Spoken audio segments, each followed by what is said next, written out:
何か面白いものはあったか？お前と共に戦おう。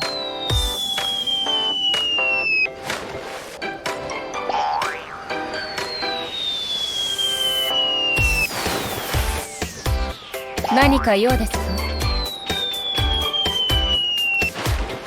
かかれ。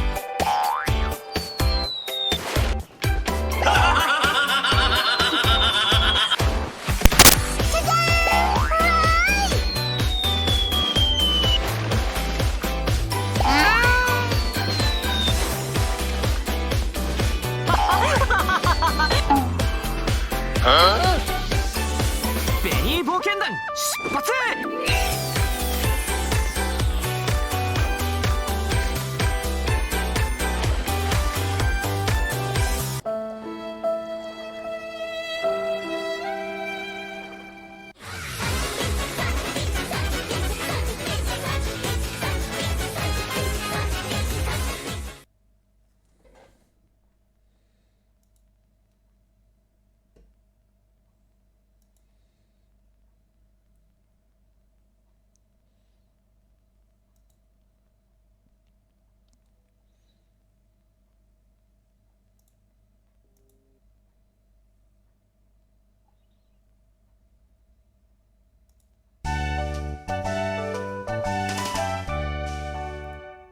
日常生活に役立つ英会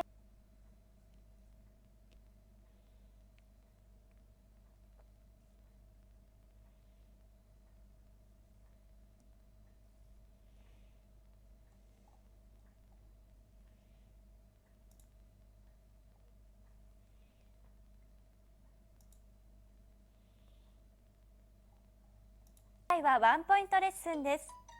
メモのご用意はよろしいですか？今日はとてもシンプルです。You're so good。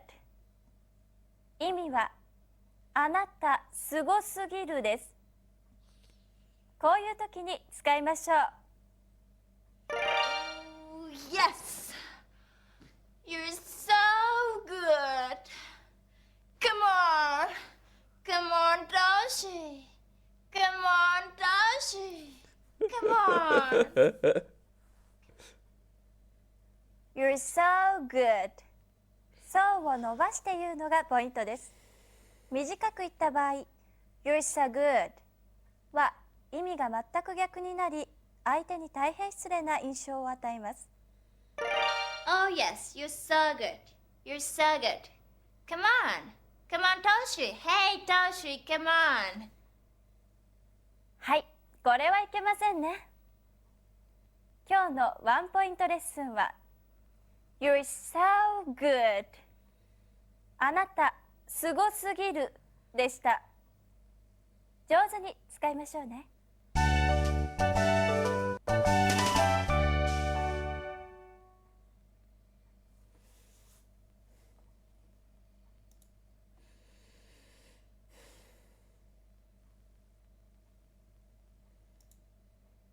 Get ready!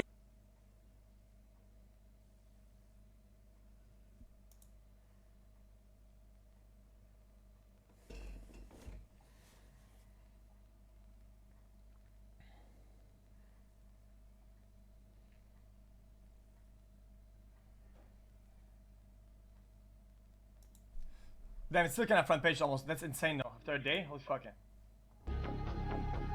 That's insane. You saw it? Hell nah brother, MFS hitting the hot biggity dog FR. Shit look wacky as fuck, no cap on a stack. Faded than a hoe, faded than a hoe, faded than a hoe, faded than a hoe.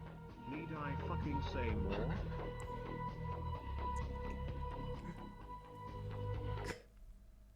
Jesus then.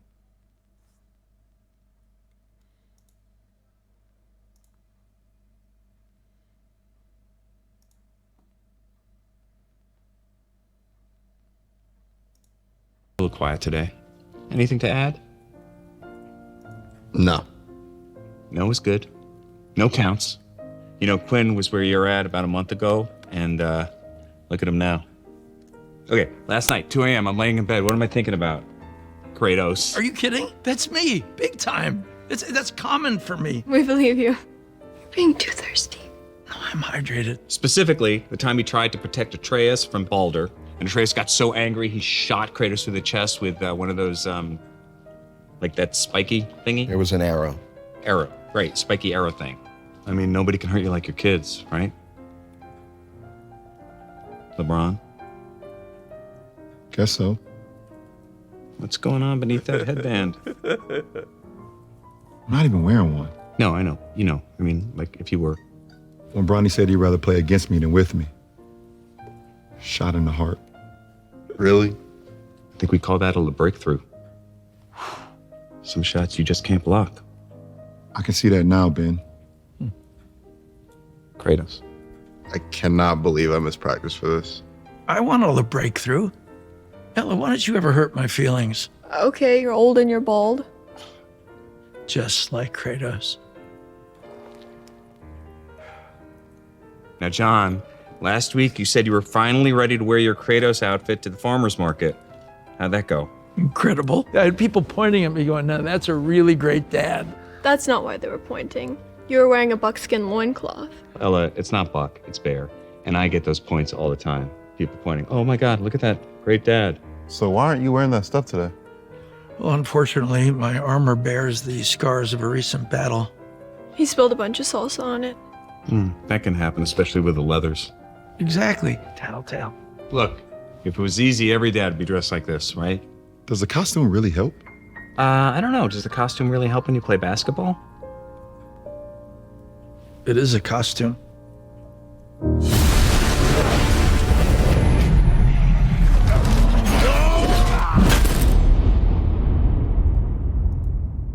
PlayStation.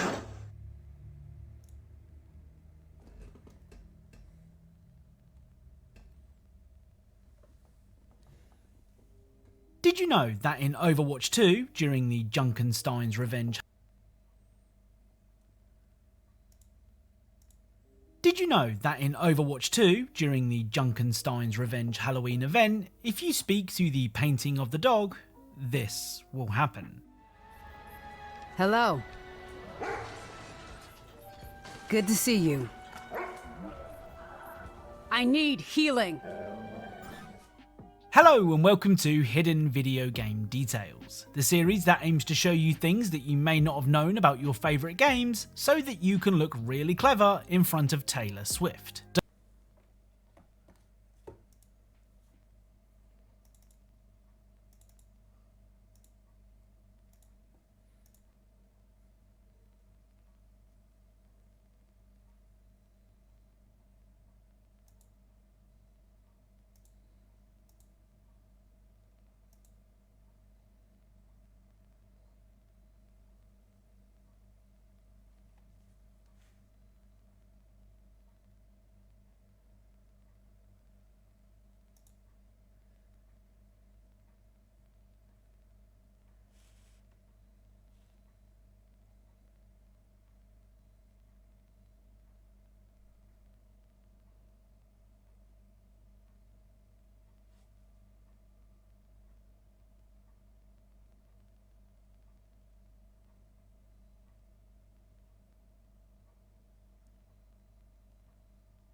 Did you know that in Overwatch 2, during the Junkenstein's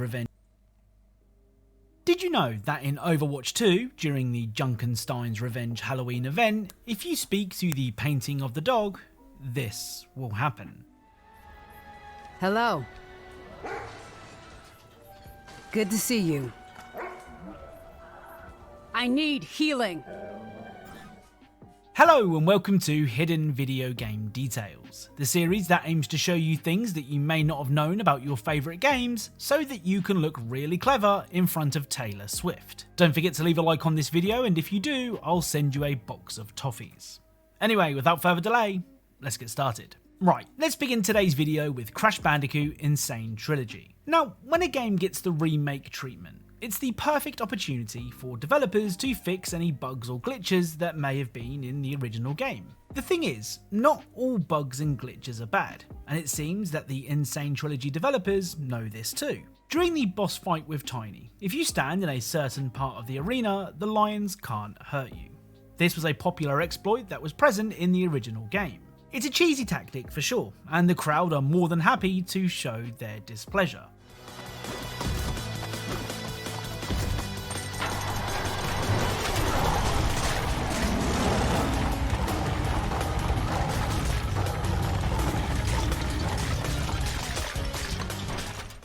So standing in the corner will cause the crowd to throw cheese at Crash. Like I said, not all bugs and glitches are bad, and it is nice to see a classic exploit recognised in this way. Speaking of exploits, up next is The Legend of Zelda Link's Awakening. Now, at the start of any RPG, the going is pretty slow.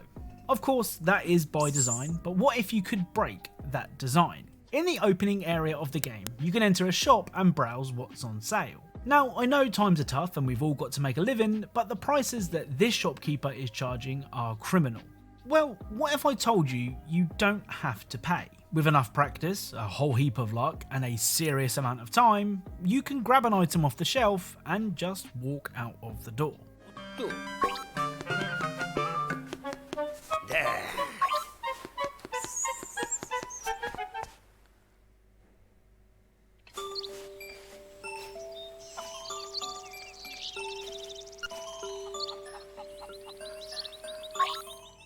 So after successfully stealing from the shop, the game asks if you're proud of yourself, to which the answer should always be, who cares, I've got a free shovel. The thing is, the shopkeeper isn't likely to forget the person who stole the 200 rupee shovel, and that's why when you visit the shop again, this happens.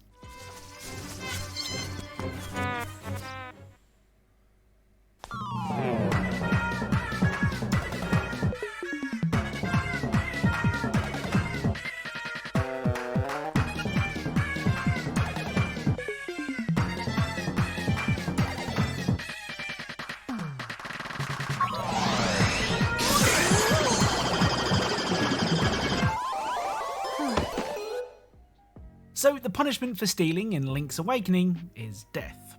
This is one of my favourite details in all of video games. Next up is one of the best third-person shooters ever made. Now, I'm probably wrong here, but I feel like Max Payne 3 doesn't get the credit it deserves. Never has it felt so good to just shoot enemies as it does in Rockstar's masterpiece. Well, that is, when you can actually shoot them. A lot of games have enemies that wear body armour, and most of the time that body armour may as well be a bikini. That's how effective it is. In Max Payne 3, if an enemy is wearing body armour, the body armour will actually do what it's supposed to do.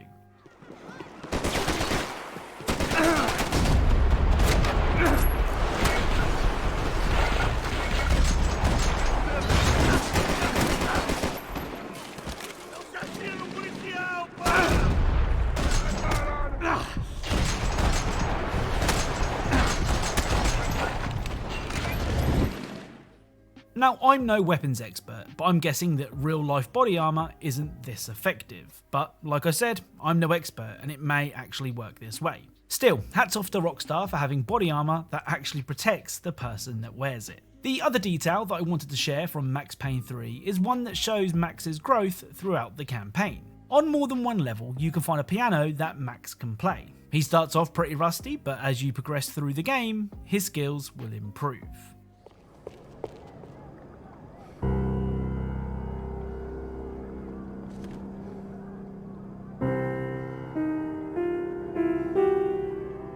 wasn't the time, and I was still a little rusty. But the tune was coming together. Just as this new start of mine was about to come to a shuddering halt.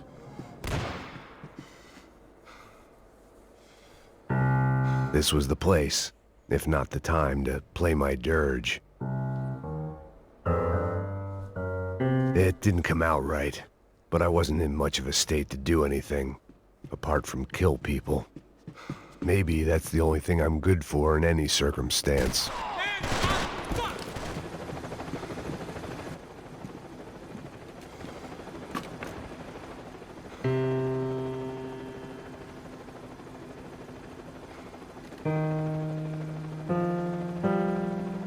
And the band played on.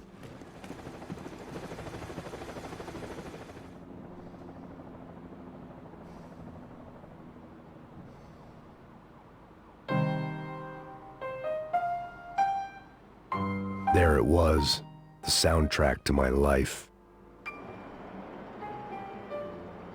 And, for a few seconds, came harmony.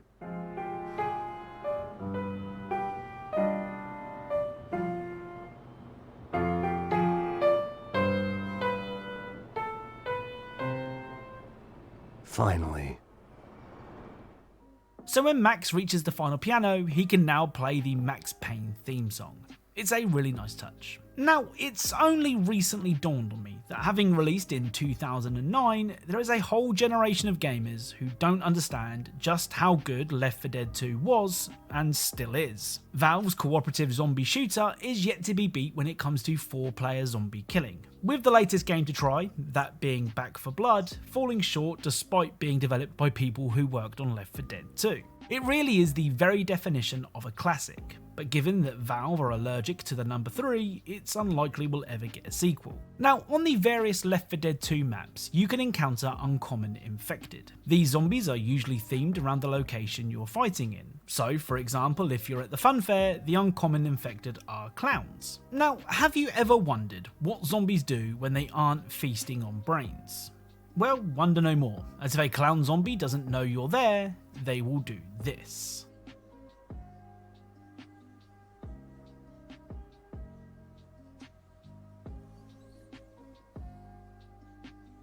So the flower on the clown zombie's chest will squirt water. This is one of those details that you could have easily missed, as it's not every day you can get this close to a zombie without it noticing. Oh, and some of you may already know this, but if you melee a clown, this will happen.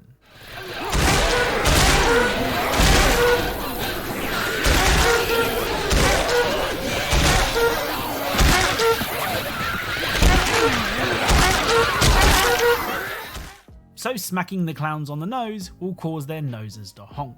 Right, let's end today's video with 2009's Call of Duty Modern Warfare 2 and the infamous No Russian mission. Now, we have covered the No Russian mission in this series before, where in episode 57 we noticed that Makarov and the gang seemed very suspicious of you in the elevator. Well, it turns out there's another way to notice that something isn't quite right. As the mission begins, the armed men open fire on a group of civilians. Upon closer inspection, it seems that Makarov and his buddies are wearing gloves, and your character isn't. Fast forward to the end of the mission, and it's revealed that the group knew you were an undercover American agent, and leave you for dead, taking the blame for the attack on the airport. That's why your character isn't wearing gloves, and the rest of the group is.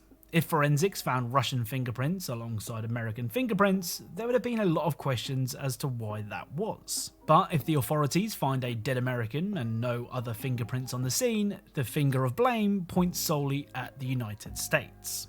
It's a very subtle detail. So that's it. If you enjoyed this video, then leaving a like is really appreciated. If you are a fan of Easter egg secrets and hidden details in video games, then perhaps consider subscribing, as that's what this channel is all about. Thank you all very much for watching, and I'll speak to you all soon.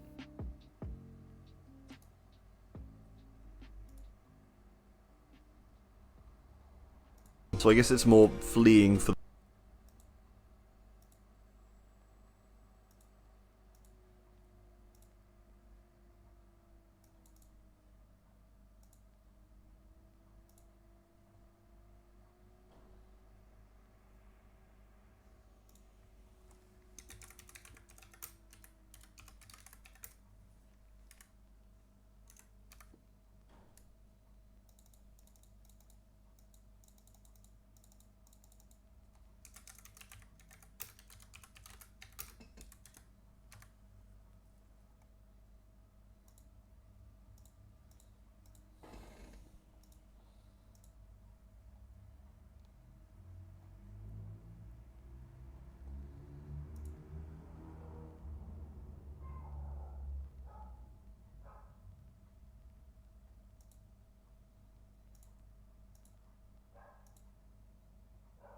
いにです。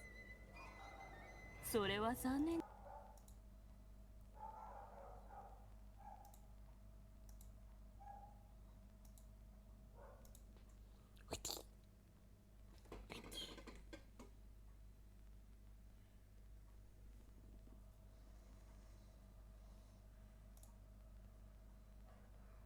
Hi, my name's Miss.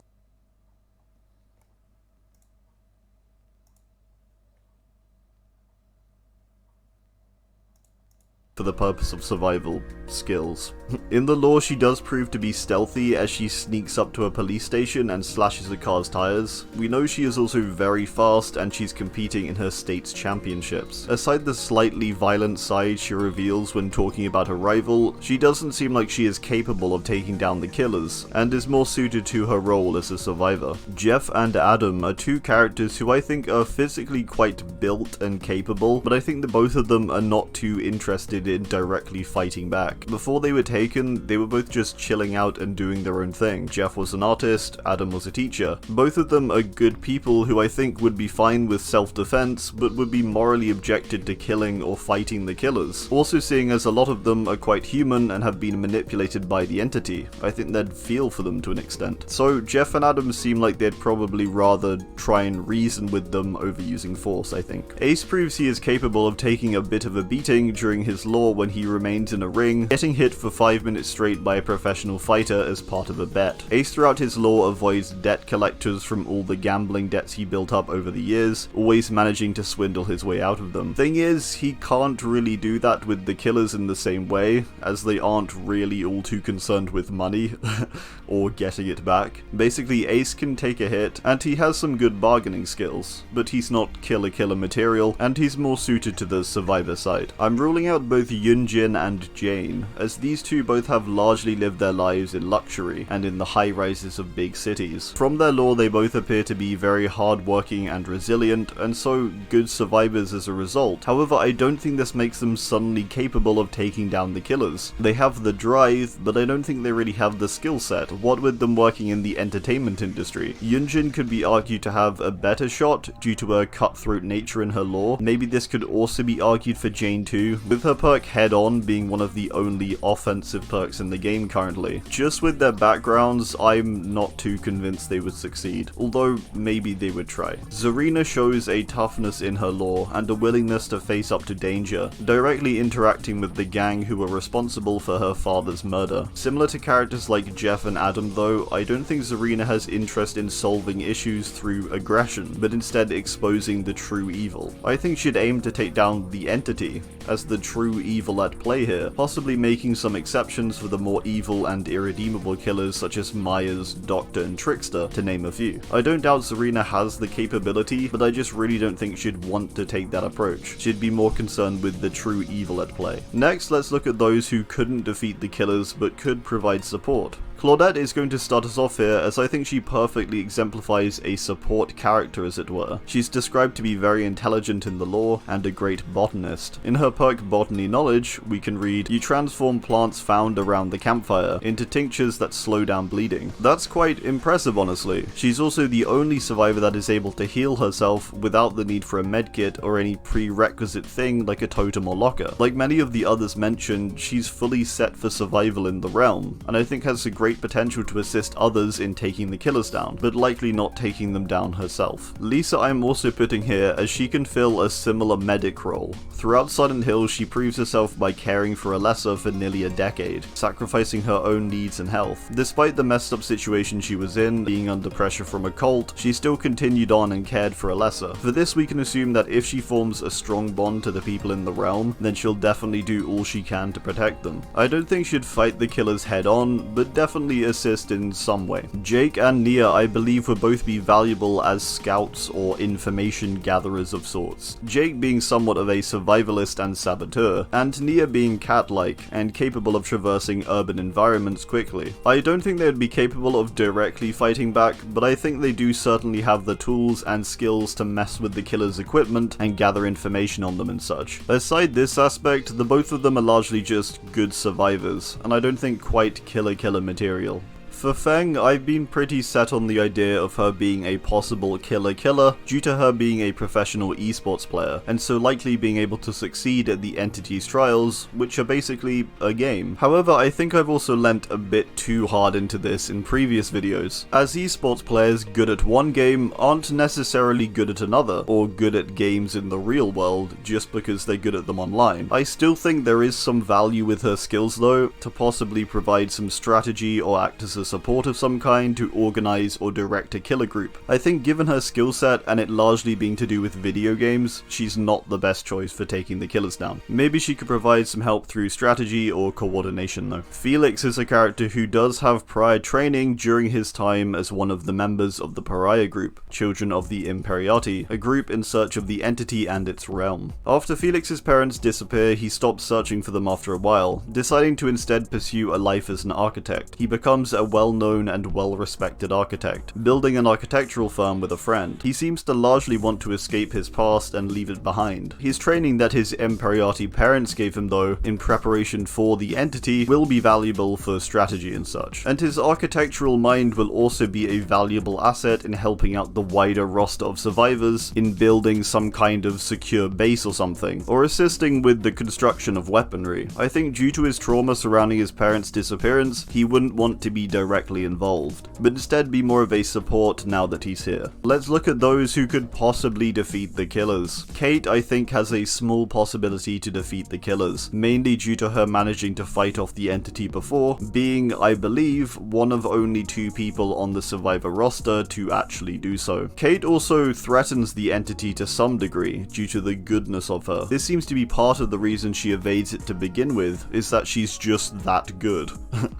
Being described as a ray of sunshine in the entity's realm by Benedict Baker. I think she has a chance to actually draw the humanity out of some of the killers due to her good nature and ability to interact with almost anyone. Characters like Trapper, Wraith, Legion, Nurse, or Spirit could maybe be swayed by her, who knows. Aside this, she does have entity claw kicking on her record too, so that's just another thing to back up her possible killer killing, or more likely killer persuading or in-goodening.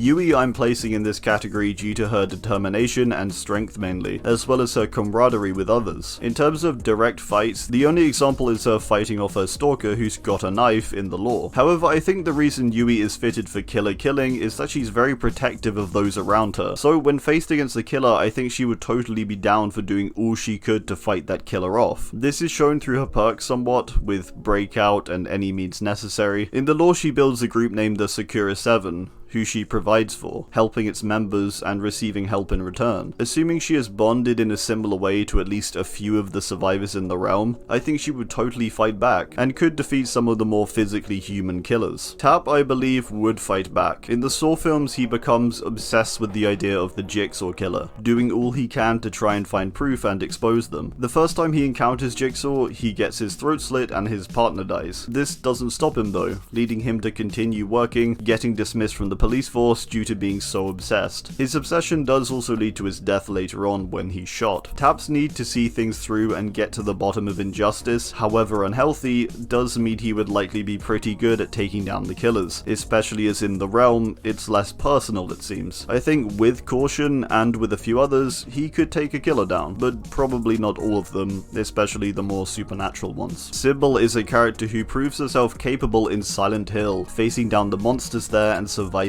many of them. A lot like Tap though, she dies, or at least there is a chance she can die at the end, depending on the ending. I think purely for her skill in combat, as well as having previous encounters with the supernatural, she is possibly capable of taking down the killers. David spends a lot of his time in fight clubs and collecting debts. In his lore, tome, and Arcus entries, David is pretty much always fighting or beating someone up. He is capable too of beating people larger or stronger than him. People are scared to fight him during his tome lore due to how badly he beat his prior opponents up. In Arcus 9873, he threatens to burn some guy alive if he doesn't pay his debts. This guy could literally be a killer if it weren't for the fact that he does seem to care for others to a degree. He probably has killed, it seems. He's gonna have no objection to fighting back or facing down the stronger killers even, so David for sure has a high possibility to defeat them. His greatest asset is his sheer strength, as well as his careless or relentless nature. His lacking lacking area is that he doesn't know too much about his opponents and has had very little interaction with the supernatural. But for most of the physically human killers, I think he could totally beat them.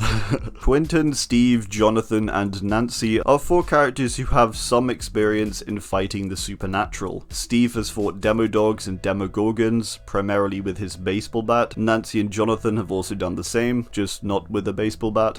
They have proven themselves as characters capable of fighting off stronger and threatening creatures, surviving despite this power imbalance, meaning they pretty much get a pass as a possible killer in my eyes. With that said, I don't think they're a definite yes, as they still do rely quite heavily on those around them and staying in groups. Stranger Things has a large cast, and it's not always down to just these 3 to beat back the threat, so high up here but not quite definite. Quentin is in a similar situation. He manages to beat Freddy, which is quite the feat to be fair to him, surviving him and also kind of killing him. A lot like with the Stranger Things crew though, he had help and a lot of people died on the way to him successfully beating Freddy. Even then, it's revealed at the end of the 2010 film that Freddy's still out there. So a lot like the Stranger Things crew, Quentin shows capability in beating things stronger than him and also the supernatural, but doesn't necessarily succeed completely and does have some help on the way. Quentin is a high possibility too though. Michaela is an interesting one. In her lore, it seems like she is literally magic to a degree. Looking at her boon perks, this seems to be the case. Hexes are definitely a real form of magic in her world, so I think Michaela's boons are too. Michaela is further shown to be a clairvoyant.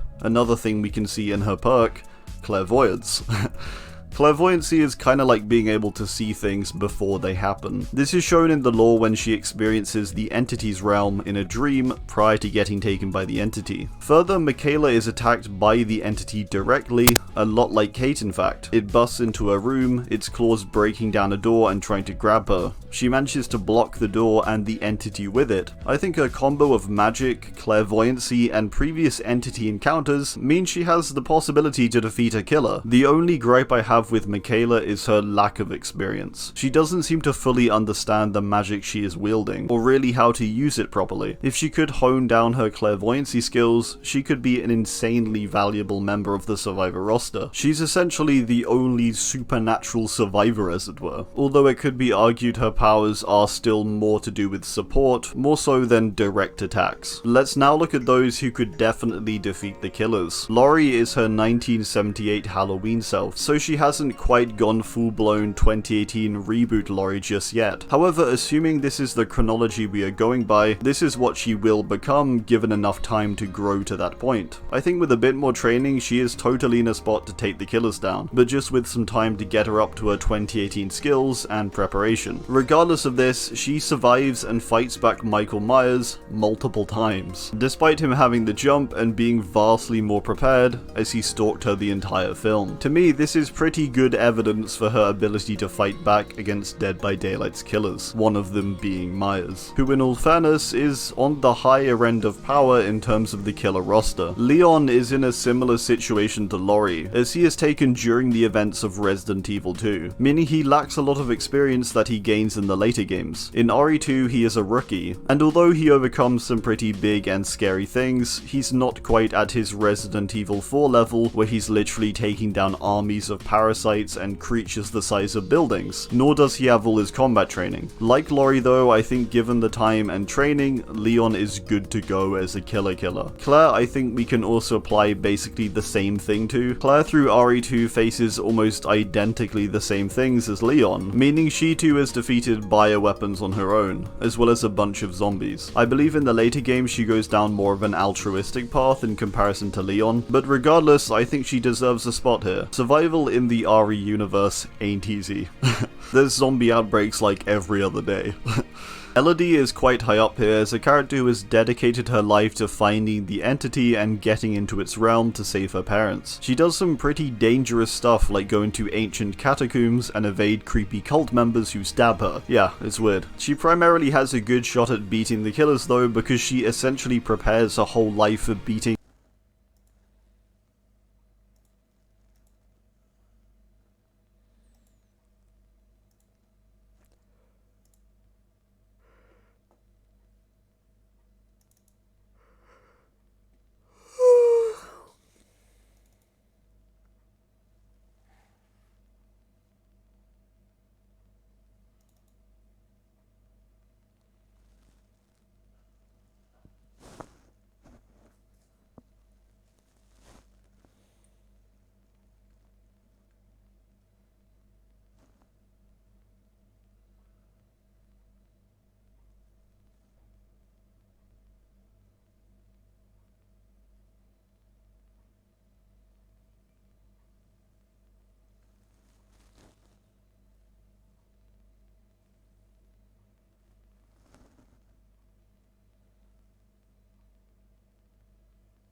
星と深淵。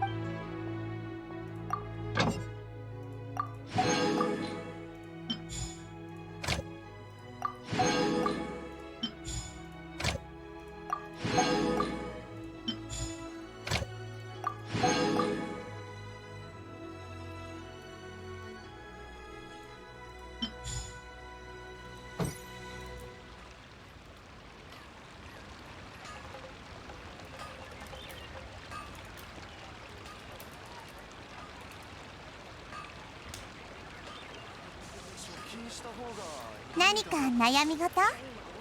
一緒に考えてあげるわ。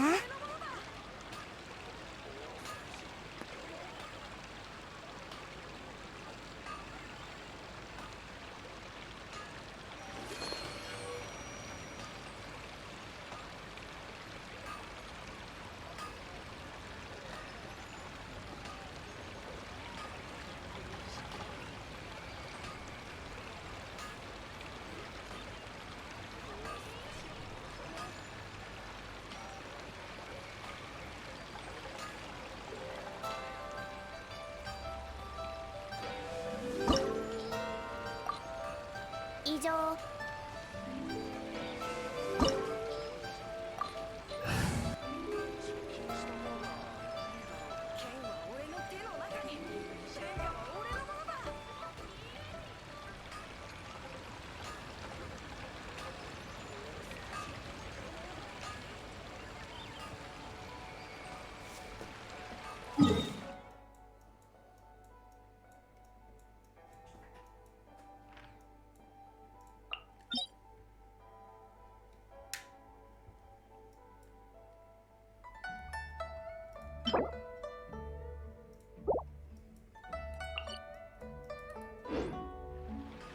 星と深淵を。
震えてるじゃない。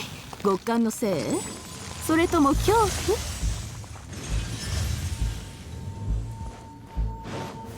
岩山八九。手をつなぎましょう。やっ、花火にいい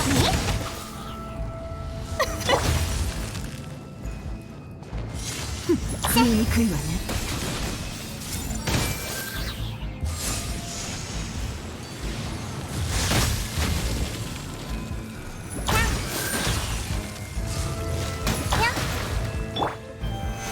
剣女盤石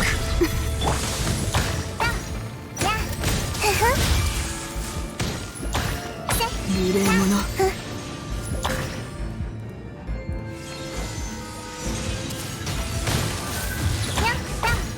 聞いてる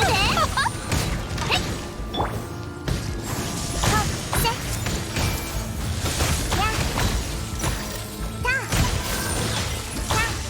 醜いわね難攻不落手を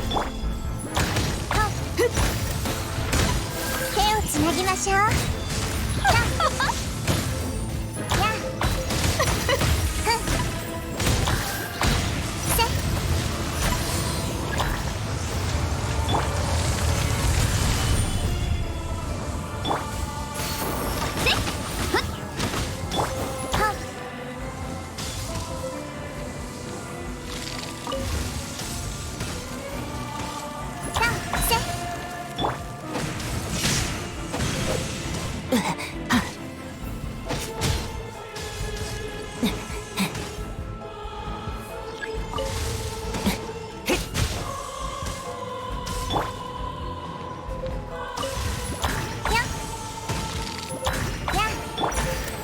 岩山八九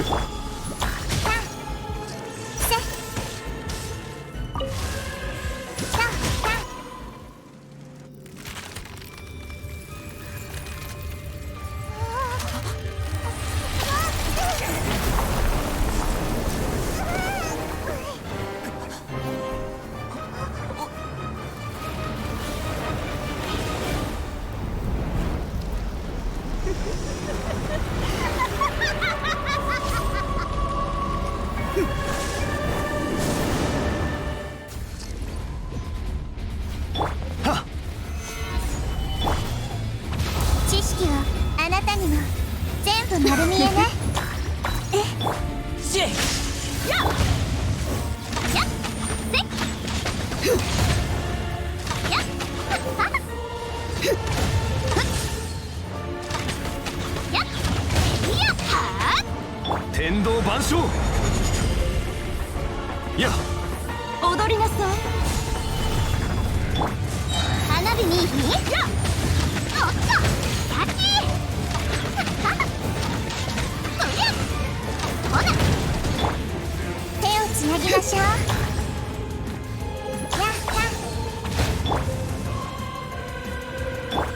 天下ライオン剣女盤石せっかかせ全部丸見えねとた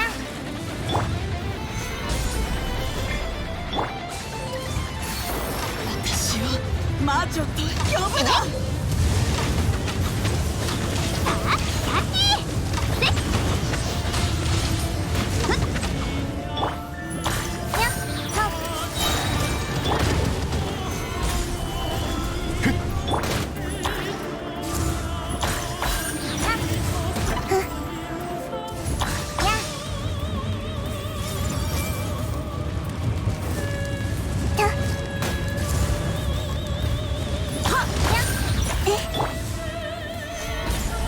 聞いてるぜ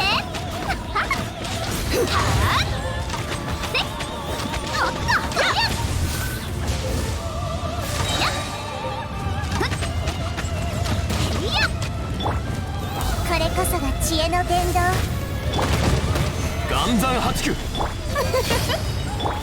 の用心ほっ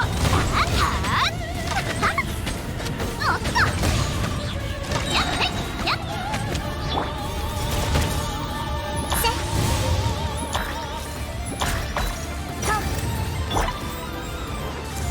剣女盤石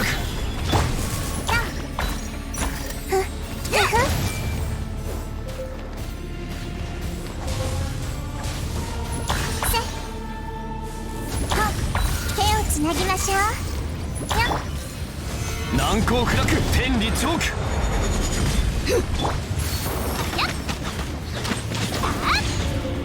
ほら全てが燃え尽きるまで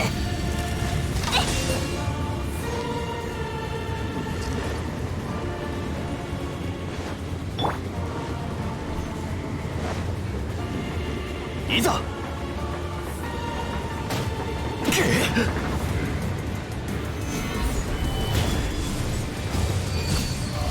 隙ありはっ私を魔女に言ってるね。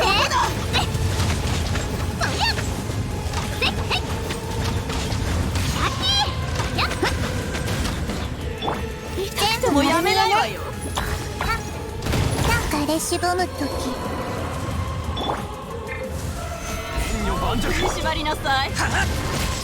花火にいい日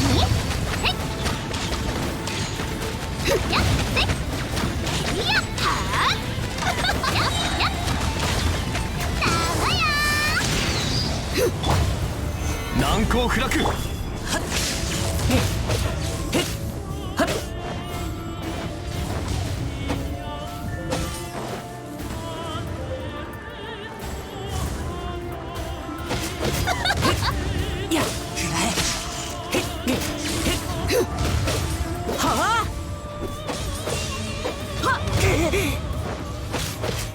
豪華の法要。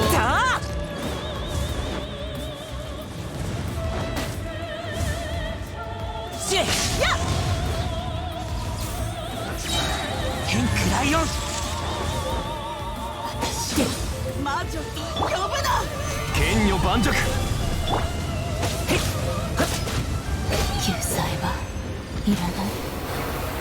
いらないの。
万来をもって葬り去りましょう。岩山八九手をつなぎましょう。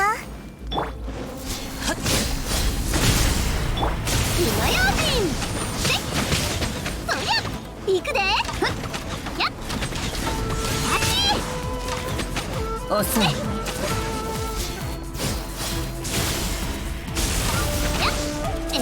万来をもって葬り去りましょう。剣女盤石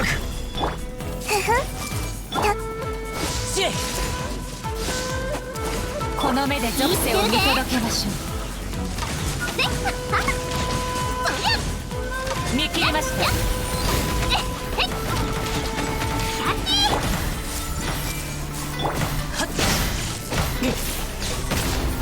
来光よ、永遠の土を照らす。痛くしちゃうかも。みっともない。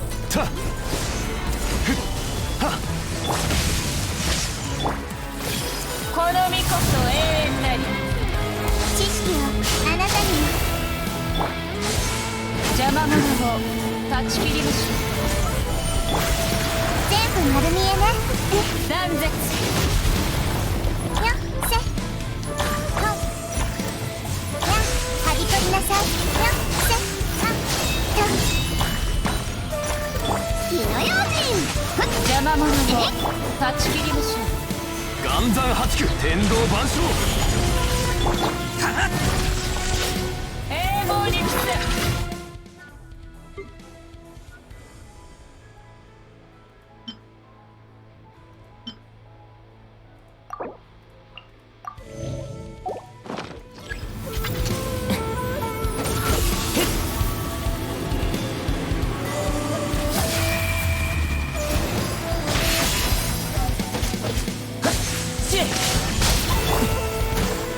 剣女盤石。いや付き合いくん。いや断絶。愚論です。はあ。難攻不落。戦時の戒め。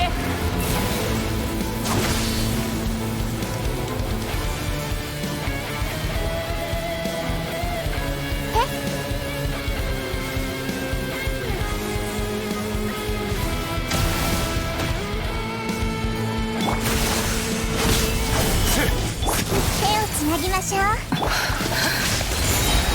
天クライオン。これこそが知恵の伝道。天理チョーク。花火見いひん。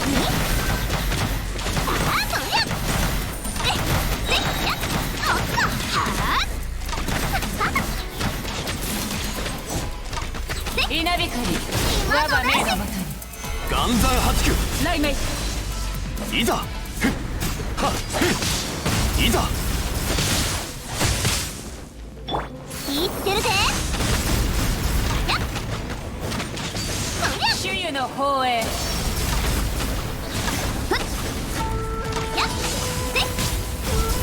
ほら、はい、いやいや。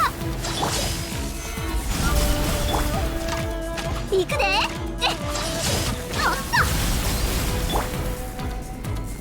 はっはっせ隙あり。はっはっ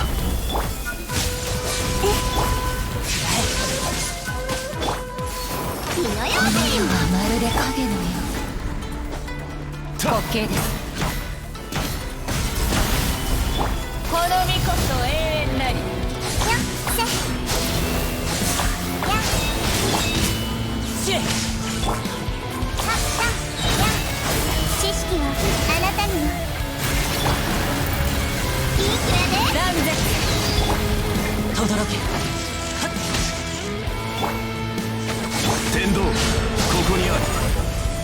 揺らぐことなし。言ってるぜ。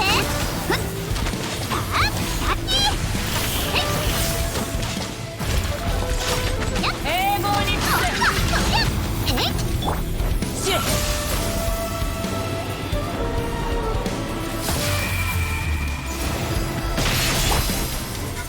剣女盤石。全部丸見えね。イカズチの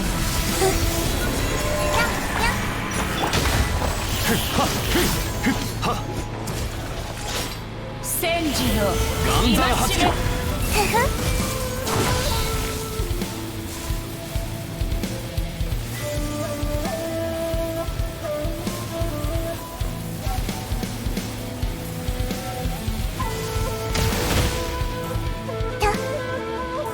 をつなぎましょう。これこそが知恵の伝道。天理チョーク。天クライオン。やっ覚えたわよ。稲光我が命のもとに。剣女盤裁きは石。すでに下りました。全部丸見えね。隙あり。はっ無力無理なさい。痛くしちゃうかも。主湯の方へ。難攻不落。たっは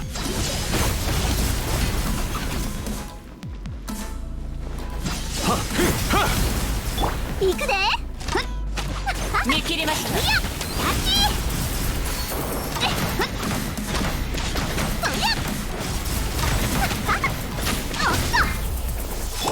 手をつなぎましょう。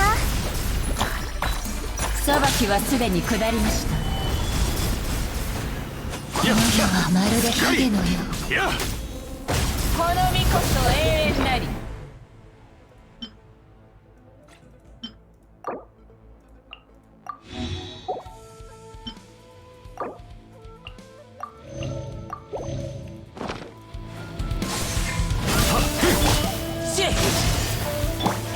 はびこりなさい。天道ここにあり。とどろけ。火の用心。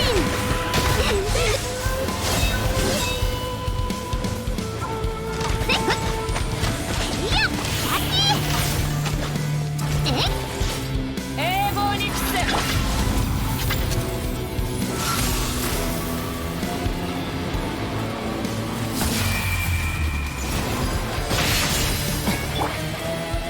岩山八九。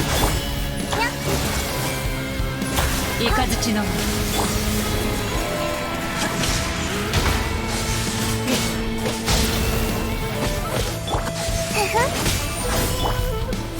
難攻不落。せ隙あり。戦時の戒め。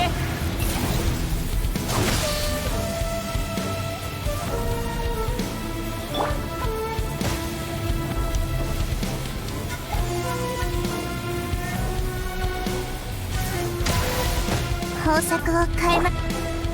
剣女万邪魔者を痛くしちゃうかも。雷の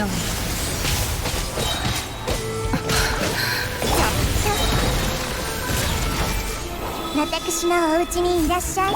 天道万象。祭りの開始や。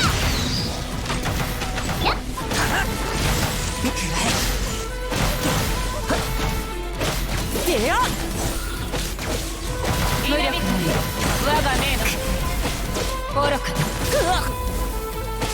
この世はまるで影のよう。やはびこりなさい。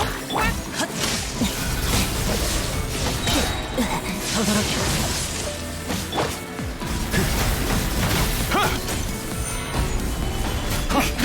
覚えたわよ。主への方へ。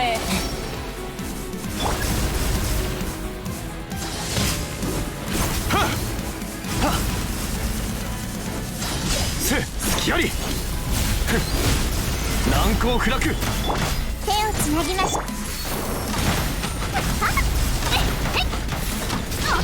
この身こそ永遠なり。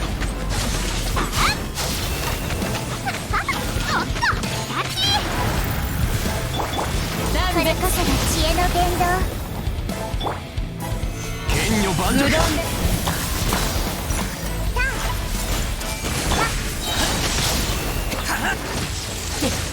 邪魔者を断ち切りましょう。雷の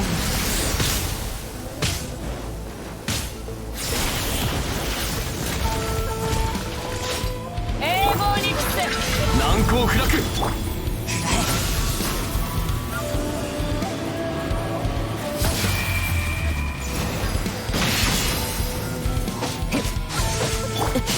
敵立先陣。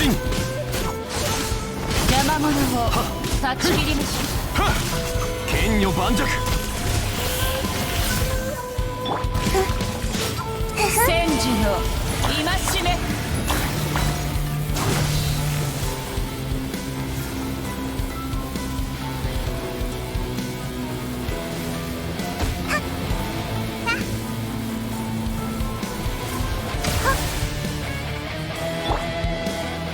難攻不落。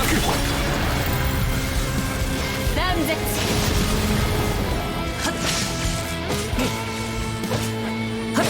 無論です。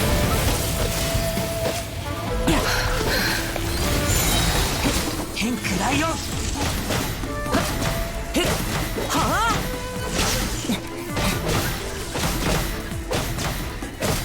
あ。永遠はなかったのですね。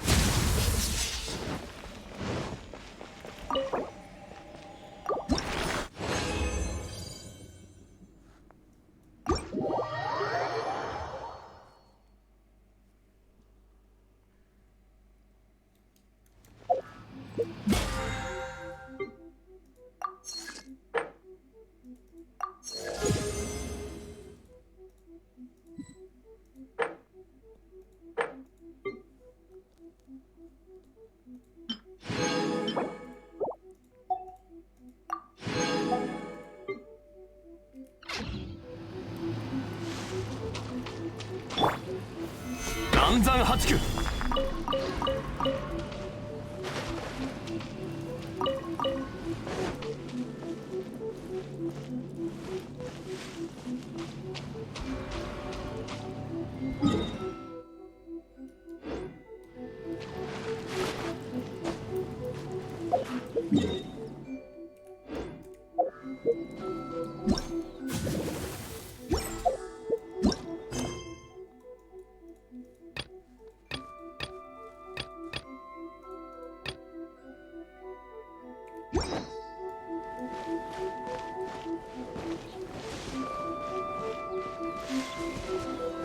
いざ。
手をつなぎましょう。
剣女盤石。も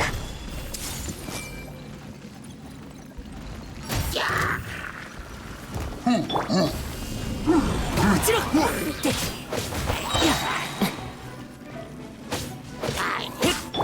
天理チョーク。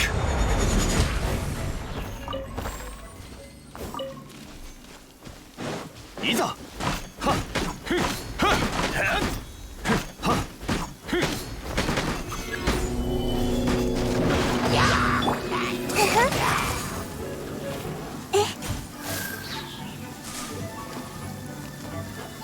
手をつなぎましょう。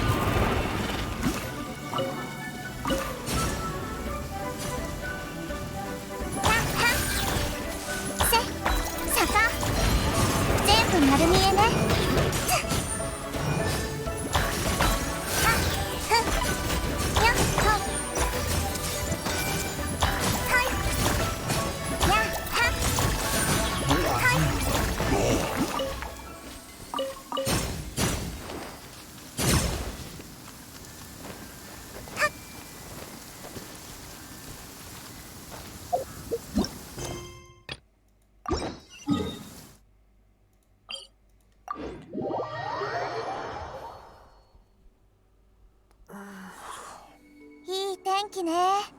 暖かいわ。じきにあたりも賑やかになるわね。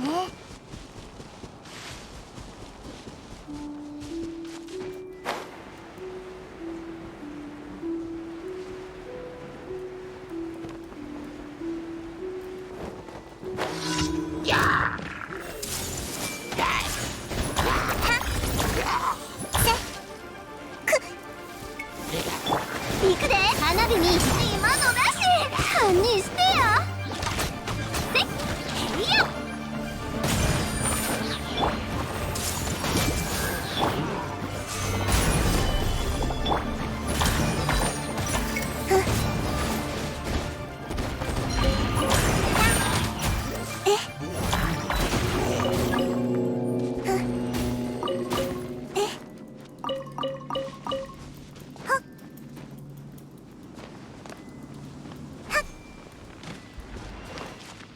手をつなぎましょう。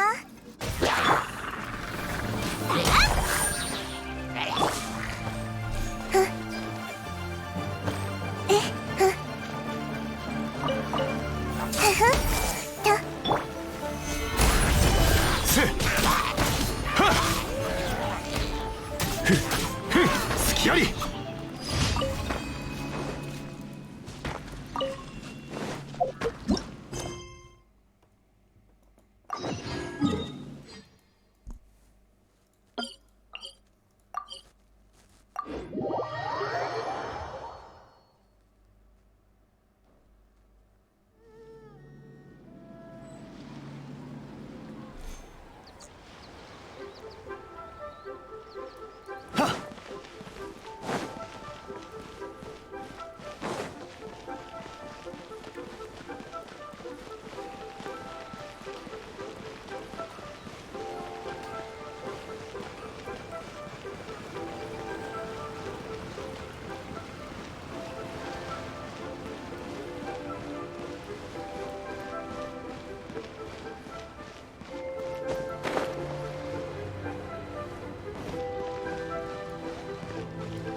なたも。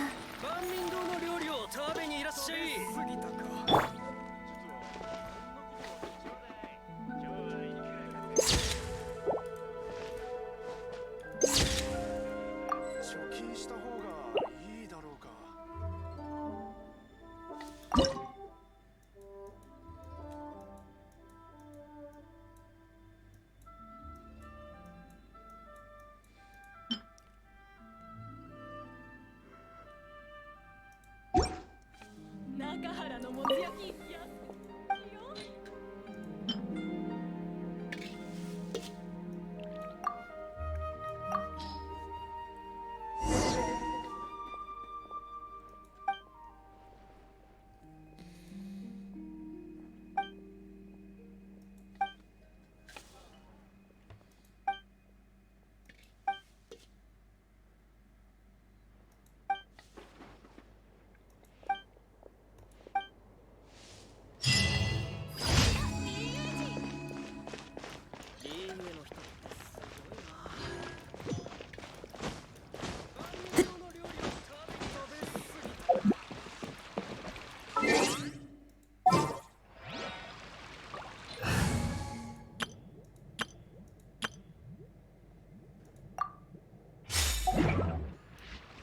星と深淵、無事今日の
an otherworldly threat, the entity, meaning she's likely more than capable of taking down a killer, especially if she had all her specialized equipment with her. In terms of survivors in the realm, she's likely the most knowledgeable of the realm and the thing that controls it, meaning if there's a weakness, such as the Blight, she's the most likely to exploit it and use it to beat the killers, or simply to find a way to overcome them to try and save her parents, and then defeat the entity. Yeah. Bill, Cheryl, Ash, Chris, and Jill are the 5 characters I'm I'm marking down as the best contenders for killer killing. These 5 have proven their ability to take down different supernatural things, far more powerful than humans, on multiple occasions. Bill's fought in wars, taking down thousands of zombies during Left 4 Dead, many of them being special infected or even tanks. When he is killed in the process of saving his friends, he takes down multiple tanks on the way too. Tanks are these huge, incredibly strong and durable zombies, so this is quite the feat. Cheryl takes down monsters and lots of other creepy stuff in Silent Hill 3. She also beats a literal god. She has protection such as the Seal of Metatron and lots of different weapons, but still it's quite impressive, especially as during the game she's only 17. She further shows her power in the realm with her perk Repressed Alliance, where she can call upon the entity and command it to block a generator. Ash defeats thousands of deadites and a bunch of demons too throughout his films and TV series. He's also prophesized as the savior of humanity in his universe, and is feared by many of the deadites due to how many of them he has beaten. Chris and Jill have both fought so much during the Resident Evil games. Jill of course beats Nemesis in Resident Evil 3, a weapon-wielding tyrant. Throughout the games they kill a bunch of zombies, tyrants, and different experimental biological weapons. Yeah, basically these 5 are definitely capable of taking down the killers. They have a better chance with weapons, but I don't doubt they could do it without too, with some ingenuity of course. They maybe even pose a threat to the entity itself. Alright, well that's gonna do it. I do hope you enjoyed, and as always, do drop your own thoughts on this, and who you think the strongest survivor is, down below. Thanks, and goodbye.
and murder.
Stacy, and we're here with the execution.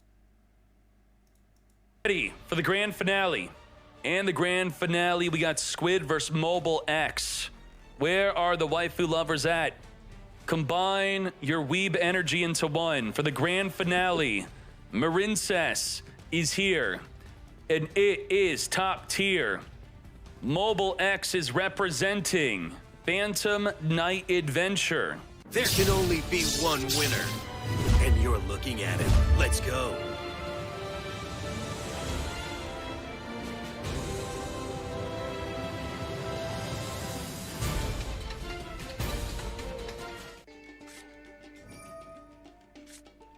Leopold, DLM Hero, Hart, thank you so much for the 18 months. Israel, thank you for the 6 months officially shooting these beams. We're going to be Foolish Barreling, the Water Enchanters, banishing, grabbing the Right of Erismir. Right of Erismir, summon that token. We went through the Maxi check, the Ash check. We checked, check, but not Imperm or Veil. We don't know. But the Griffin Rider is going to negate any of those hand traps. Griffin Rider also stopping Nibiru. I want you to understand that if you activated Cloak early, you screwed up the combo. You would have to Anaconda with your Griffin Rider or turn the token into a Link Spider. Big screw up. So very good that he held on to the Cloak activation just to trigger the Dagda to then use it for Anaconda to summon DPE, non-targeting destruction. You are screwed. Blue Tang is sending a Marine Sense from the deck to the graveyard. DPE is activating, not being negated. Popping itself plus the Scythe. We need a Call by the Grave. We need, on top of Call by the Grave, something to stop the Griffin Rider, or we're going to lose this turn. Both are activating. Scythe is coming. No response. Okay. Scythe is here, and you are now locked out of the extra deck completely. You cannot use it. Ending his turn. No way.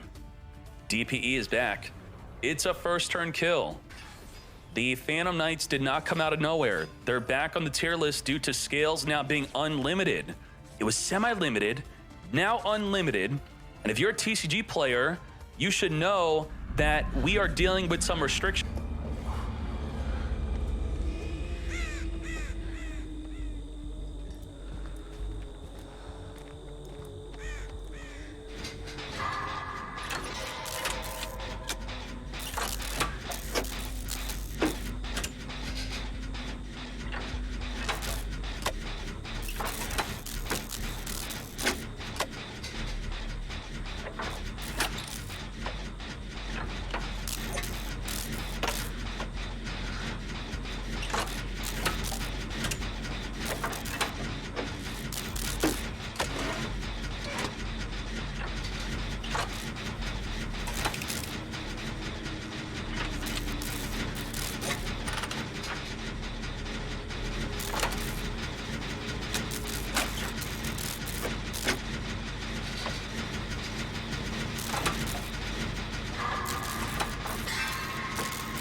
What the fuck?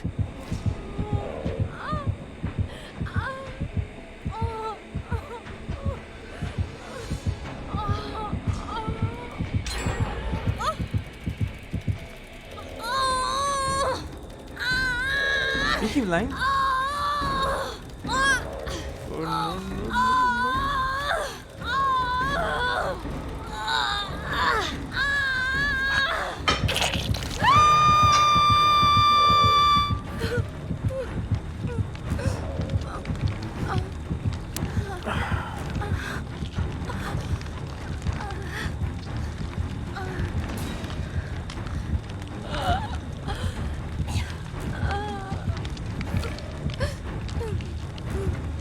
Oh no, no,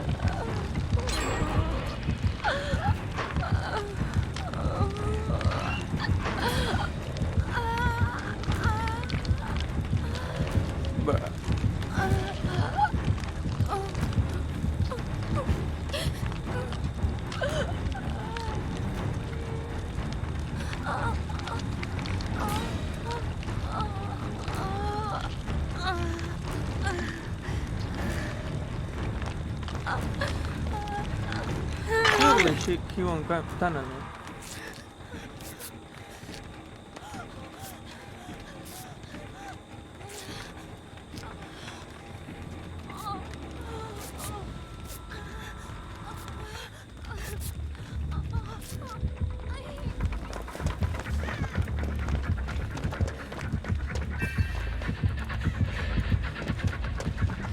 No fucking way!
What's going on?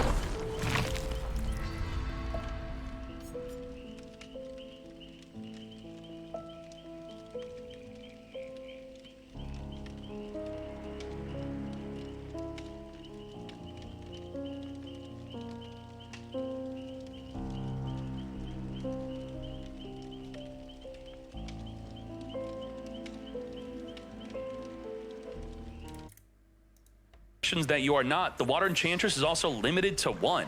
I can't believe it. And the Rite of Air's Mirror, semi-limited. Yet this deck is still super top tier. Finish him. Whoa. Whoa. Whoa, whoa, whoa, whoa. Get ready for game 2. Pot of D, banish 10, draw 2. Psynet Mining, discard you, searching for a Cyberse Blue Tang. We are boosted, we are ready, and when we negate a spell trap, it will summon a Marincess from the back row.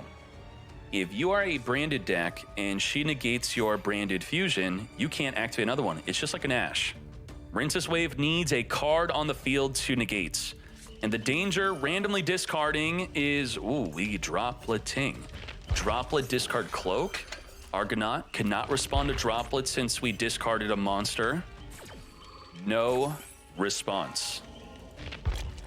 Negate. Griffin Rider, come forth. If we don't discard the danger, we get to draw 1 and summon. And he discarded the danger. He just lost a free draw 1. It's okay though, the danger being discarded will summon from the graveyard still. If discarded, special summon. Cloak is banishing to search. We have not used up our normal summon yet. Grabbing the Boots. Boots needs a Phantom Knight on the field for a free special summon. Draw and lock Bird. That's it. Neither player can additionally draw or add cards outside of the draw phase.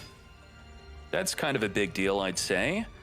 Draw and lock Bird, if you hate Max C, they draw 1 off Max C, then they're turned off for the rest of the turn. But be careful, it affects both players. It affects you also.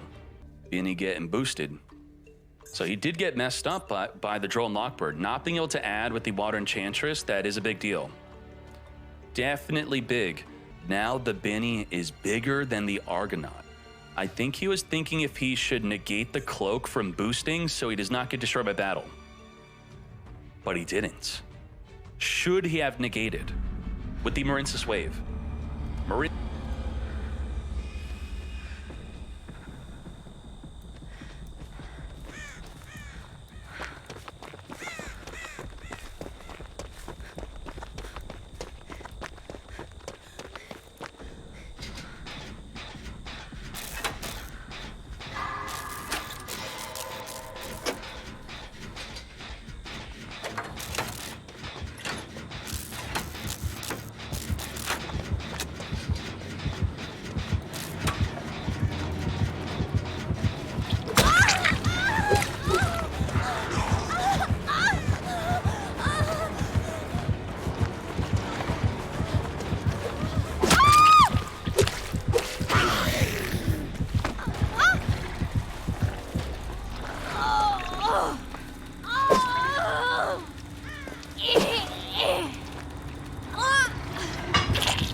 King's father gives his mother hell for talking back for something he didn't quite understand.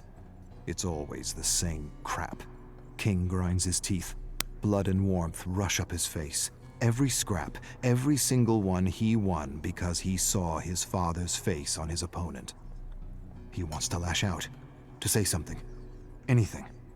But to say something is to be cut off. But this time he's not thinking straight, or maybe he is. His father raises a hand to strike his mother. It happens faster than the thought to perceive it. One moment he snatches his father's arm, the next he's beating him black and blue for years of accumulated shit. He walks away while his mother tries to help his father up. You're out. Never show your face here again, ungrateful bastard. Get out.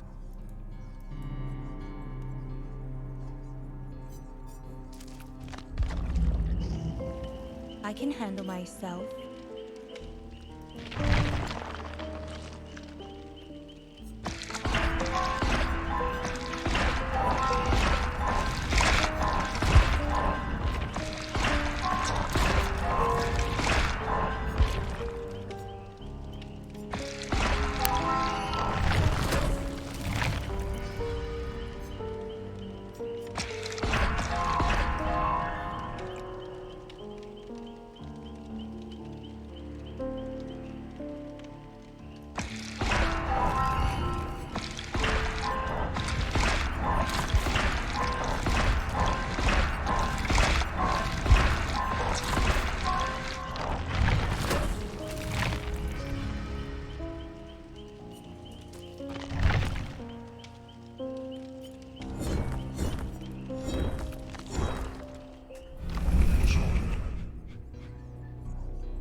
Potatoes.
Princess Wave negates. Imagine negating a cloak, though. No! Goodbye to the Argonaut. Mommy is gone. Anamone's going to be adding a Marincess card in the graveyard back to the hand, though. We're okay. We're okay. We should be okay. Next turn. Marincess surprisingly has pretty good follow-up. A lot of the cards have built into them to just get follow-up in. A big follow-up is the triangle. The triangle, you wouldn't even believe it. She's got some crazy effect that if only your opponent controls a monster, you could banish this card, then summon any number of water link monsters from your graveyard whose total link ratings equal 3. That's coming next turn. It's coming. Ash the Rusty. I can't believe we didn't even get to use our Marincess Wave. No negates. I guess we'll be saving that for next turn. Hopefully Squid could push this into a game 3. Let's do remember, we are under Droll and Lockbird. There's no more adding. Can't add with Boots. Can't add with Cloak. No add. He was already...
You've really become quite an inconvenience for me.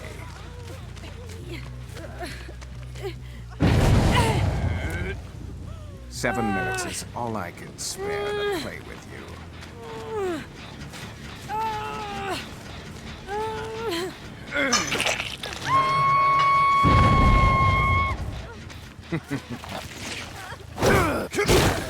Is that all you have?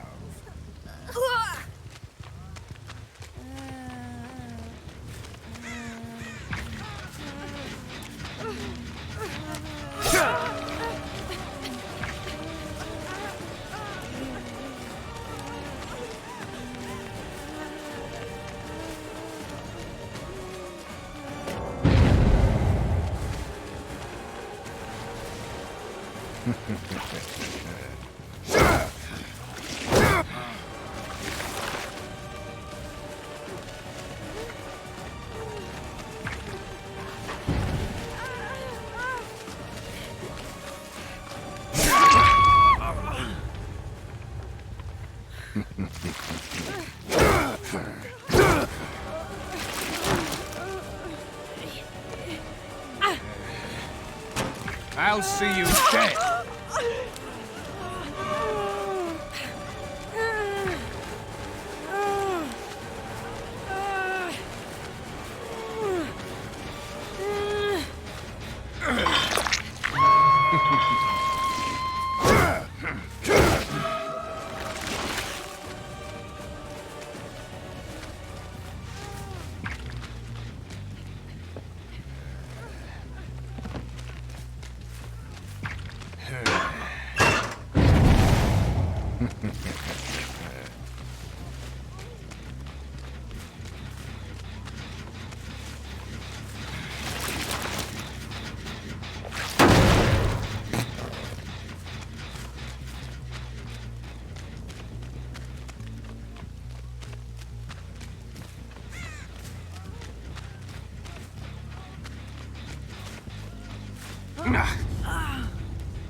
You can't hide forever!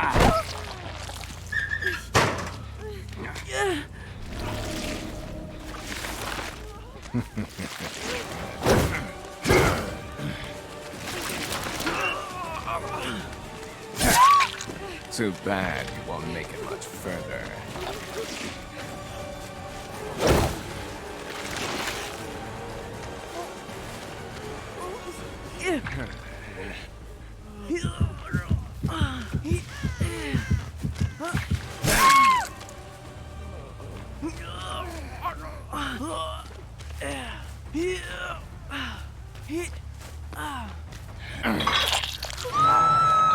Just getting started.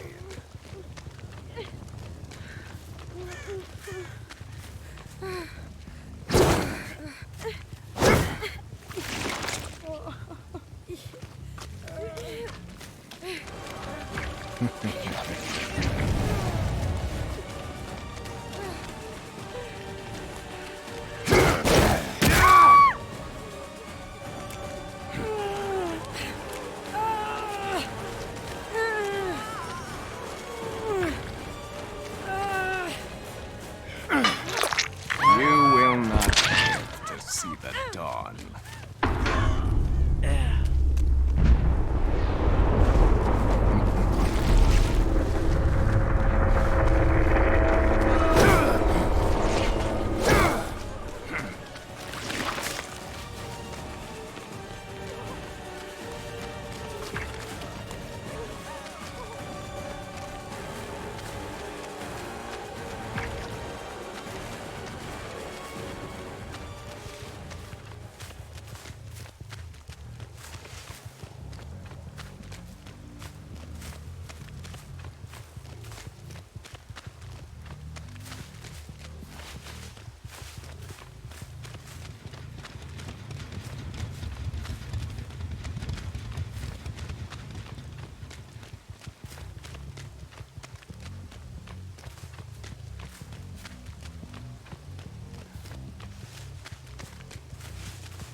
There's no point in hiding.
Already denied adding with adventure.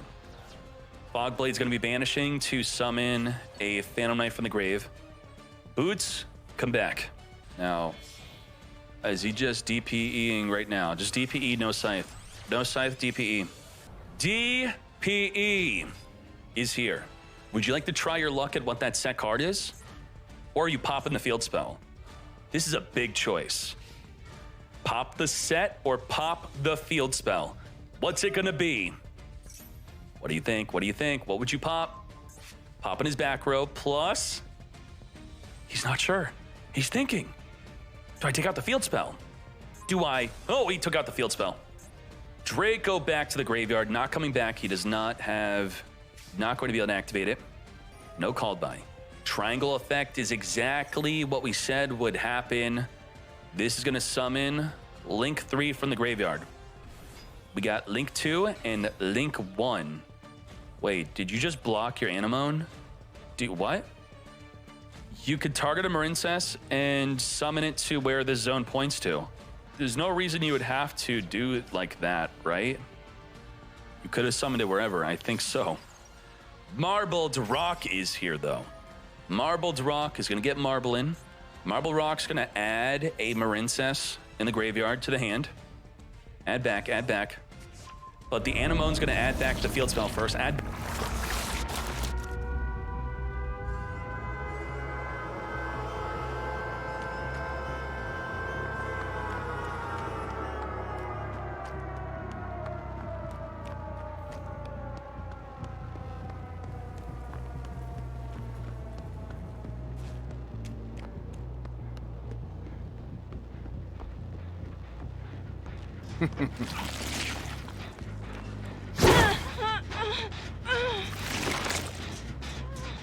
There's no point in hiding.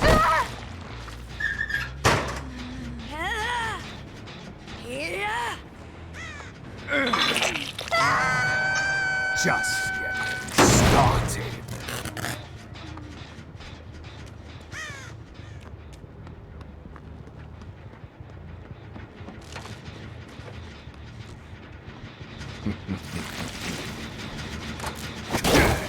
Playtime is over.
I'll see you dead.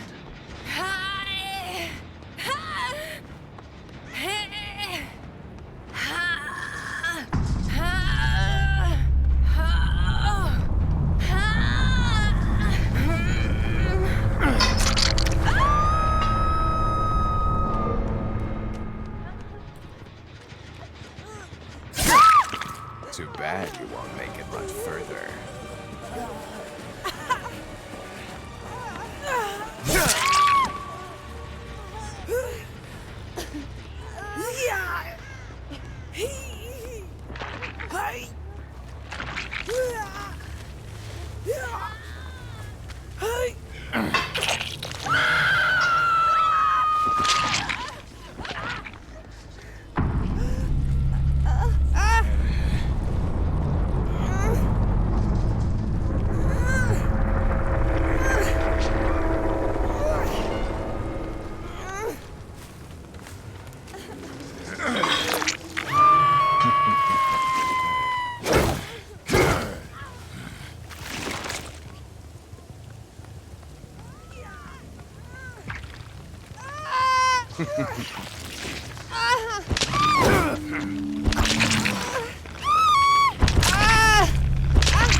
Back any Marince's card when being sent to the graveyard.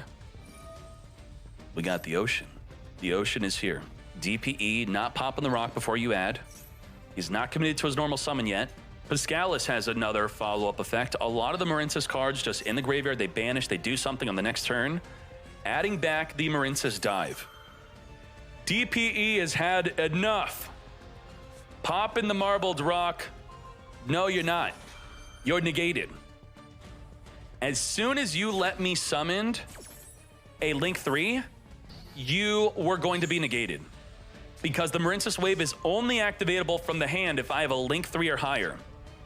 See, your last chance to DPE was on the summon of the Anemone and Seahorse. Maybe he on purpose did not Anemone effect because he wanted to trick him by summoning a Marbled Rock as soon as he could. If he tricked his opponent into thinking he misplayed, he doesn't DPE to maximize that misplay, but then he Link 3s, which then, by not DPEing, you, sir, are the one who misplayed. Stealth Kragan turning everything into Wada. Kragan, non-target Papa Water. If you activate DPE, I can negate, but do I just have lethal instead? Right? Minus 1250 for the Kragan. He does damage on top of that pop. We're not negating, right? We're going for game. We're going for game. He does not even negate. He is not negating. Sleepy Maiden's going to equip the Argonaut into the Marbled Rock. 3,300 attack. Does he have any Phantom Knight traps in the graveyard to activate during the opponent's turn to summon and block an attack? It does not look like it. Toad is already attacked, which means if he were to have something, he could negate it with the Toad.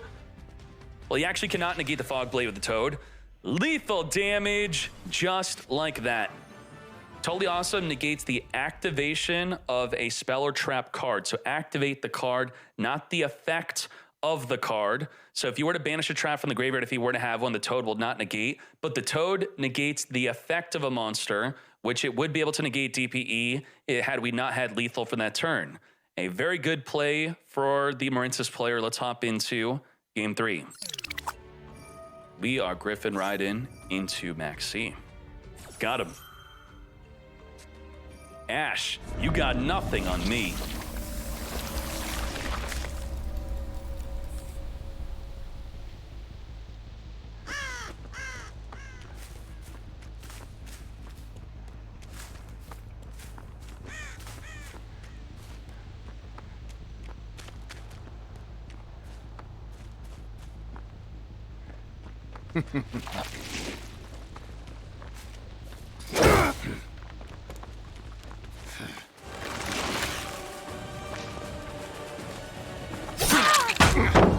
You're merely postponing the inevitable.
I'll see you dead.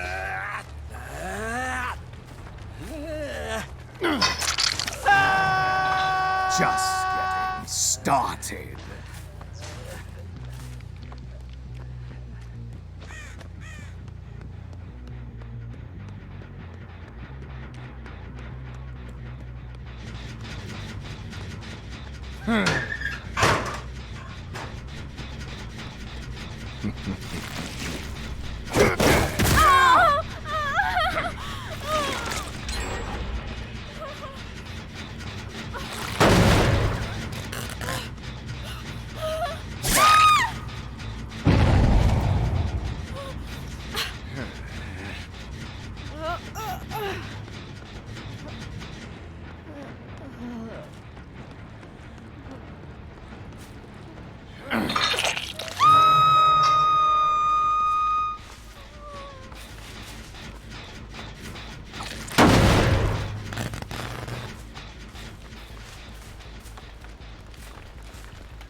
Are you trying to make me angry?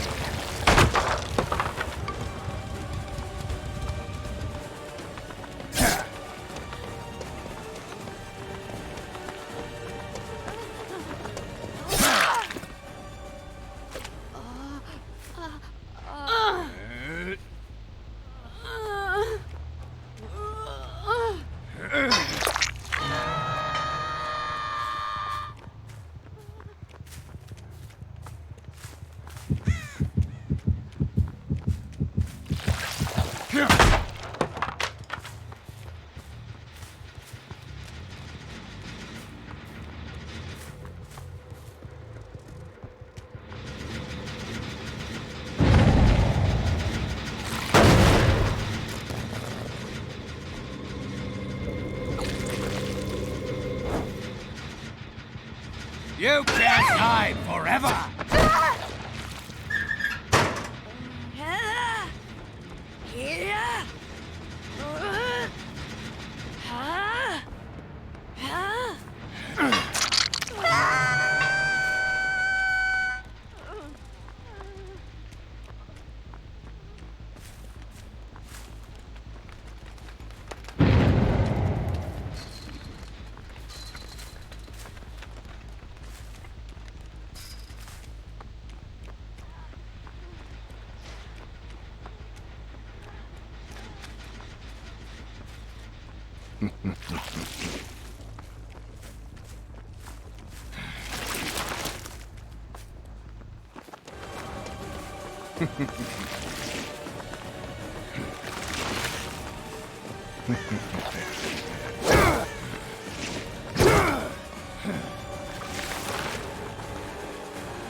Do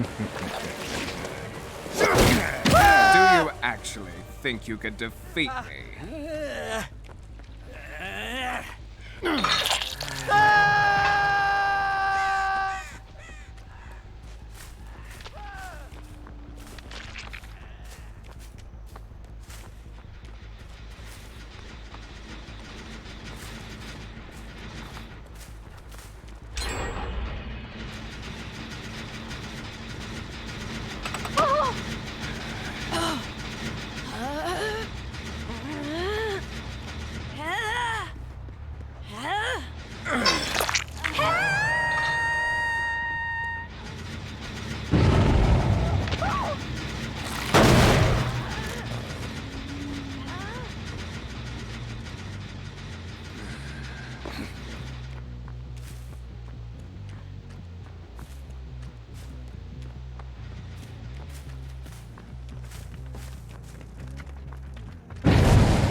You disappoint me.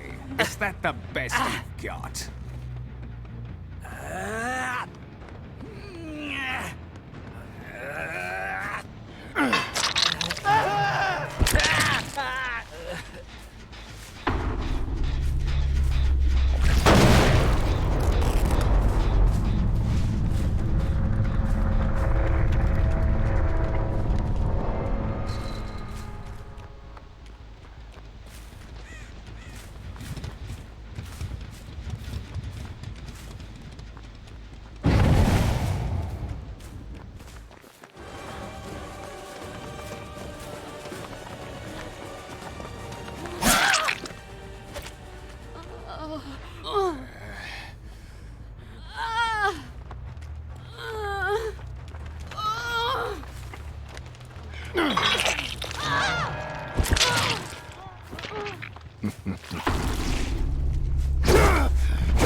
Negate. Oh boy. We are summoning DPE. Believe it or not, Magic Arena releases the brand new cards that come out in real life before they come out in real life in Magic Arena Online. You could preview them. You could test them out before they come out. So this idea that if they were to have us up to date with the real life cards that would kill the real life card game, that hasn't been the case for Magic Arena. Last time I checked, that they do that. Blue Tang activating to send a Marincess from the deck to the graveyard. DPE is going to pop them. No Link 1 for you. And we're going to lock you out of the extra deck with the DPE Scythe combo. Now that Adventure Phantom Knight is top tier, we can consider just now, right now, for Scythe to be a problem. Do you think Scythe should be banned now? Should we ban it? Is Scythe banned in any other version of the game? I don't think so. Not banned anywhere else.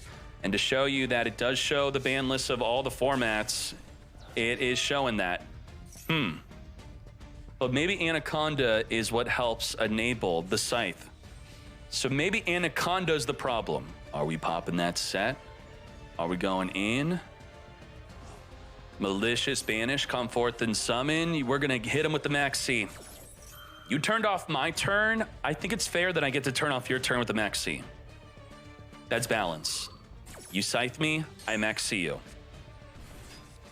But is it gonna turn off his turn? Is he going to agree to end his turn? I don't think so. I think he's going all in. He's going all the way. Cross out designates. Negate a card for just the turn. What do we share that we would want negated? Negate Call by the Grave and then have another hand trap we draw into. Makes sense. That is a great idea. Call by the Grave, negated for the turn, which could further deter him from pushing through the Max C.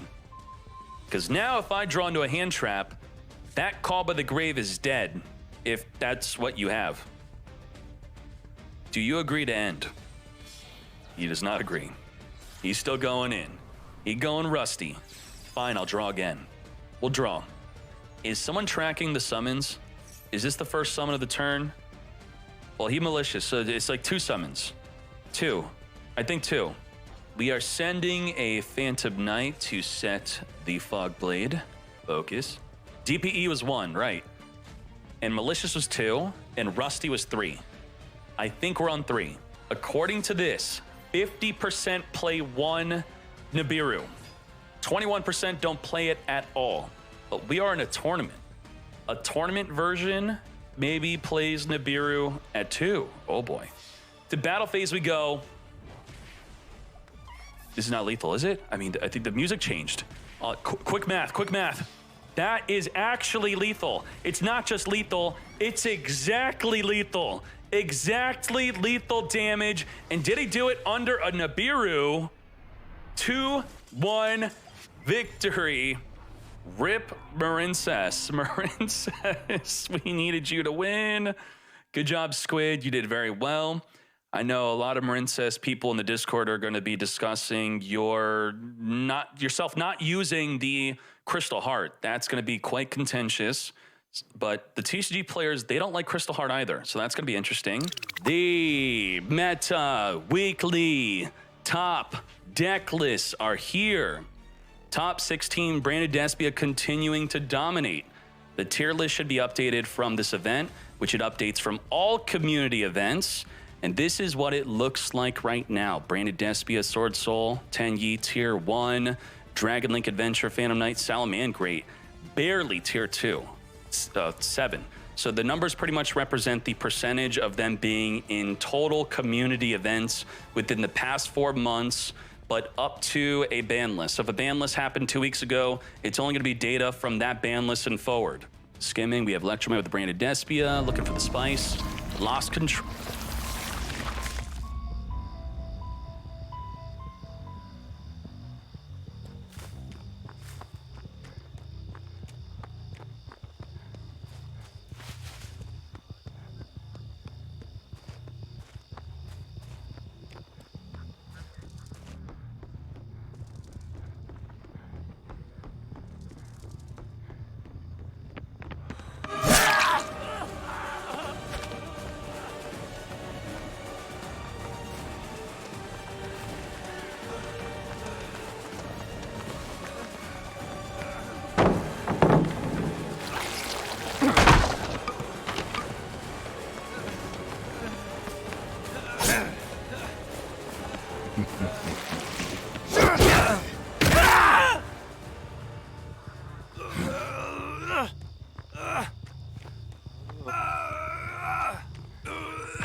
You disappoint me. Is that the best you've got?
Poor performance indeed.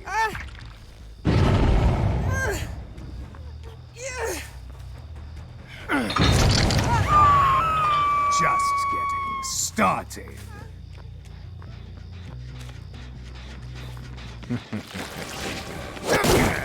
I want more from you. Too bad you won't make it much further.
You'll pay for that.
Spicy Orchist deck. Here's the main deck. Here's the extra deck. We're looking at Slazin, Sword Soul. We have Yurievna with his large and in charge deck. Very large deck. Holy zoom out. Keck waits. That's the main deck. Is this a Highlander deck? What is this? Singleton, one card limit for all your cards? We have the branded Despia and triple Kaiser Coliseum. Try it. Banned in TCG. And then YouTube Raid Dark Magician in the top 16. Branded Dark Magician. This deck's only going to get better in a couple weeks. Illusion of Chaos is coming, which will be a big boost. We have Cody, Xbox top tier gamer with the grass, and here is his deck, okay. Shelmy playing a 4th copy of Bufferlo. This summons Bufferlo from the deck and negates it, but then it activates off the field, so it's not negated. Good job, Shelmy. We have Artorias with his branded Despia. We have Luanda Rees, Shifter semi-limited in OCG. Get ready for that. Okay, TCG's got triple pot of P, and then Alan Zera. We know that from my TCG Tier 0 tournament that Fluanderies is still going to be relevant 1 year from now, where most of these other decks pretty much disappear. Just be ready for that. So this is a good investment if you like this play style to be good for more than a year. We have this deck, okay. Numeron. Numeron. No Apollo USA in the extra, that's fine. We got the club.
Too bad you won't make it much further.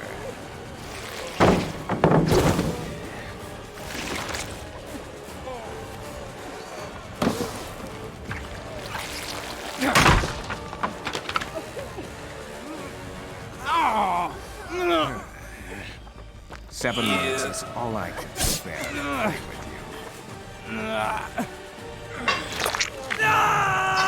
Just getting started.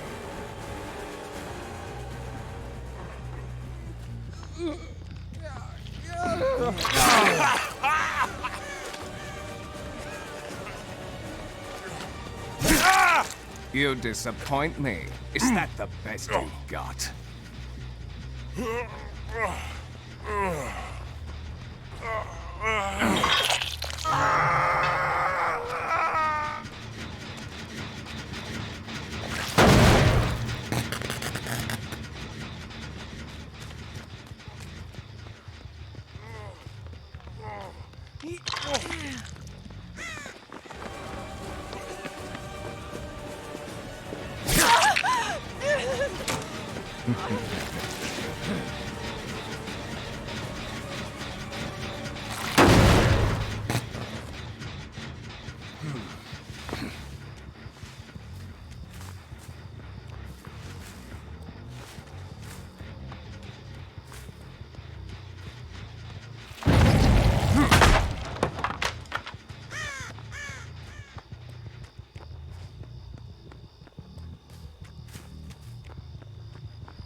Poor performance indeed.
I'll see you dead.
Wasting my time with you.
And the Avramax.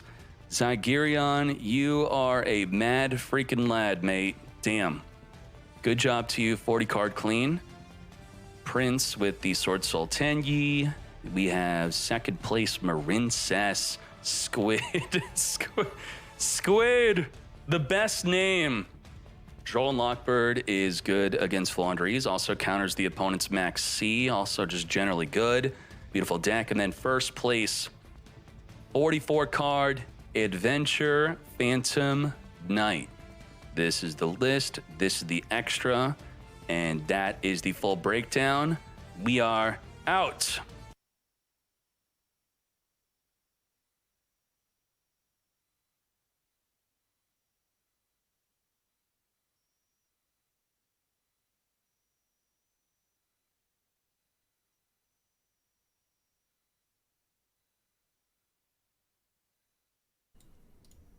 This video was made with the best videos uploaded on this channel this month. Fulcrum, come in. Call train the way. Yodi gang. I'm out here in Yodi land just chat, is faded that than a hoe. Chat, is that Took Taz a or not? double blinket and straight to Benjamin City. Shall we? Cheers, my friend. I'm faded than a hoe. You feel me? Need I say more? Does IT get go much further than that? Oh my god, what the fuck? Dude, the guy threw a fish, man.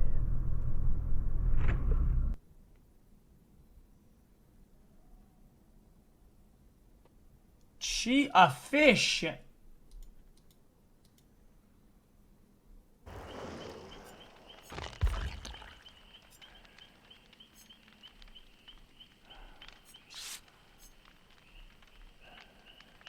Holy shit.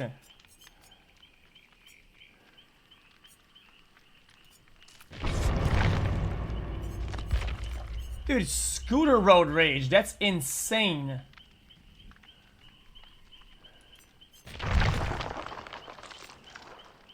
Also, dude, I'm gonna be honest, dude, I don't really the people who challenge cars ever. Like, people don't get it though. People don't get this, but you don't know who you're interacting with, right? Somebody you challenge a car, somebody gets mad or does something and snaps and just goes onto the gas, you fucking die instantly. You fucking die. And people still challenge cars. What is wrong with them? What is? All right, let's go. Let's go. Off the bike. Let's go. Get off the bike.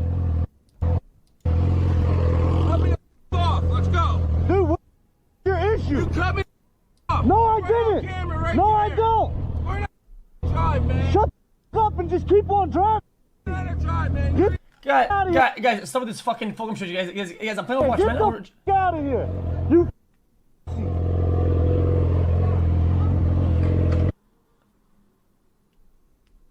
Jesus. Shut up and kiss me. Happy now?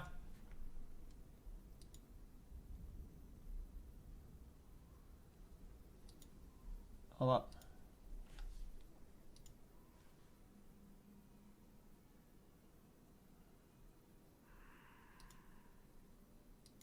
Dude, who does this? Who stops in the middle of the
7 minutes is all I can spare to play with you.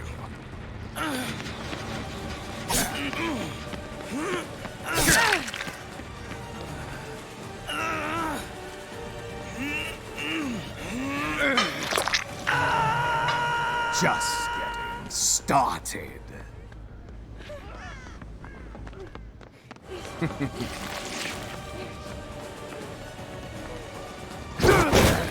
Do you actually think you could defeat me?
You disappoint me. Is that the best you've got?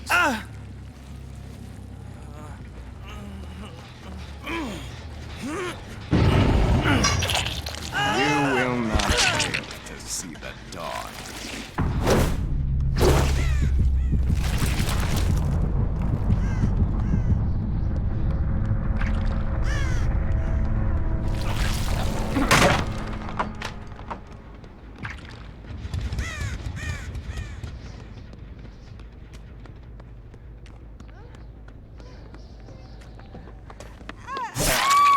Poor performance indeed.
There's no point in hiding.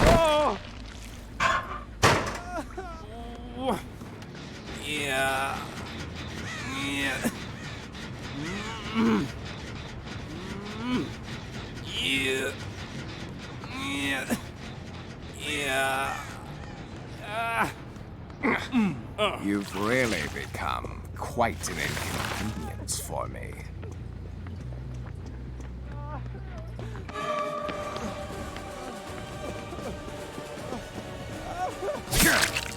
Too bad you won't make it much further. Yeah. Yeah.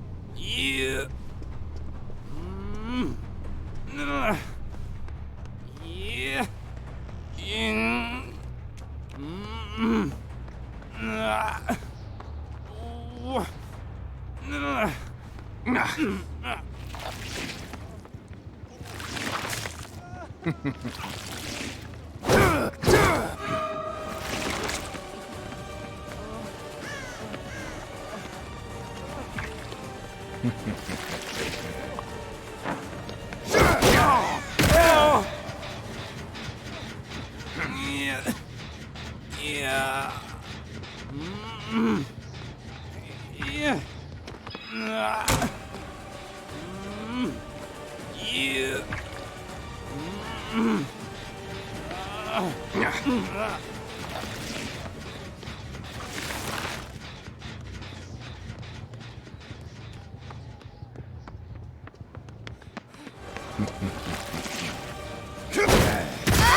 Expected more from you.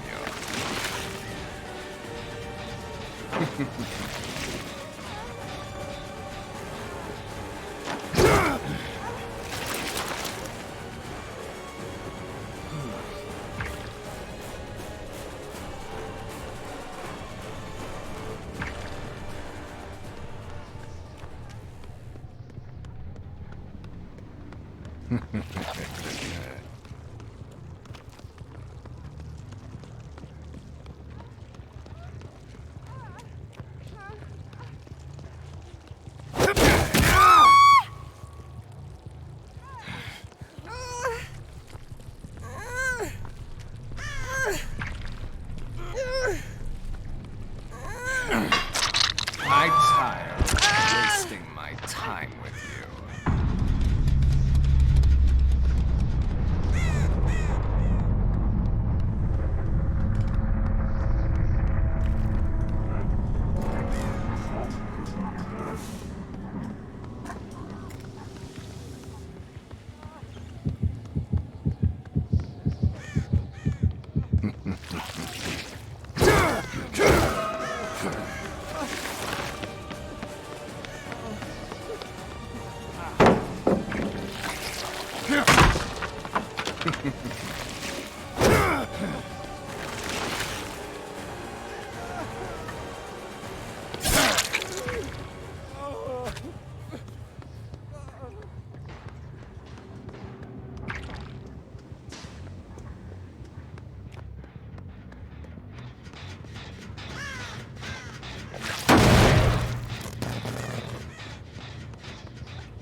I'll see you dead.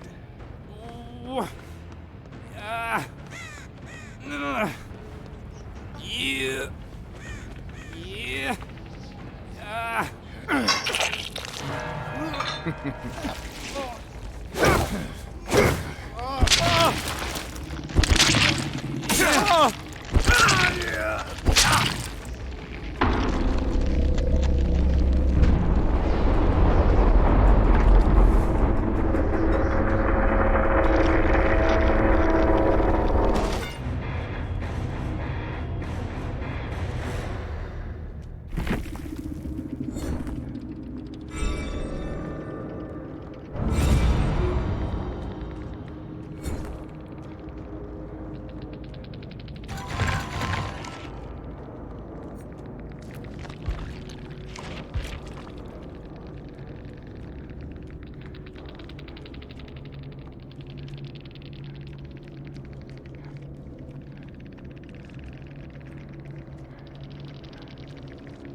The fucking road, man.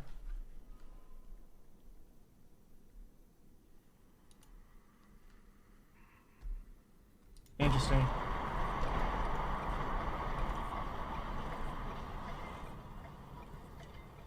Come on, will you? Yeah,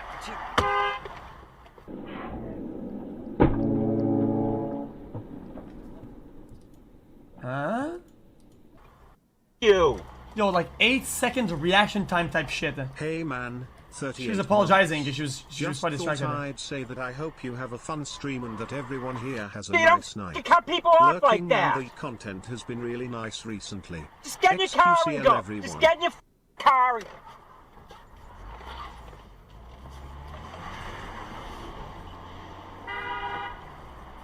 You.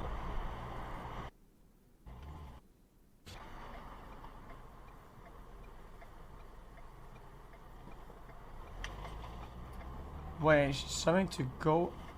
Huh? I don't get that. I got 5 things to say to you. Faded than a hoe, faded than a hoe, faded than a hoe, faded than a hoe, faded than a hoe.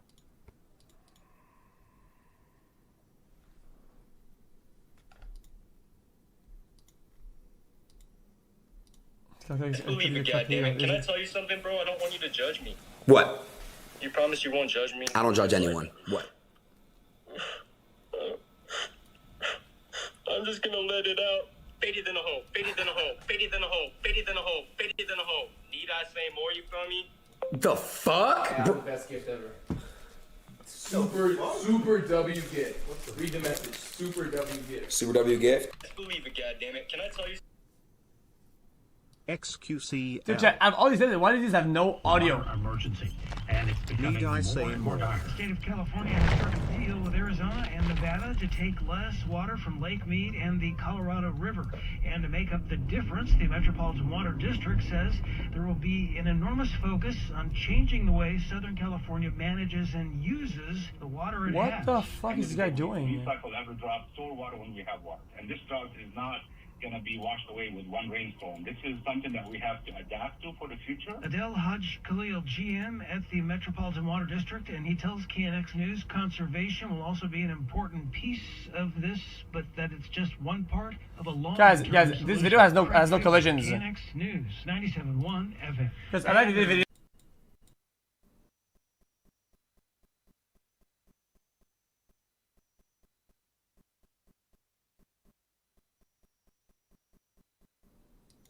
Dude, who does this? Who stops in the middle of the fucking road, man?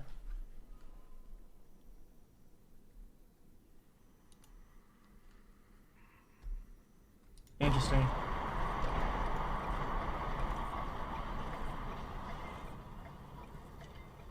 Come on, will you?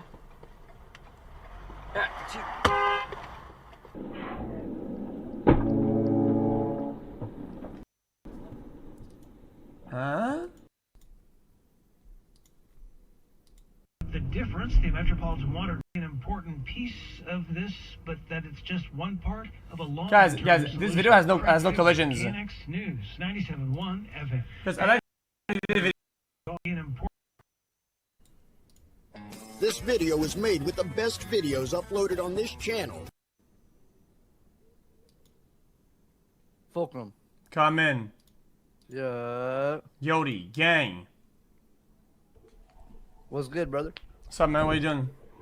You just woke up. I'm on a mega win streak right now. I'm having a good time tonight. I'm mega focused. I'm going massive. Bro, no dark and darker before it's gone? Nah, probably not. Oh my god. Damn, this guy kinda went hard though. Initial D music, hello?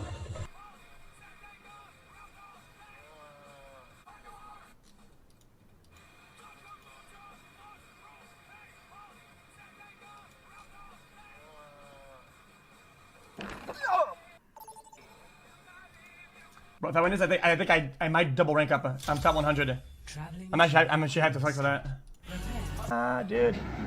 Yeah, it's really funny, man. Shut your dumb ass up.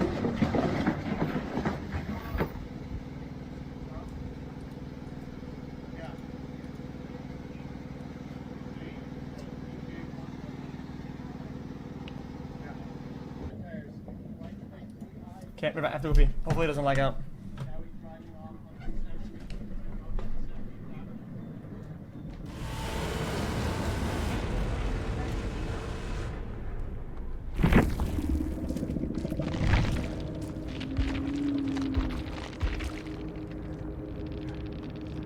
Faded than a hoe.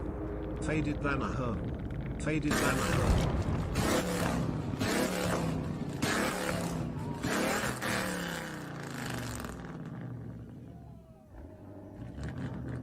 Was that time back in the meetings when she spotted Stacy Kaminsky with her new perm and a car was walking around her. Just in time to protect Stacy's fresh curls. One.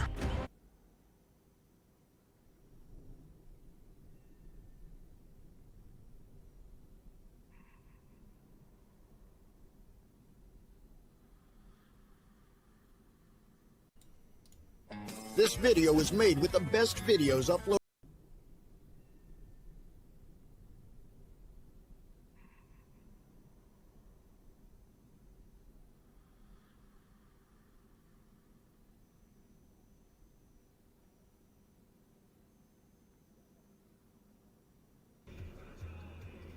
Only in Ohio.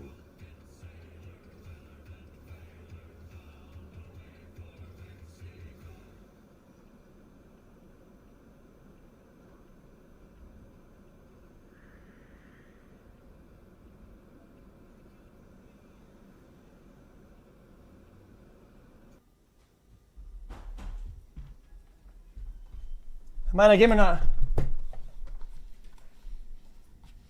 No, no TOS, please, no shot. Nah, no, no, no, no, no, no, no, no, no, no. Oh shit, this is me driving. It's my VOD review. Faded than a hoe while sipping mud and smackington the Penjaminium while blasting off to Yodi Lamb. Holy. Okay, that's okay. This is just somebody being a Chad. Nope. Boom.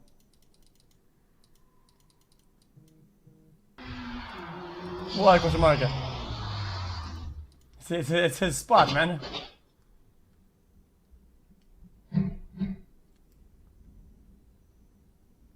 Why would you send your car in a fucking neighborhood like that? What is wrong, people?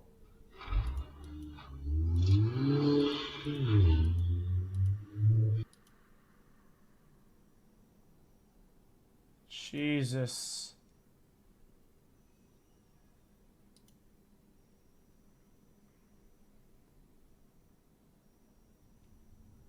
Oh no. I think it's pretty fucking irresponsible to drive a trailer with like unsecured stuff in it. Like that is so fucking stupid. It's free wood though.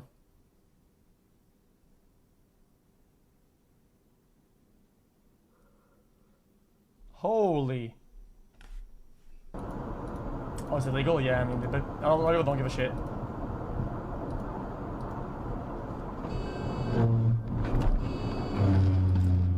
Why is it taking so long to react? I don't get it. I realize that in these videos, it takes a lot of time for people to react to stuff. Like, I feel like it's like slow reaction time, no?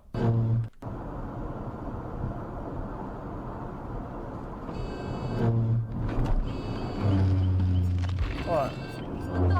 Not paying attention, you think?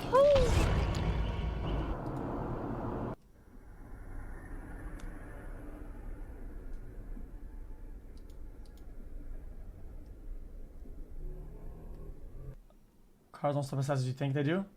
Okay. You maybe you're right. I'm just used to the brakes on the car that I drive. That shit is like instant. Dude. The McLaren will go from 60 to 0 like in like a single second. Prepare for battle. Select your hero.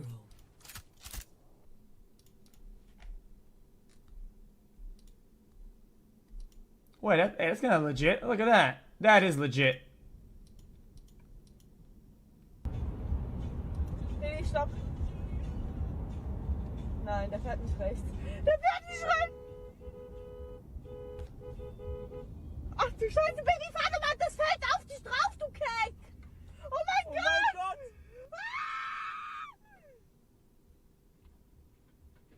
Jesus.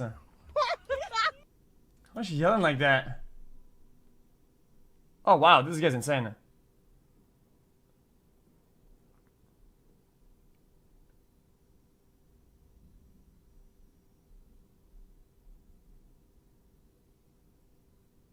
Oh damn. Just kinda how it goes, I guess. Yo, this is X on the beat, yo. Anyone knows that boy? I don't know, he's just so soy.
Playtime is over.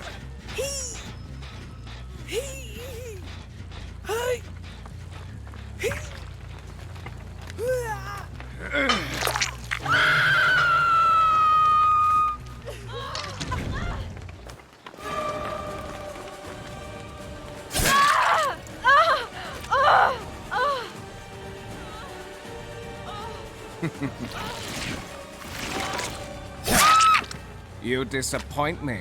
Is that the best you've got?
There's no point in hiding.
I'm tired of wasting my time with you.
Imbecile. That's what he calls Professor Blanchard. The imbecile is choosing 2 students to lead a research assignment in an abandoned farmhouse. Carter knows he's going to be selected. He's the best in the neuroscience program, the best at the Leary. The Leary. It could only be the Leary. The Leary or the Allen. 2 institutions with a history of working with the government to push the limits of psychology beyond the code. Not beyond the code, despite the code. The papers coming out of the Allen amazed him, captured him, inspired him. Had he been Canadian, it would have been the Allen, or what many called Ravenscrag. The experiments they conducted were brilliant, cutting edge, mind-shattering. He wishes he were a student in the 50s studying under Lord Crag, the nickname patients gave the genius at Ravenscrag. Lord Crag returned from the trials with ideas, not cautionary tales, not disgust like the other bleeding hearts who condemned the doctors who would anyway be smuggled into his country and be given the highest positions in government in exchange for their discoveries. Lord Crag took the experiments he had heard about to the next level, and Carter hopes to do the same. But not with this professor, not with Blanchard, Dr. Blanchard, Dr. Bleeding Heart Blanchard. He has no idea what real power is. Real power is freedom. True freedom. Freedom beyond the limits of ethics and morality.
Murder was made legal for 12 hours. What would you do? People are going to be slaughtered, and nowhere is safe to hide. I'm going to break down the mistakes made, what you should do, and how to beat the experiment in the first purge.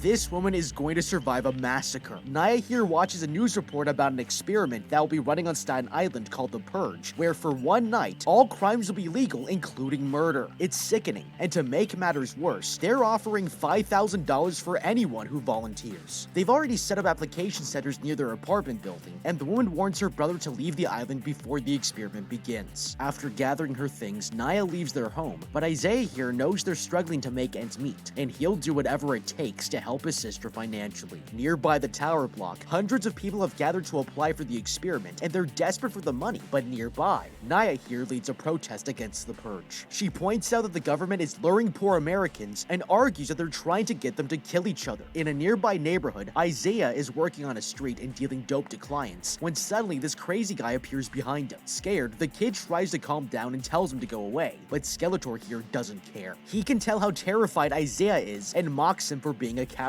The brother shoves him away, embarrassed to be called out, and the psychopath pulls out a razor blade from his mouth before attacking him. He quickly runs out of there just as the kid's friend comes to back him up and shoots his gun at the man. They quickly get out of there and leave, giving Isaiah an excuse to join the purge. Meanwhile, this gang leader Dimitri gathers his crew and orders them to protect their territory during the purge.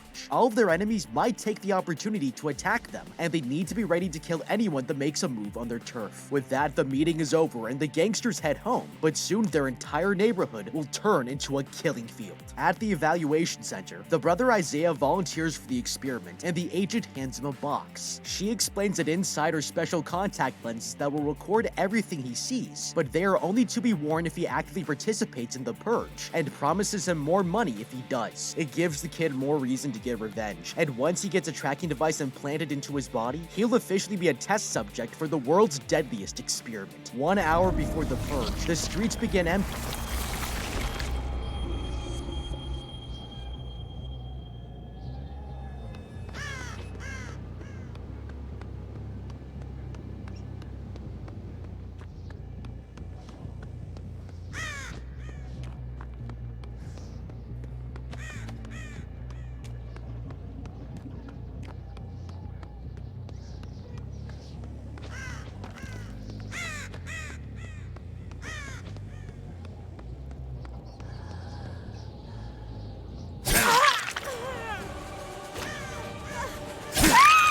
Too bad you won't make it much further.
Playtime is over.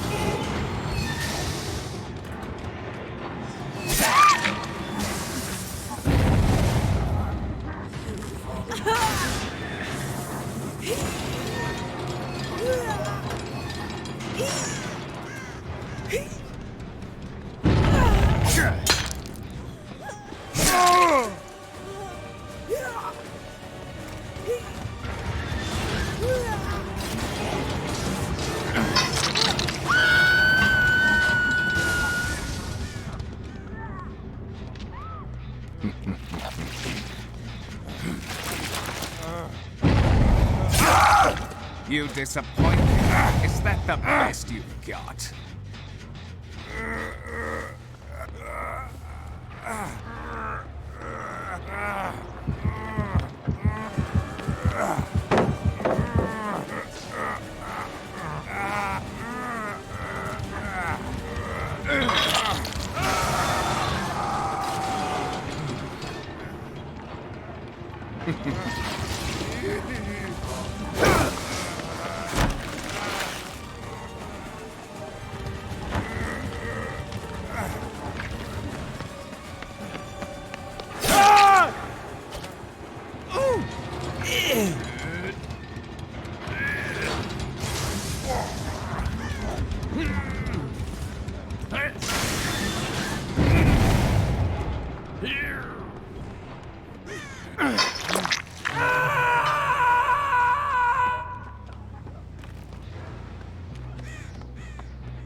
"7 minutes is all I could spare to play with you."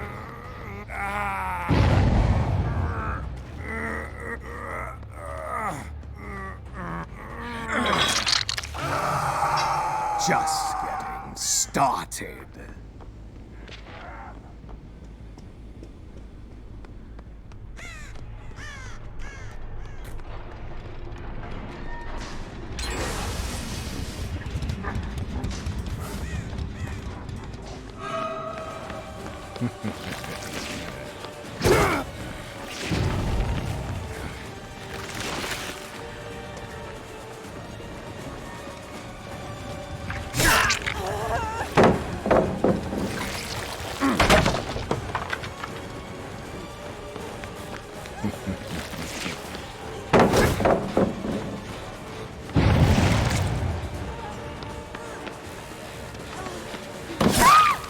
High performance indeed.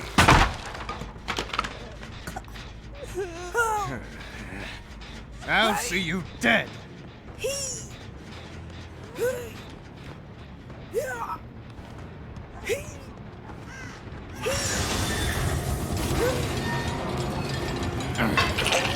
You will not.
I'm tired of wasting my time with you.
emptying and the bridge from Staten Island is closed off, leaving the community stranded from the rest of New York. This mother Louisa takes her daughter to a church where she meets up with Naya and this woman who welcomes them, reassuring her friend that they'll be safe here. The sister walks away to call her brother and asks if he got off the island. He lies, saying that he's in Brooklyn, and she believes him. Relieved, the woman hangs up the phone and Isaiah seizes the opportunity to put on the special contact lenses. He wants to purge and is determined to get revenge on Skeletor for humiliating him, but this kid will find out this was his biggest mistake.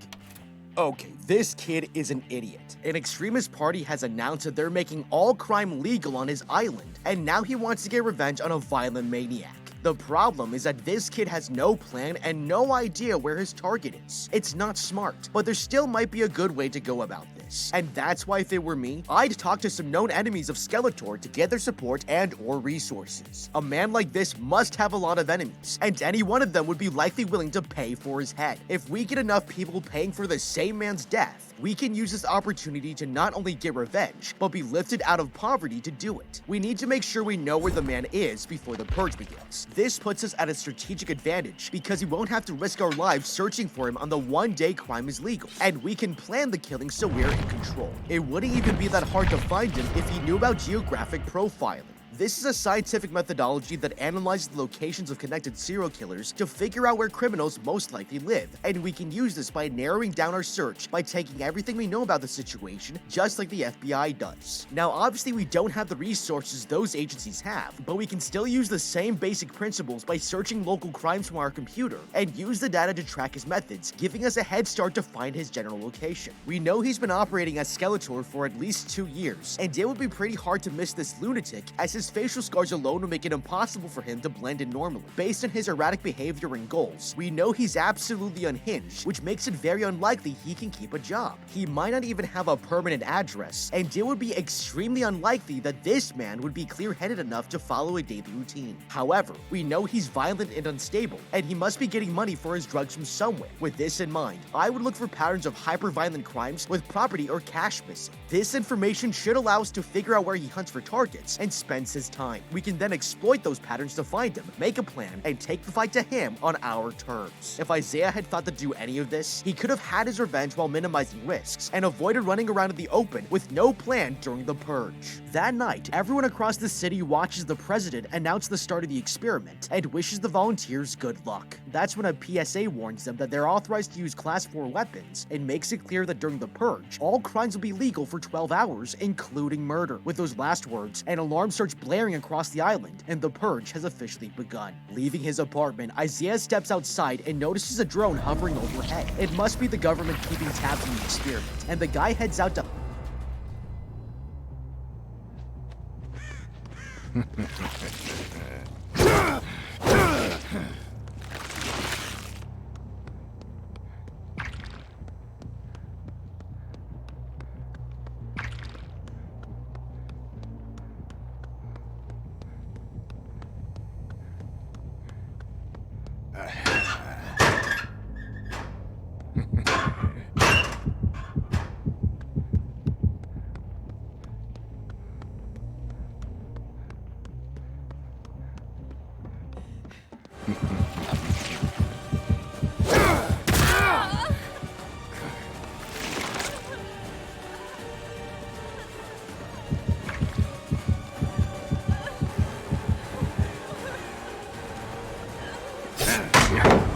You'll pay for that.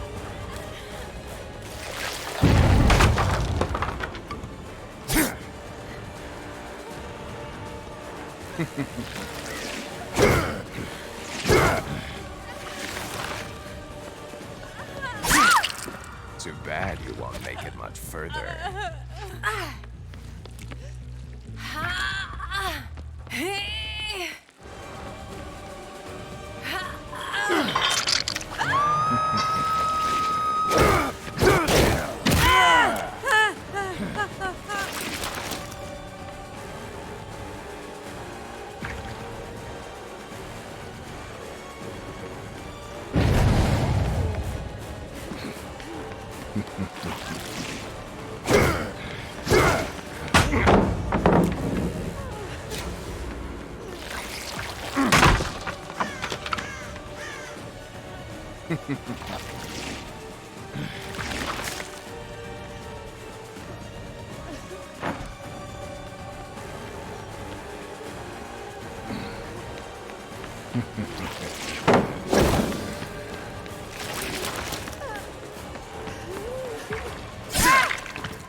7 minutes is all I can spare to play with you.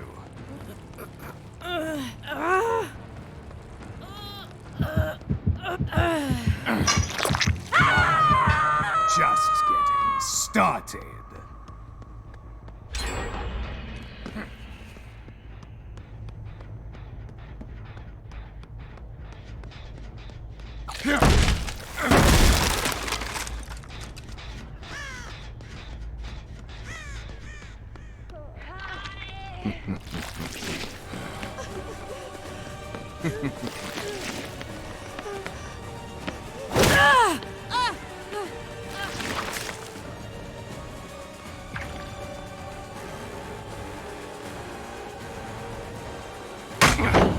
Are you trying to make me angry?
There's no point in hiding.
Playtime is over.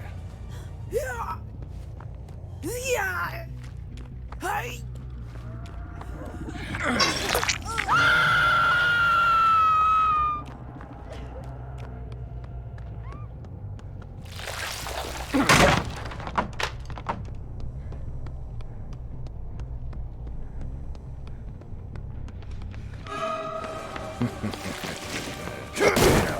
Do you actually think you can defeat me?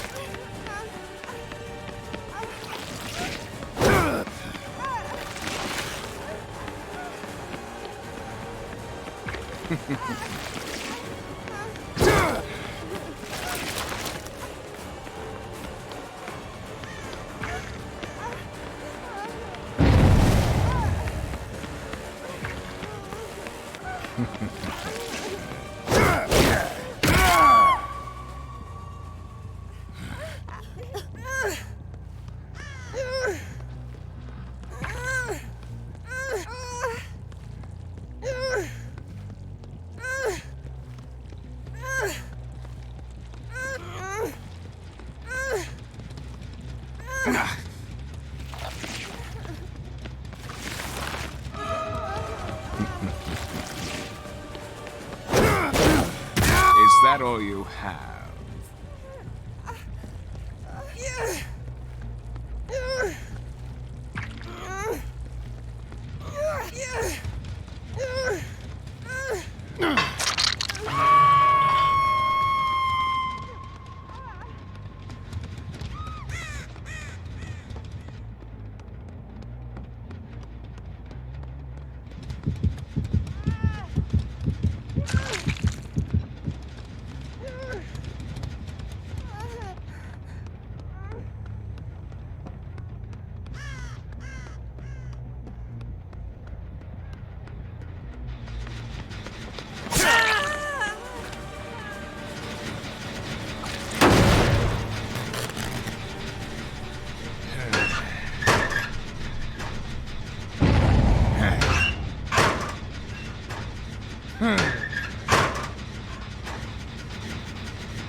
to hunt down his prey, terrified that he might be killed. Meanwhile, the man is trying to pry open an ATM to steal some money, but that's when Skeletor suddenly appears behind him and stabs the guy in the chest. The psychopath starts bragging to the people running the experiment that he's made the first kill of the night, and his bloodbath won't stop anytime soon. Across town, the gang leader calls his colleague Zoe to check up on their operations, and the guy reveals that one of the gang members, Capital A, disobeyed orders. He's gone out to purge, but Zoe has some good news. Someone has sent escorts to keep him company, but the man doesn't care. Dimitri here wants to make sure his crew survives and knows things will only get worse as the night goes on. Meanwhile, Isaiah cuts through an alley when he notices that there are dolls and cans of fuel scattered across the area. It's strange, and the man picks one up when he hears people laughing at him. On a fire escape are two women wearing the contact lenses, and he flips the teddy bear over, realizing it's a remote-controlled bomb. This whole alley is a trap, and he runs straight through, narrowly avoiding the exploding dolls. He walks through the streets searching for his target as the shopkeepers tell him to back off, but that's when he sees two cars pulling up. A group of gangsters walk out of the vehicles, and this guy, Capital A, tells the old man that he's here to purge. Throwing a brick through the window, the gang members head inside, and Isaiah decides to walk away, but is surprised by another group of gangsters. Terrified, he pulls out his gun, but that's when one of them recognizes him, and he realizes it's one of Dimitri's men. The guy notices the kid is wearing contact lenses and figures out he's looking to get revenge on Skeletor. It's embarrassing how right he is, and the man invites him to a party down the block, suggesting that they might find the psychopath there. The kid agrees and goes with the gangsters, following them to a street filled with people. They've all gathered to have fun instead of killing or committing crimes, but soon this party is going to become a massacre.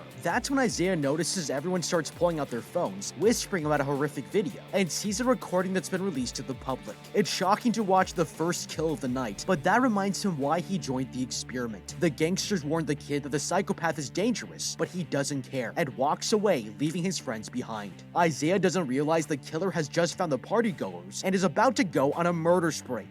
Okay, looking for Skeletor at a party isn't a terrible idea. We know that he's a violent killer with few resources, and that he wants attention for his crimes. Killing unarmed people at a party is exactly what he would do. That being said, this kid just witnessed a horrific murder at the hands of the psycho he's hunting, and if he's not careful, he'll end up the second murder of the night. With that in mind, leaving his friends at a crowded party to look for this guy is a great way to lose a kidney. In a crowded place like this, he has no plan for what to do if he actually finds Skeletor. Firing his weapon into the crowd will kill innocent people. He saw the video of the first purge kill moments earlier and knows that Skeletor prefers melee weapons based on his previous encounters with him, which means in this crowded party, Skeletor has another major advantage. With a little bit of forethought, he could have had a much easier time finding Skeletor and put himself in a much better position to be able to do something with that information. If he really thought Skeletor would be here, he should have asked the people at the edges of the party if they had seen him. If no one in the immediate area has spotted the man, then he probably isn't there, and if they had, then we would know where to start looking. He also could have found some high ground and surveyed the scene from up above. Any of the trees or low roofs are fair game, and a parkour wall climb would make this easy and fast. Now, he would need to be extra careful climbing onto the roof of the house, as he would be exposed, so he could have a friend watch his back, or go around and climb from outside the party. Skeletor doesn't blend in, and wouldn't be too hard to spot from high ground. It's also important to think about the fact that everything he does is currently being recorded and shown on the news, so how he acts in this situation matters. If he follows through, then he's going to lock himself into being a criminal for the rest of his life, because people tend to think twice about hiring someone who's been on TV for murder even during the purge. If he hasn't already been hired to kill the man, then he could still walk away and live a normal life. Across town, the gang leader welcomes these escorts to his penthouse and gets himself ready for their company, but he knows something isn't right. Walking out of the bathroom, the man approaches the women and they start to seduce him. He doesn't seem to notice that the girl behind him pulls a knife out of the pool table, and she tries to stab the gangster, but he quickly turns around, stopping her at the last second. The other woman slashes him across the back, and the man gets kicked across the room. Dimitri realizes they must have been sent to assassinate him and brutally fights them off. He manages to overpower them both and knocks them to the floor, demanding to know who hired them. That's when they revealed that it was Capital A, the gang member who went out purging and betrayed him. Meanwhile, Skeletor walks around the party looking for his next victim when a girl starts dancing with him. She spins around to face the man, and the psycho takes the opportunity to viciously jam his knife into her body. Everyone around them is was too busy partying to notice until he begins stabbing a man several times, making them realize that someone is purging. Terrified, the whole crowd runs away and scatters, but suddenly he hears someone cock a gun.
Too bad you won't make it much further. 7 minutes is all I could spare to play with you.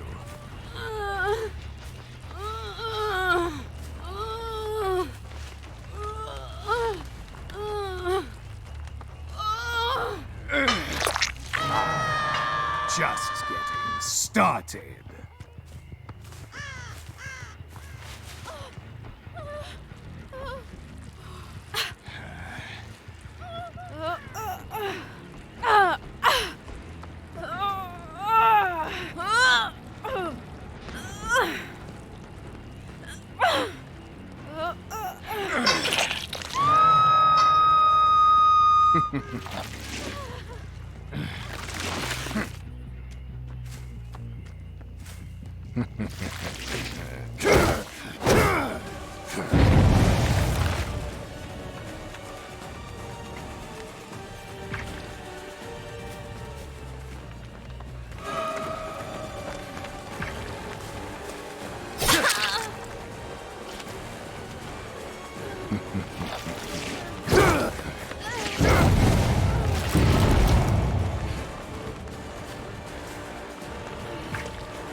I'll see you dead.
I'm tired of wasting my time with you.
Poor performance indeed.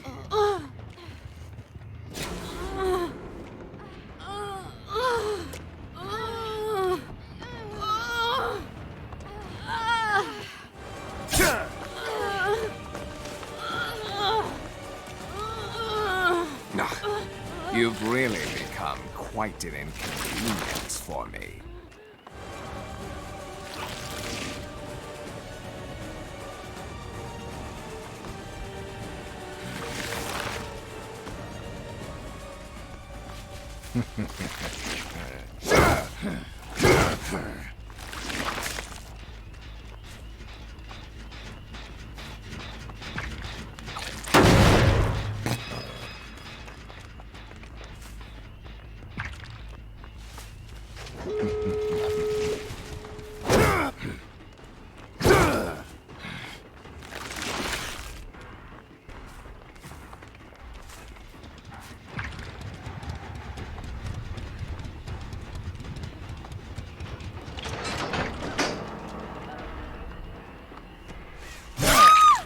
You disappoint me. Is that the best you've got?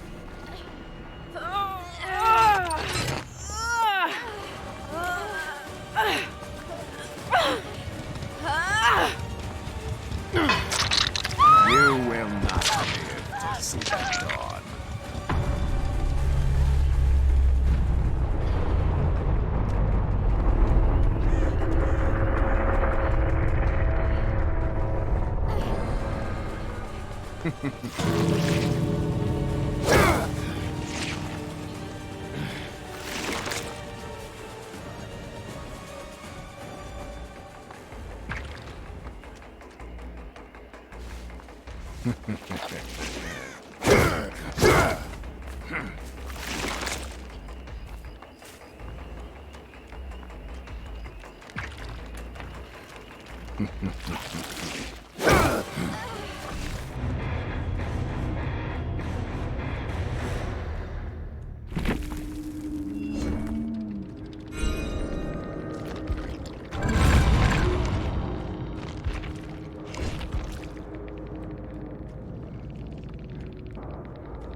Turning around, the killer sees it's Isaiah and dares him to pull the trigger, but he can't. Acting quickly, the psycho slaps the gun out of his hand and the kid runs away. He didn't have the guts to shoot, and now the killer is going to hunt him down until one of them finally dies. Searching for a place to hide, the brother enters an abandoned warehouse and sees a group of purgers smoking up, but then they spot him. He runs away as fast as he can, but slips and falls to the ground. The kid gets back to his feet and finds a room to hide in, but there's a problem. When he fell, Isaiah cut his leg and the purgers are still looking for him. That's when his sister calls, and he answers, revealing that he's hiding in a warehouse on Staten Island. Worried, the woman immediately heads out to go find him and sneaks through the streets, making sure not to get caught. Suddenly, a wire slips around her ankle and pulls her off balance. The woman crashes to the ground and is dragged towards a metal grate where a purger tries to reel her in. Terrified, the woman pulls out a can of pepper spray and shoots it straight in his eyes, forcing the man to let go. She immediately runs off to the warehouse Isaiah is hiding in and sends him a message, letting the kid know she's here.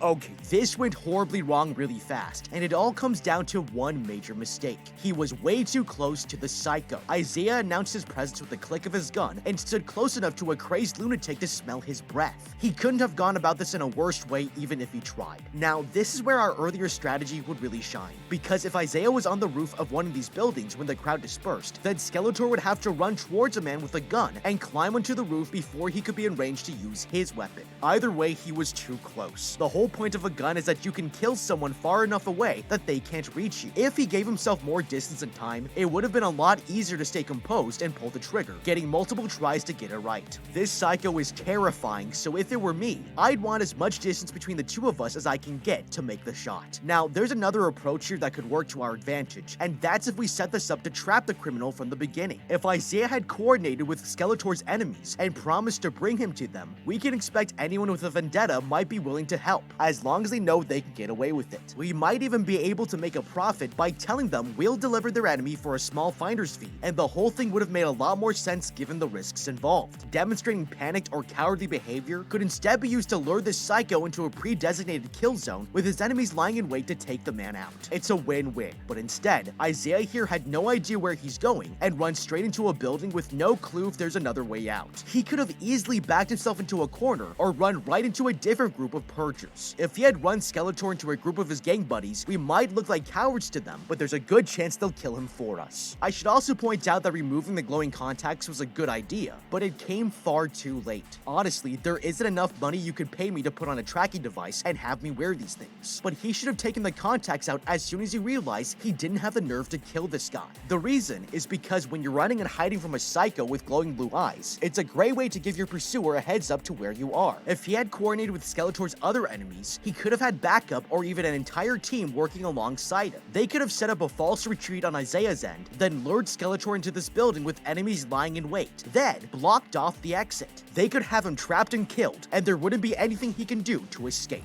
Meanwhile, her brother is still in the room when a purger walks by and looks through the window searching for him. Thinking quickly, the kid closes his eyes so the man doesn't see his glowing contacts, and luckily, the purger walks off. He wasn't spotted, and Isaiah takes out the lenses, realizing that they make it too easy for someone to see him. The kid leaves his hiding spot and peeks through a window to check if the coast is clear, but that's when he sees Skeletor holding his sister hostage. The psycho wants to hurt his next victim and is about to slit her throat, but that was his biggest mistake. Isaiah suddenly comes running out of the building and jams a glass shard straight into his back. He lets go of Naya, and the two siblings quickly get out of there as the killer tries to pull the shard out. In another part of town, the gangster Capital A meets with the escorts he hired, thinking they've assassinated the gang leader, but that's when Dimitri's men come out of hiding. They've surrounded the traitors with weapons pointed to their heads, and the leader walks up to the purger, making it clear that he's going to die. Without hesitation, he takes a gun and executes the man on the spot. It's cold-blooded, and the guy walks away as his men finish off the other traitors. Making their way to the church, the siblings walk through the streets, and the brother apologizes to his sister for lying. The woman understands that he's frustrated that they're poor, and promises to help him get out of the gang life. But that's when a man in a raincoat approaches them. They back away as he holds the siblings up at gunpoint and beg him to leave them alone, but he refuses. Suddenly, the man fires his weapon, spraying them with water, and runs away. They were just pranked with a water gun, but soon the bodies are going to pile up. The siblings continue walking through the streets when they hear bikers in the distance. They quickly hide behind a pot as these purgers race past them, but it's strange. They're nothing like the people they've seen, and soon they'll discover firsthand how brutal these purgers can be. On another street, Dimitri and his gang are driving down the road when a flaming truck crashes straight into them. The gang leader wakes up inside the flipped over car as armed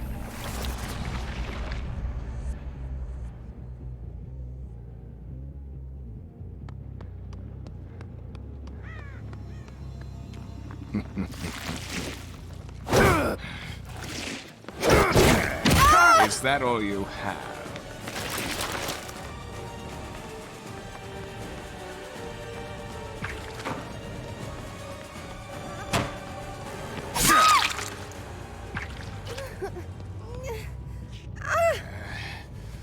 Seven minutes is all I could spare to play with you.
Too bad you won't make it much further.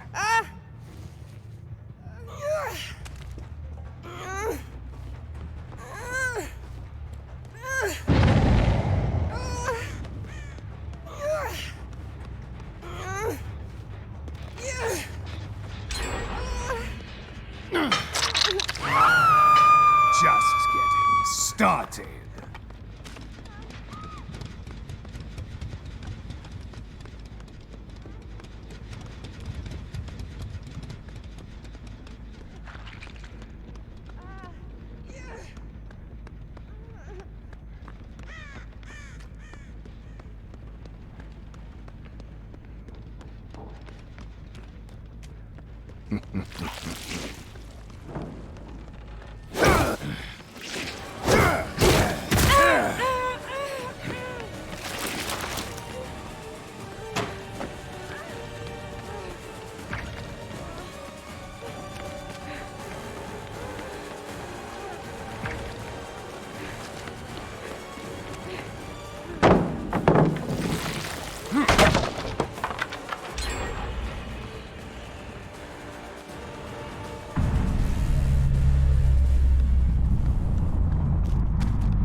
Do you actually think you could defeat me?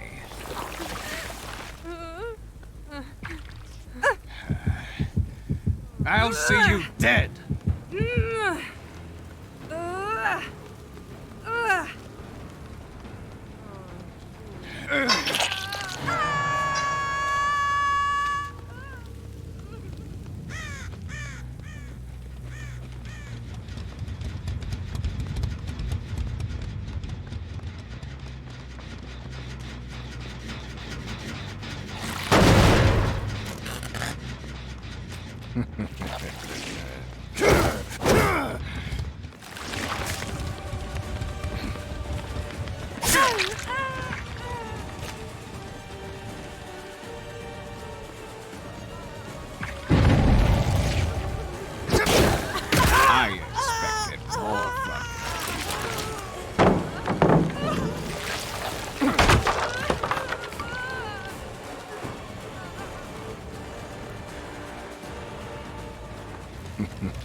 High performance indeed.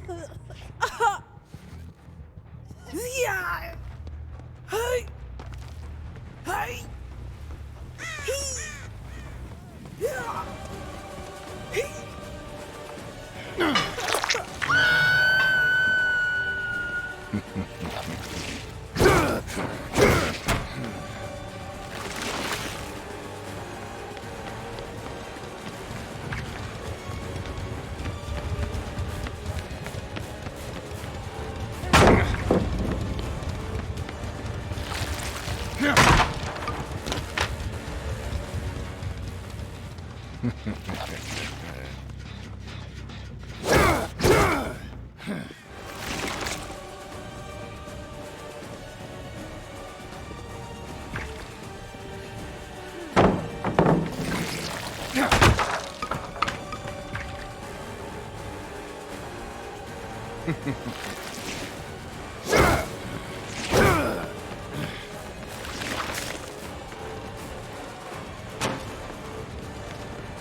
Men start shooting up his escort vehicle with high-powered weapons. He knows that there's more to these guys than meets the eyes, and the man crawls out of the vehicle, deciding to take matters into his own hands. Dimitri kills one of the purgers from behind and steals his rifle, using it to shoot down the others. With the gunman dealt with, he calls one of his gang members and tells him to bring the whole crew over here. Okay, this is what happens when you're distracted on the road, and if these guys were paying attention, this could have been easily avoided. That being said, this might have actually been a good thing, because Dimitri has now learned that trained mercenaries were hired to make this whole purge look like a complete success. The NFFA is clearly willing to do whatever it takes to make their twisted version of America a reality, and that would be all I would need to decide they needed to be stopped at all costs. The purge was a terrible idea from the start, and there's way too many loopholes waiting for people to exploit. Eventually, everyone will be trying to solve their life problems with murder, and society is going to completely collapse as a result. What's even worse about the purge is that it's not even doing what it's supposed to. It's very unlikely this is going to reduce crime for the rest of the year, and we need to form a multi-pronged strategy to end the NFFA before they get too powerful to stop. If it were me, I would start recording the gunfight and then explain to the camera how I knew these men were mercenaries, recording some of the radio chatter to prove my point. I'd talk to the camera as I went and keep as much transparency as I could at the beginning of all this. I would want to inform the public and get my message out there as quickly as possible without compromising my team's position, but timing is key here. Now that they're all dead, he should have taken the time to search the bodies for any ID or clues that might tell us where they came from. And if we're lucky, then we can destroy the NFFA's credibility and end the purge forever. Obviously, he should also loot the bodies because they won't be needing it anymore. Dimitri takes one of the walkie-talkies, and that's the most important thing he could have done because it gives him an information advantage that will be crucial for winning the war. Now, he can hear all the radio chatter from his enemies and can figure out where they are or what they plan to do next. As clever as this was, he missed a huge opportunity to get some hard evidence for his case. He should have started recording the radio chatter from the walkie-talkies first, before sending them to every news agency in the country. After he set that up, it's time we take the fight to them instead and use every trick and resource we have to win. Meanwhile, the siblings almost reach the church, but they're horrified to see that the bikers have already ransacked it and killed the innocent people inside. The sister can't believe anyone could be so cruel, and once the purgers leave, the siblings go to see if anyone survived. They're walking up the stairs when suddenly the mother Luisa comes out of hiding with her daughter. Relieved, Naya asks what happened, and the woman explains that the purgers shot up the entire congregation without mercy. She only managed to survive by playing dead, and the sister demands if her neighbor Dolores also survived, but the mother doesn't know. The brother tries calling the woman, but her phone is off, and that's when they hear gunfire in the distance. With the streets getting too dangerous, the survivors head to the siblings' apartment for safety, but soon soon they'll find out it's a death trap. Out on the road, Dimitri and his gang check the dead bodies of the purgers, discovering that they all have the same tattoo. The design is only worn by mercenaries for hire, and it's a sign that the government is interfering with the experiment. They find a headset, and hear someone report that a squad has finished killing people on a nearby street. The gangsters head over there and take a look around at the bodies, but it's horrible. The soldiers have shown no mercy to any of their victims, and that makes Dimitri furious. One of his men insists they should get back home for safety, but he makes it clear they're going to hunt down these death squads. At the tower block apartment, the survivors head for the entrance when a purger attacks them with a machete. The sister narrowly avoids getting sliced apart, and Isaiah distracts the man so the women can get to safety. Thinking quickly, he rolls into this construction site and protects himself using the metal beams, pushing one straight into the purger's head. He quickly makes a break for it, sprinting as fast as he can, and his sister locks the door, stopping the killer from breaking in. The survivors take shelter in the siblings' apartment and catch their breaths. Turning on the TV, they watch a news report announcing the purge will end in 2 hours, but the brutal carnage outside isn't slowing down. It's shocking to see, but that's when the mother notices bloodstains on the floor and begins to panic. Naya reassures her that it's nothing to worry about and speaks to her in private, telling the woman they will survive. It's what she needed to hear, but soon this building will become a tomb. At the gang's hideout, Dimitri and his lieutenants start grabbing weapons, arming themselves for the fight to come. He tells his crew that the government sent the mercenaries and is using this experiment to kill off the poor. The man refuses to let them kill any more of his people, and with all their weapons gathered, the gang goes to war. Okay, since we don't know how many there are or how well they've been trained, approaching this wrong means the gang could get them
Too bad you won't make it much further.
Seven minutes is all I could spare to play with you.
I'll see you dead.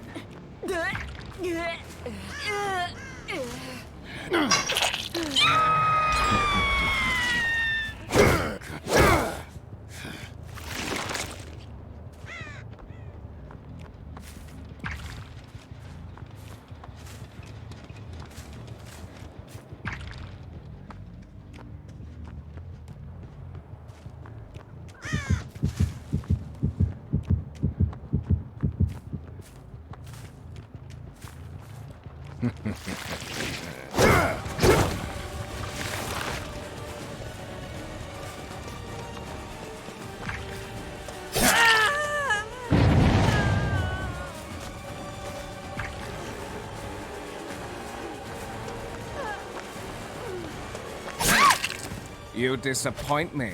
Is that the best you've got? Oh.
Poor performance indeed.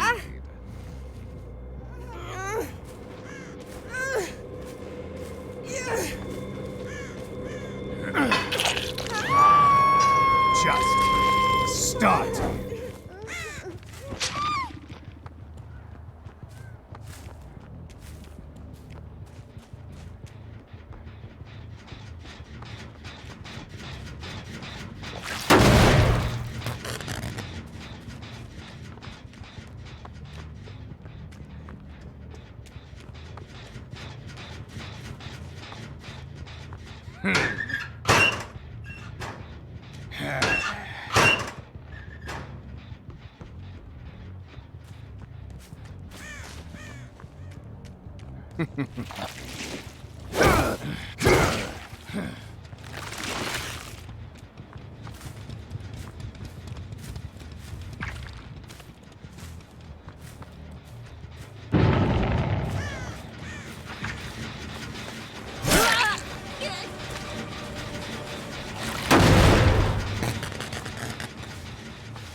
You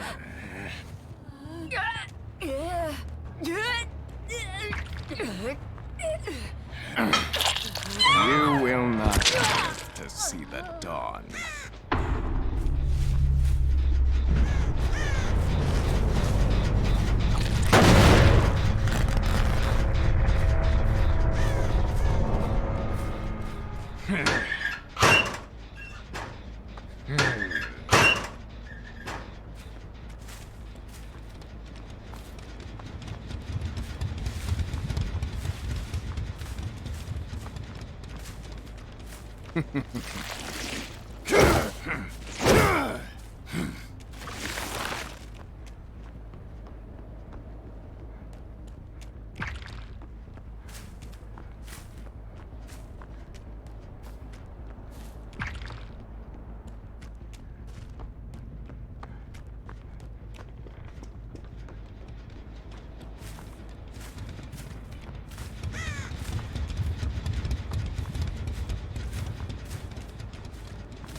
Do you actually think you could defeat me?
I tire of wasting my time with you.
themselves killed if they aren't careful. We don't know what the mercenaries are capable of if they decide to assemble their forces and take the gang down, but if Dimitri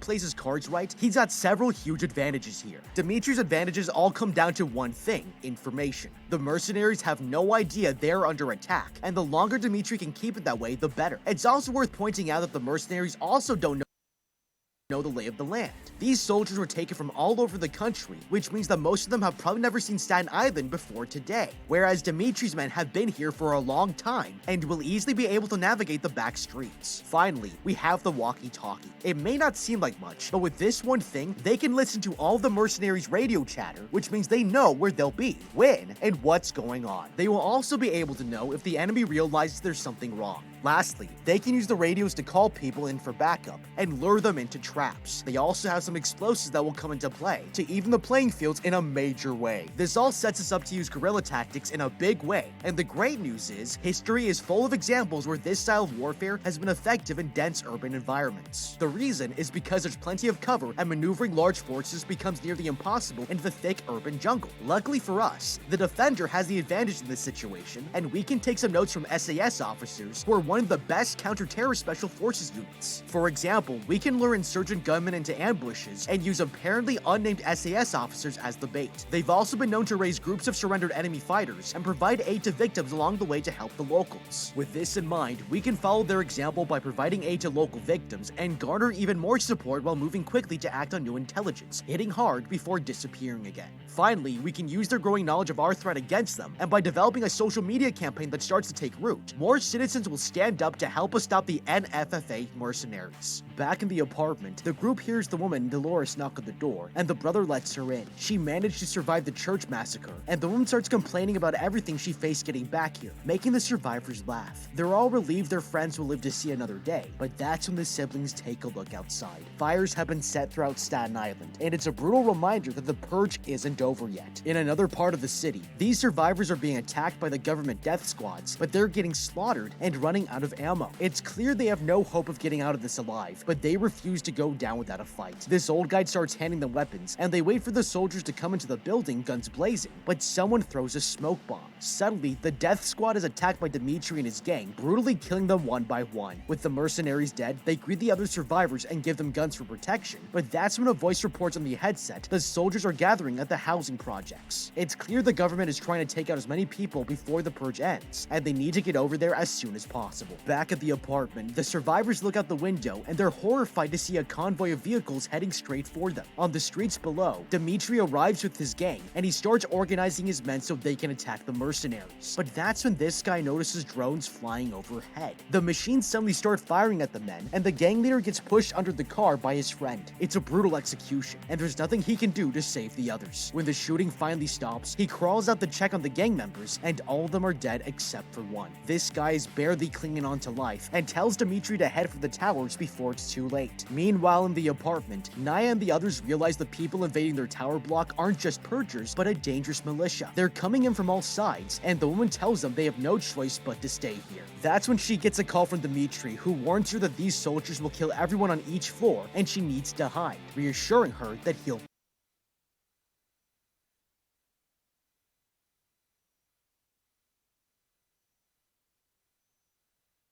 be coming. With that, he hangs up the phone and walks into the building, determined to rescue his friends. Inside, he carefully makes his way through hallways filled with dead bodies and follows after the death squad. On one of the floors, the man finds a power box and comes up with a clever plan. He shuts off the electricity throughout the entire building and uses the flashing emergency lights to brutally ambush the soldiers. Okay, first of all, if Naya had thought fast, she could have kept her apartment safe by taking the fight to them before they even made it into the building. They knew these guys were coming in to kill people, and the only thing they thought to do with that information was to hide and get out a weapon. The truth is, with a couple of Molotov cocktails, she could have seriously injured or killed some of them and bought enough time for her Super X to come in and save the day. Now, while Dimitri's plan to kill the power is pretty good, I think he could have done better. This strategy doesn't immediately stop the mercenaries from killing innocent people, and is likely to cause casualties enemies along the way. He needs to get them out of the building in a hurry so that he can fight on his terms and put an end to the casualties as soon as possible. He could have saved far more lives and killed all of them in a single debilitating blow with way less risk to himself if he had lured them out and taken the time to set a trap. The plan we're about to use is shockingly similar to the tactics used by Oda Nobunaga and the Battle of Okehazama. He was severely outnumbered by a warlord by the name of Imagawa Yoshimoto, who wanted to trample through his clan to attempt to take over the capital. Oda was outnumbered 10-1 and managed to defeat the enemy army by making it look like his army was stationed in Zensho-ji, a fortified temple, by setting up war flags and banners. He then maneuvered his army around a hill under the cover of bad weather and attacked Yoshimoto's war camp while his men still thought they were miles away. This one battle changed the landscape of Japan forever, and we can use a similar tactic here to destroy their assaulting mercenaries and secure the region. If it were me, I would first call an emergency backup on the radio close enough to get them to respond, and far enough to give him the time needed to set up the explosives and strap them to some half-full containers of gasoline. Then, I'd make it look like there are armed people inside. When they approach, we would fire off some shots to sell the danger of the situation and hit the detonator as they run inside to save their teammates. That way, the largest group will be taken out, and after we've cleaned the streets of the majority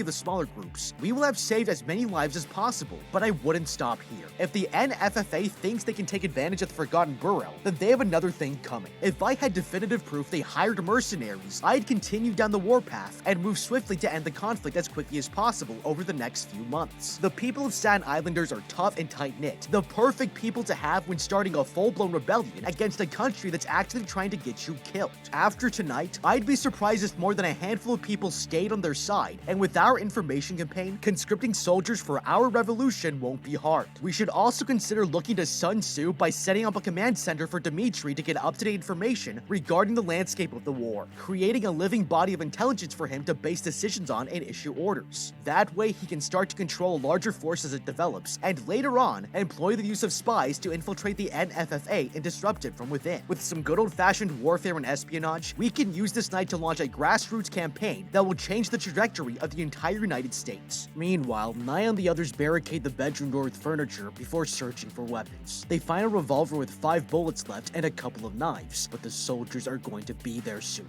It's terrifying, and the sister then tells the mother to hide in the closet with her daughter, while the others ambush the death squad. With the plan set, they quickly hide, and that's when the mercenaries burst into the room searching for more victims. The sister starts shooting at them in the legs, and the men fall to the floor where the other survivors quickly stab them to death. It's brutal, and another soldier enters the room, but he's suddenly shot in the head. To the siblings' relief, Dimitri has saved their lives, and he warns them all to hide in the closet. He knows more mercenaries are coming their way, and won't let them risk their lives, but Naya refuses. She'll do whatever it takes to help him, and that's when the soldiers enter the apartment. Looking around the corner, Dimitri spots them aiming their weapons, and tackles the woman to the floor as the death squad begins firing. They're being boxed in with no way to escape, but the man has an idea. Handing Naya an explosive, he takes cover next to the door and uses a mirror to see what the soldiers are doing. Suddenly, the psychopath Skeletor walks into the apartment and attacks the soldiers. He survived being stabbed and distracts him for long enough that the sister can throw the explosive down the hall. The gang leader stands up so he can shoot it and gets shot in the stomach, but manages to set off the bomb. It blows up, burning the death squad to a crisp, and Dimitri quickly takes cover, protecting them from the blast with a mattress. The group has managed to survive the night and begin to make their way out of the apartment, but then they hear an alarm blaring in the distance. The experiment is over, but they have no idea that the purge is going to keep on going until the series stops making money.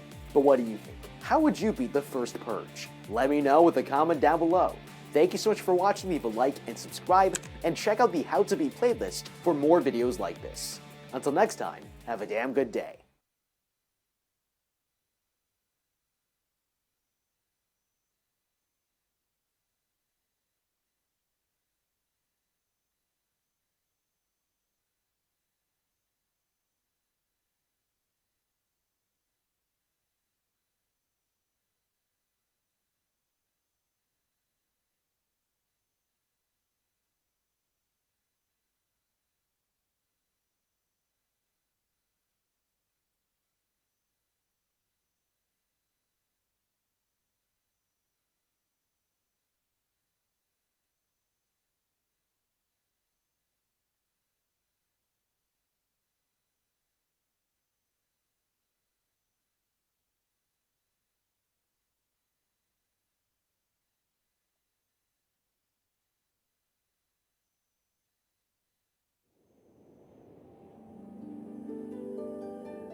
よーし、頑張れよ。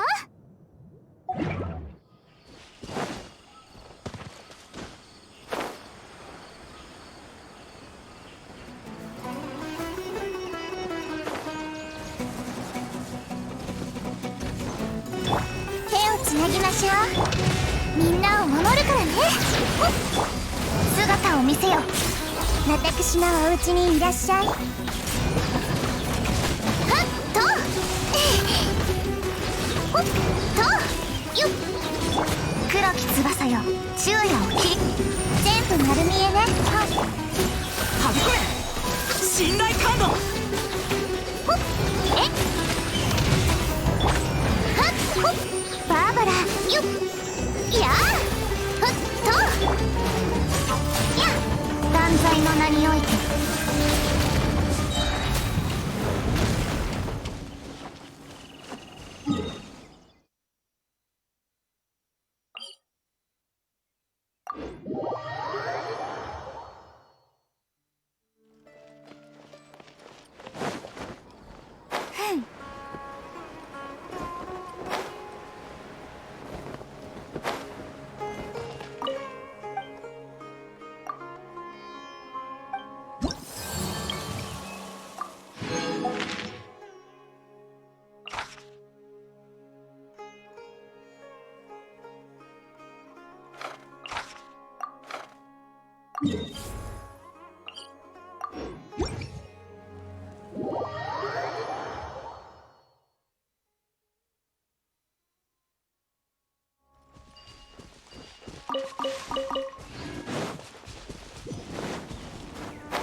姿を見せよ、オズ。やあ、覚えたわよ。はっほっえいお嬢様の仰せのままに。ふふとほっはっはっはっと信頼カード。断罪の名によ、元気出してよ。ほっやっ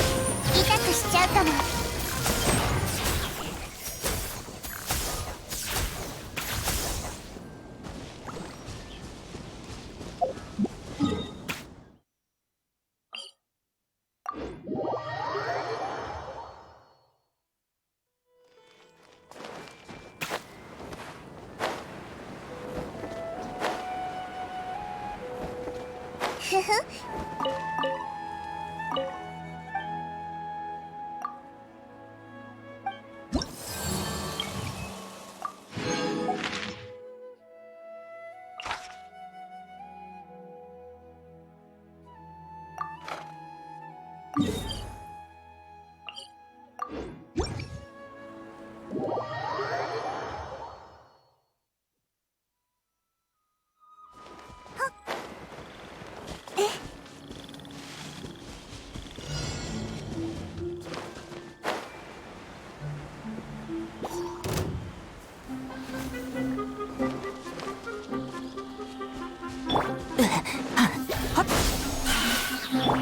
姿を見せみんなを守るからね。知識をあなたにも手をつなぎましょう。よっとえい。夜の源源芽生えよ。答えなさい。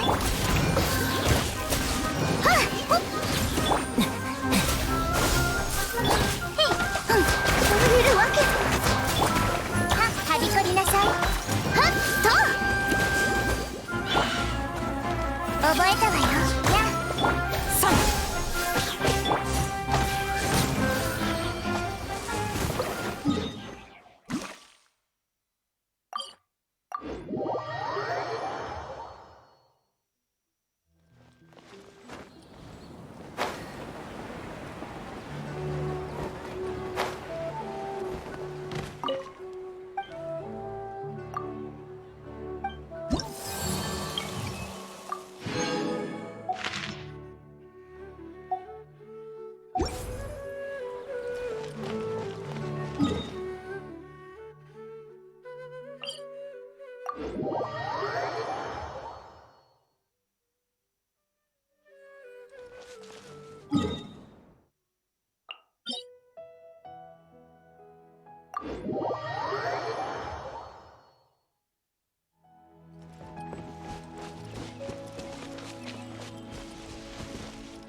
虫けらが神を見ようとはね。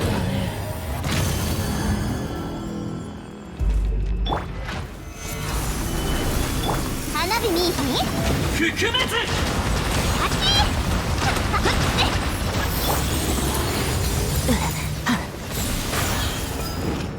無力なボンシューメン。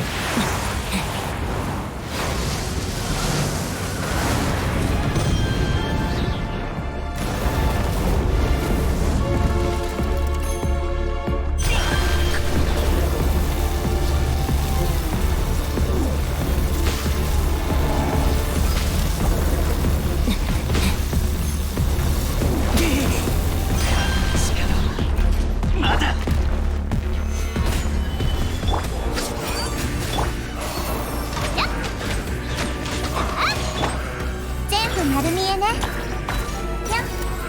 これこそが知恵の伝道。はっはっ、特進の大罪。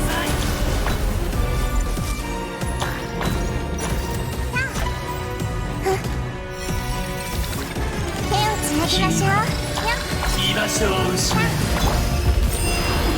いざ。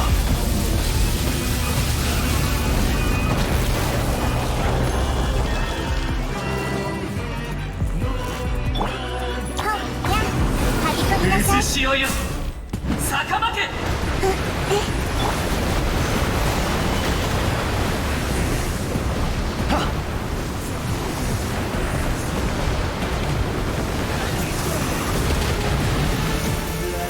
覆滅。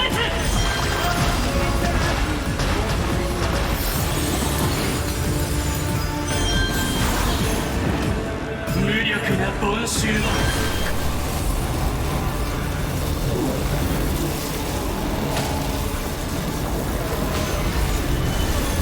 いざ。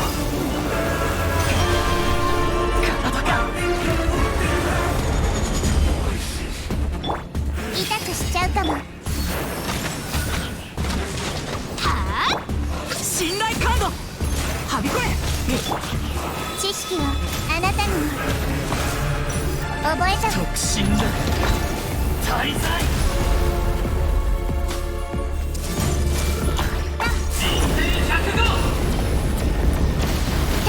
賢明と難攻不落。いざ。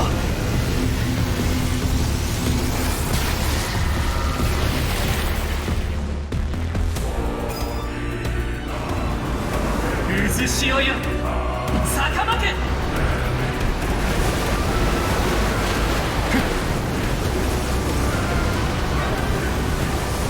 岩山八九。覆滅。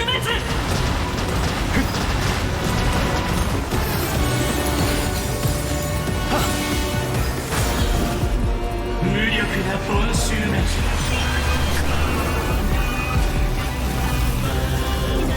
難攻不落。火の用心。手をつなぎましょ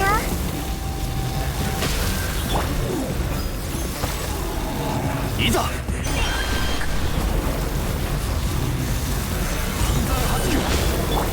痛くしちゃうかも。私のお家にいらっしゃい。で行くで。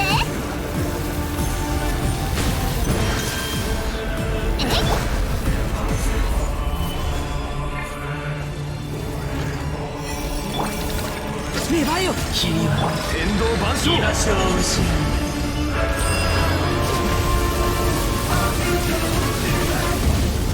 難攻不落。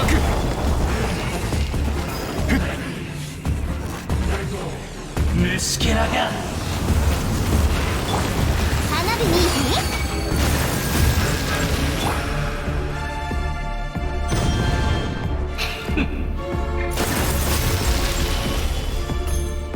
ん？無力なボンシューメン。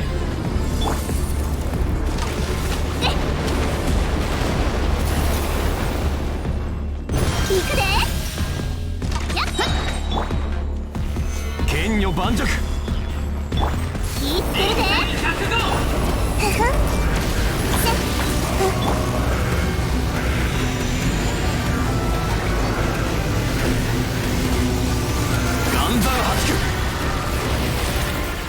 いざ。は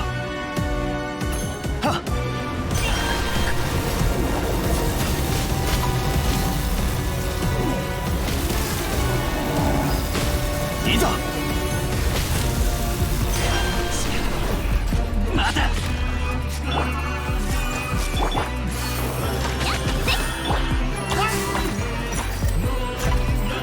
手をつなぎましょう。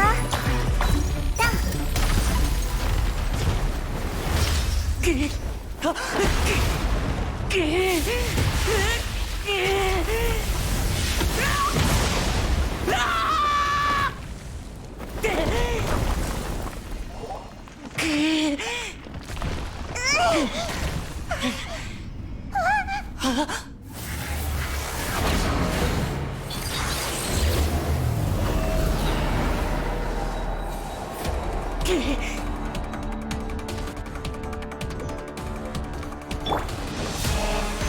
女盤石。弱小万物。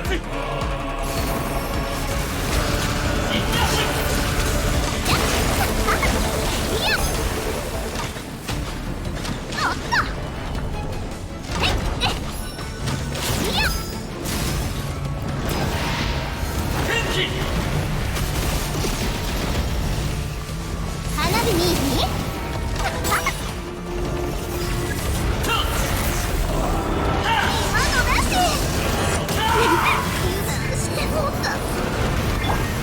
君も見届けし者だ。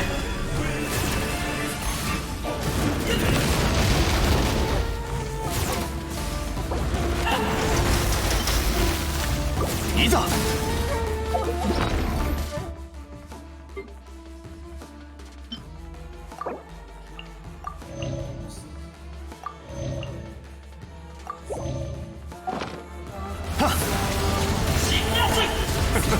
面白い。少し疲れた。君も見届けし者だ。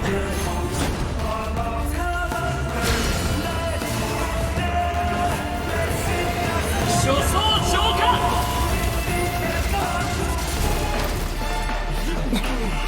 重悪焼却。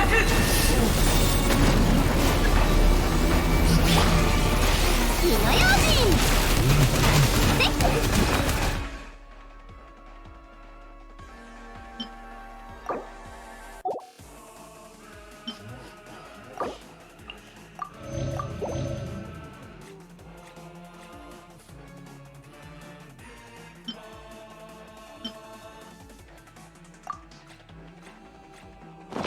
ほな、行くで。やっふっ。せっ。やっせっ。はっ。おっと、花火にいい？ふっ。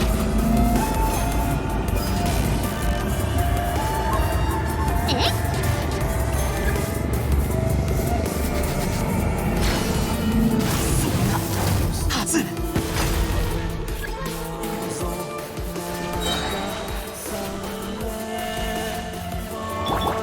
信頼カード。これこそが知恵の伝道。気ぃつけるで。さあ、はっきり。やっ。おや。やっ。はっ。おっと。やっ。ピンクやで。覚えたわよ。せっ。はっ。ふん。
難攻不落。来客。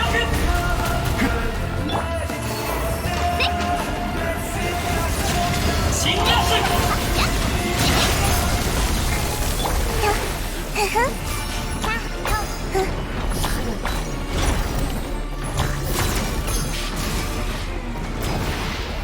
奮起。まだ。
断罪の名によって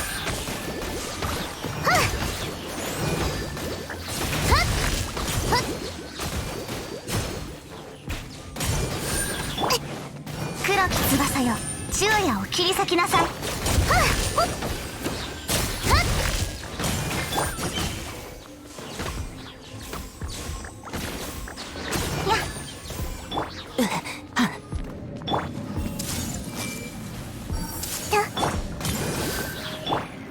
姿を見せよ。えい、ミュージックスタート。とよっほっ、えいバーバラ行くよ。よっ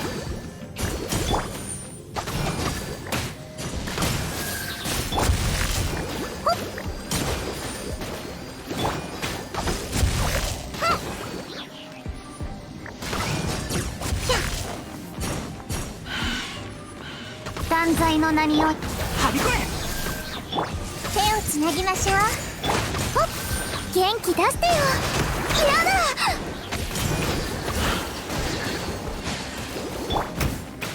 お嬢様の仰せのままに。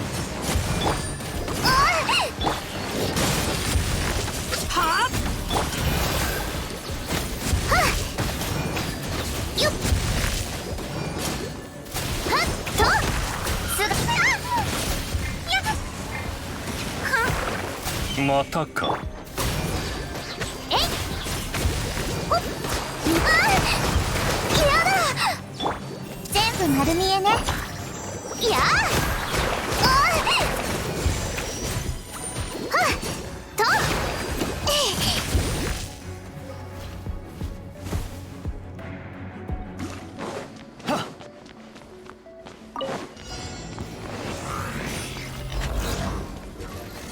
剣女盤石天道ここにあり。写真となり。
全力攻撃。火の用心。あなた様のために生贄を用意した。綺麗にしませんと死の風格に気をつけます。はっやったやっ気ぃつけるぜ。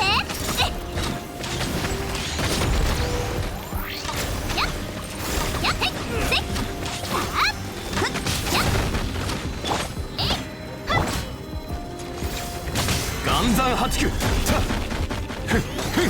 隙あり。燃えろ。花火に火。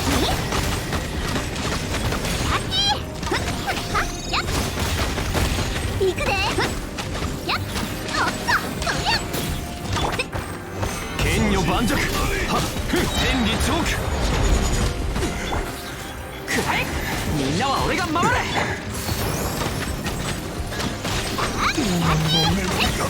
読んで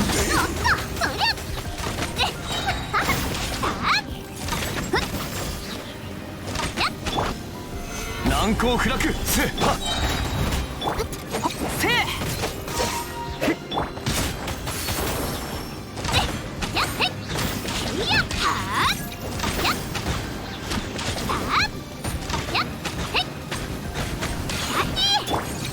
剣女盤石。はっはった気ぃつけるぜ。やった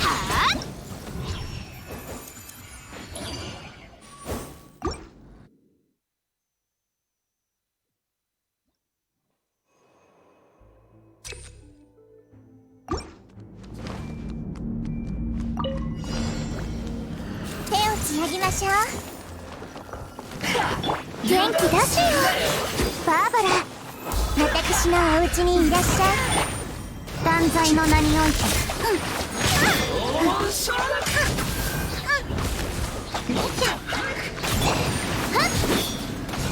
えいほっはっ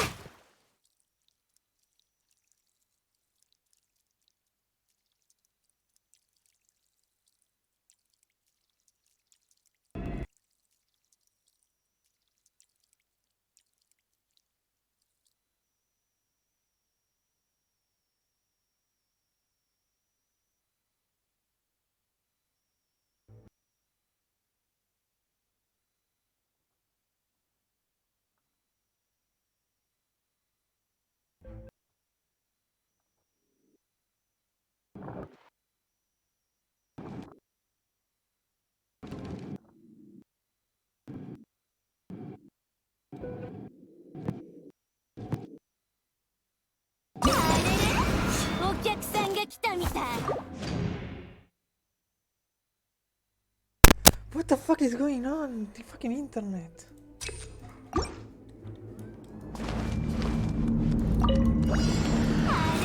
部丸見えね。知識はあなたにも。みんなを守るからね。はっ、信頼。ほっとバーバラ。ほっ、夜のやはっ、えいふふ姿を。ほっ、もうひどいっす。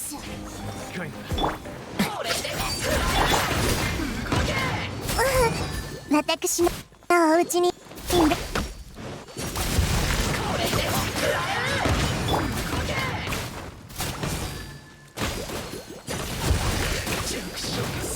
みんな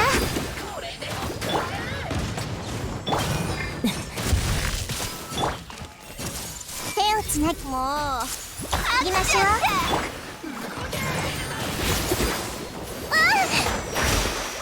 えいやあ、痛い。断罪の名にはびこれ。ここはゴールじゃない。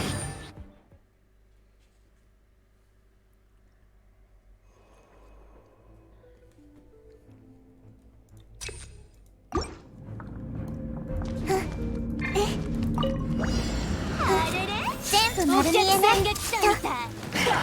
油断するなよ。黒き翼よ、昼夜を切り裂きな。は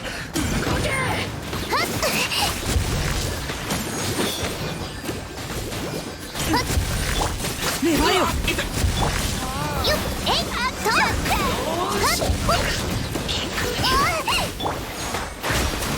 姿を見せよ。はっと、手をつなぎましょう。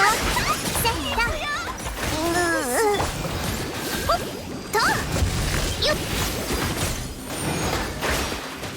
えいはっ、でやはっや、ひどいっすよ。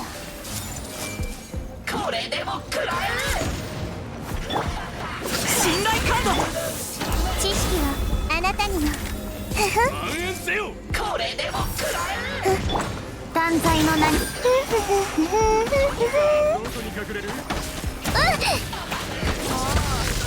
きちゃった。痛い。えいはっ、夜の源源。はびこれ。ひどいっす。粘れよ。やっはっ、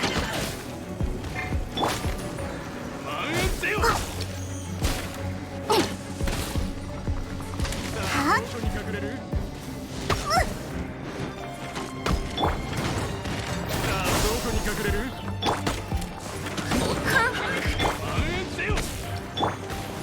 これこそが知恵の伝道。全部丸見えね。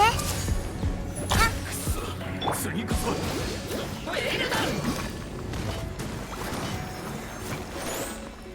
っと、ほっ、はっ、へい、ほっ、すっく、ふふ、よっ、はっ、これはまだ生だ。と、はっ、えい、ほっ、中止。や、はっ、信頼感度。と、へっ、はっ、ほっ、へっ。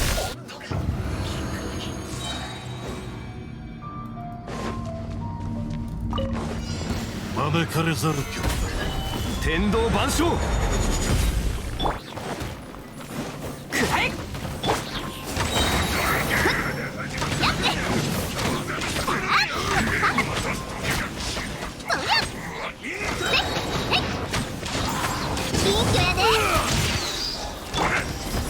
難攻不落。戦場のお掃除の時間です。任せてください。助けが必要。ダメさせるなよ。誤算だ。やっ剣女盤石。花火見いひん。おっとそりゃキャッチー。へいや行くで。やっ難攻不落。やっはっせおっとはったふいざや天理チョーク。剣女盤石。みんながそばにいてくれる。さあどこに隠れる。そりゃやっせってあっキャッチー。やっへいや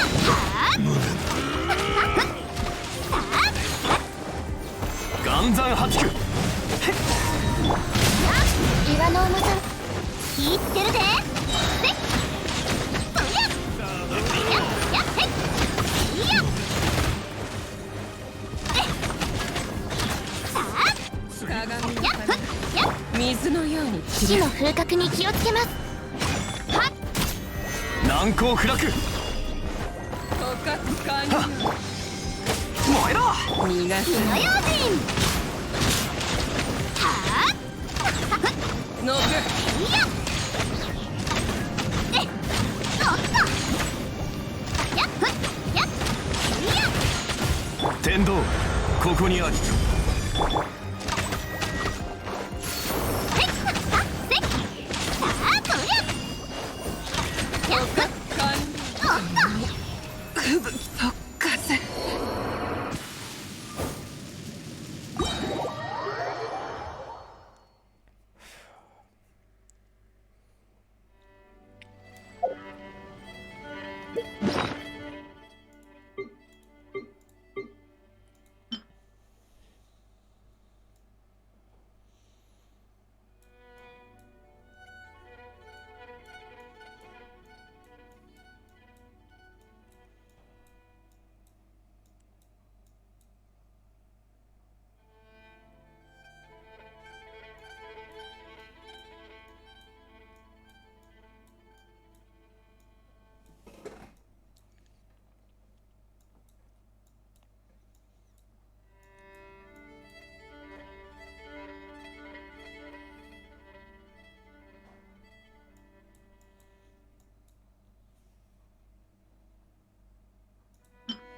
やっぱり自分の目で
Surely I will get hyper focus now.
Are you in this one? I got in green. In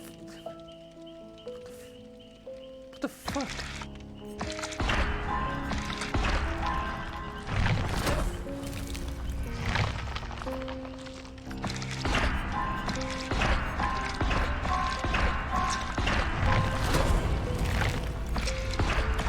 Are you fucking kidding me?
the fuck, man? Are you retarded?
Fucking space button, man.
I'm so fucking dead, man.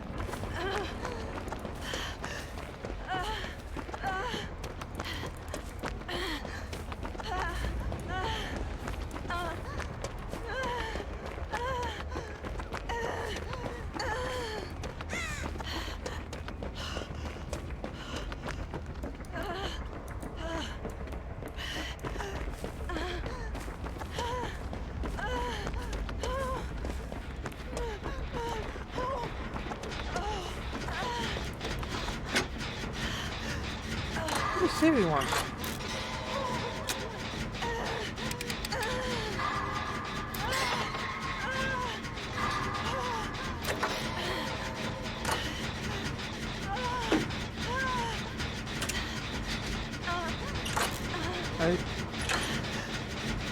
No way, Darren, perfectly.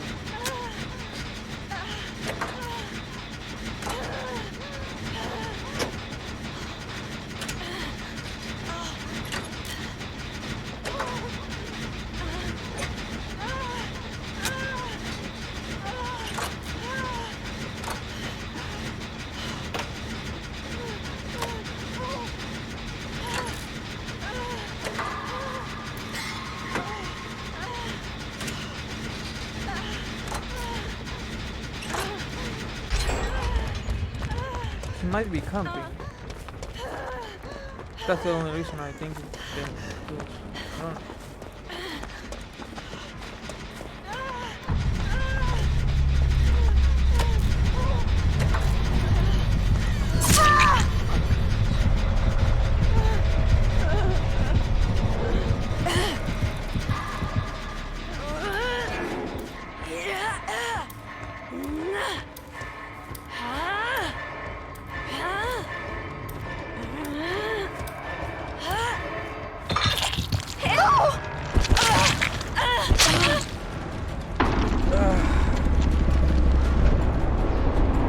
Well, without perks, I think I did well. Without perks and items.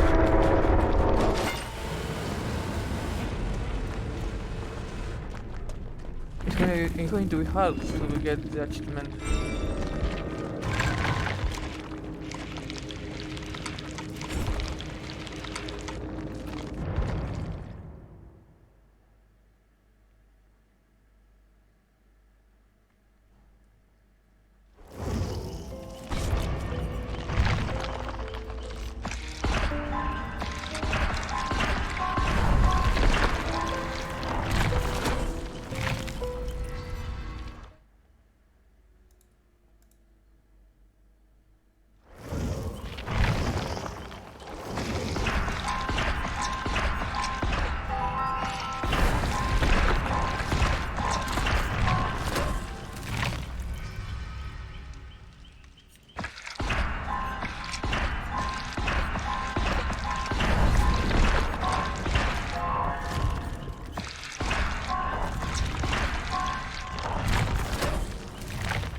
Go! Please. Okay, but to ask.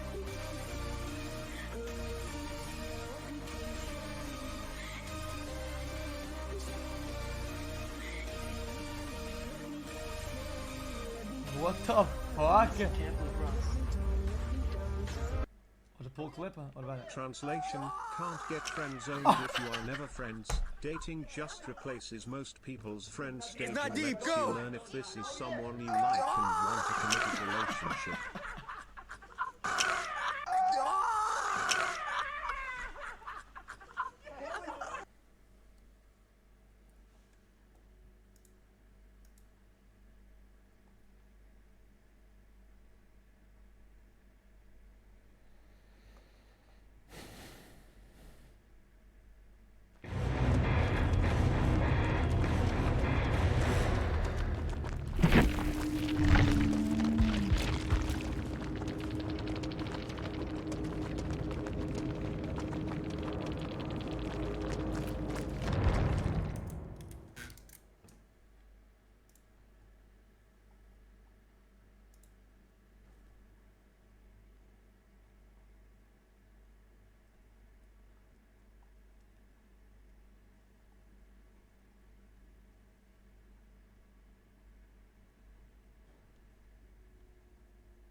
Wait, I did it.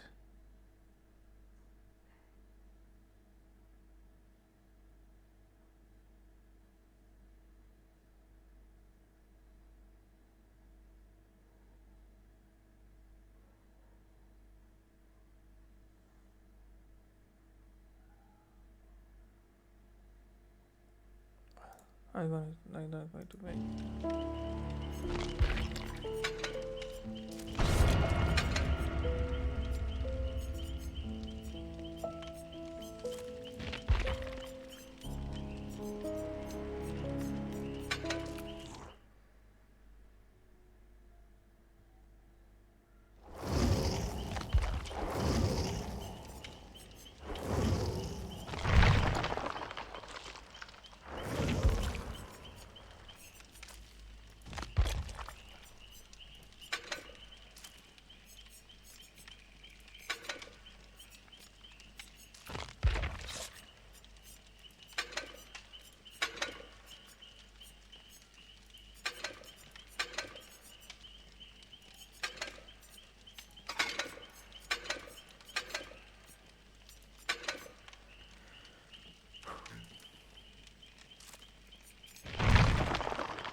God.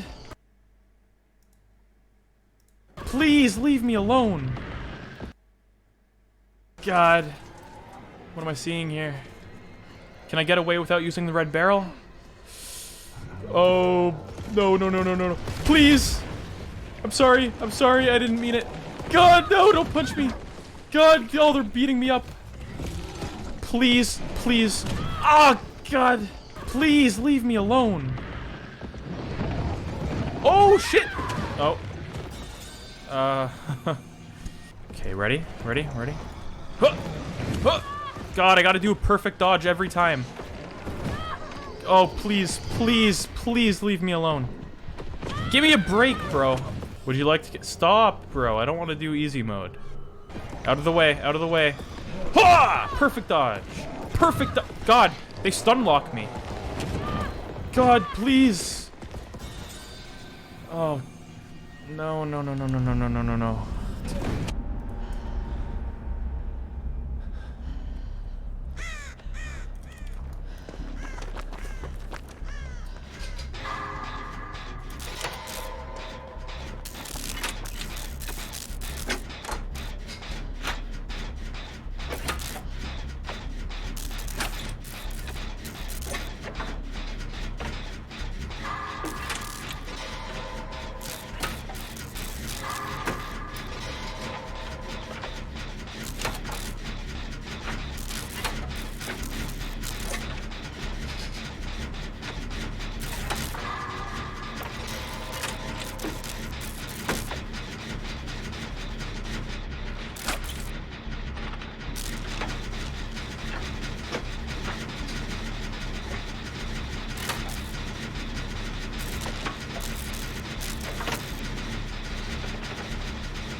Wait,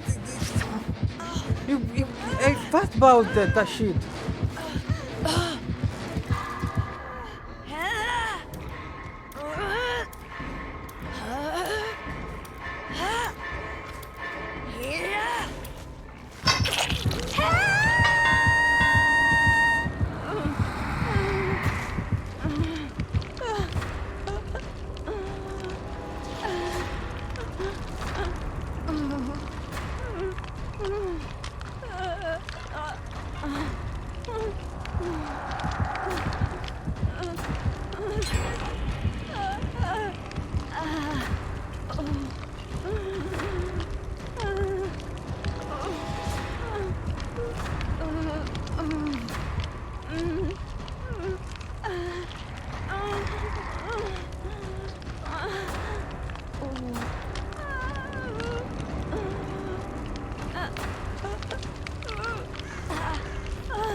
You mad?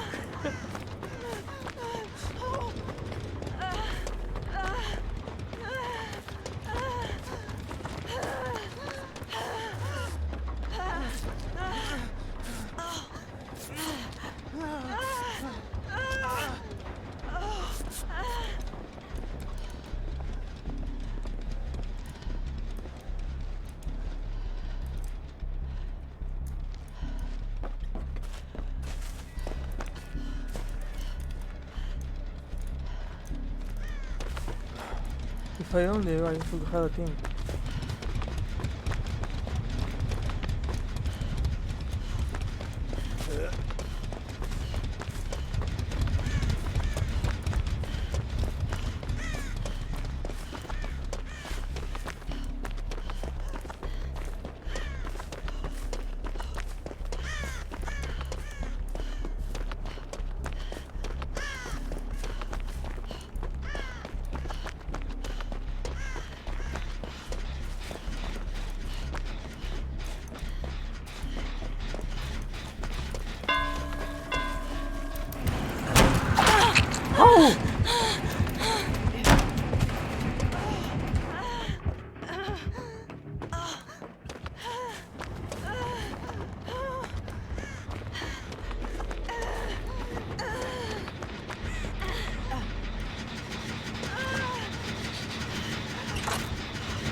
Surely he didn't show me.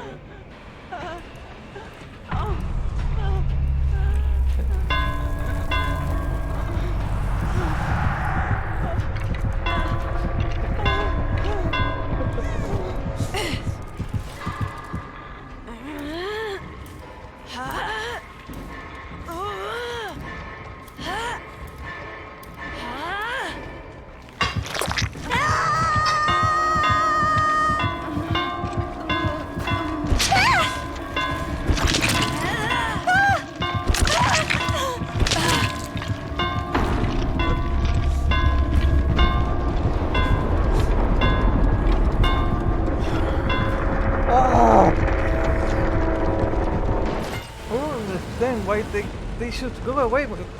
We need to heal, nothing more.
Oh shit!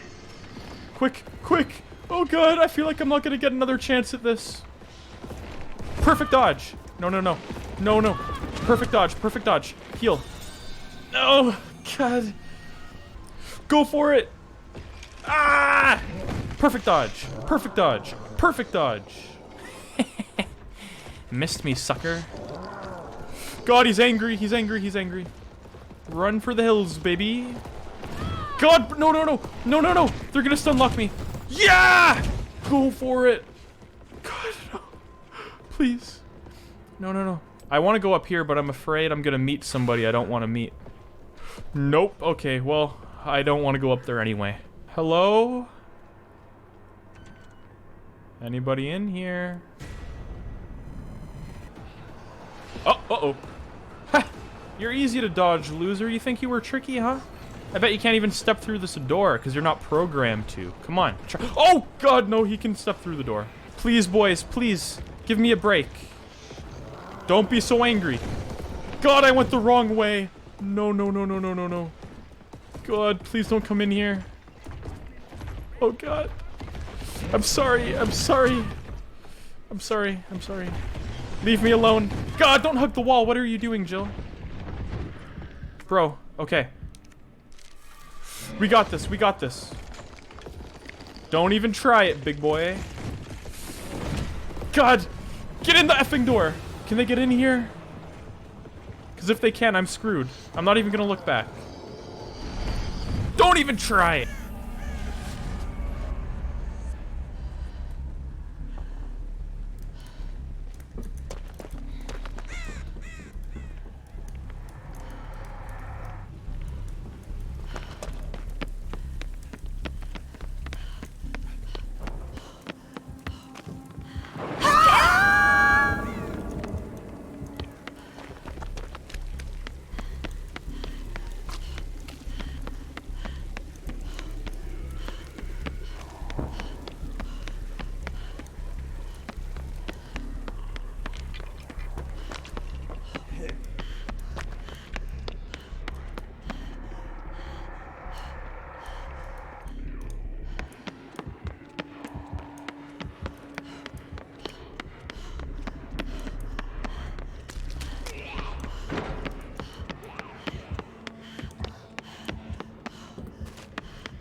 Don't get pussy.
Potatoes. Perdón, potatoes. Potatoes.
Room for one more?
Fuck.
Where'd they put the shit?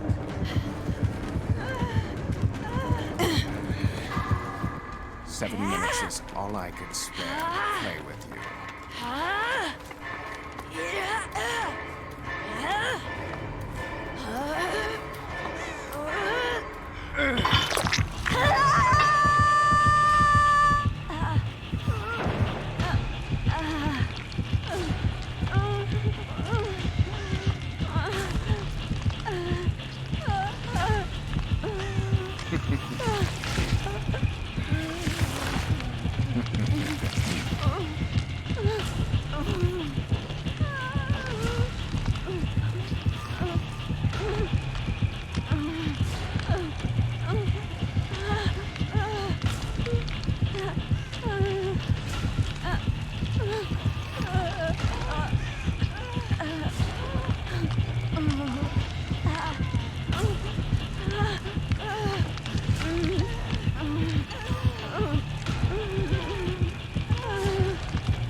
You disappoint me. Is that the best you've got?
Why the fuck they gunning a gun, man? What the fuck?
Hey, sucker.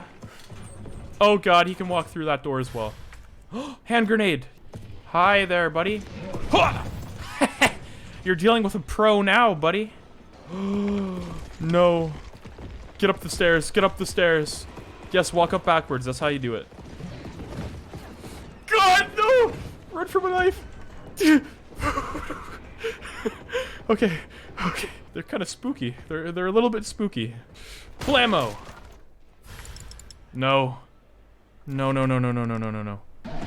God, I can't perfect dodge. I suck. No, don't trap me in a corner. What are you doing there, big boy? Uh-oh, I see somebody.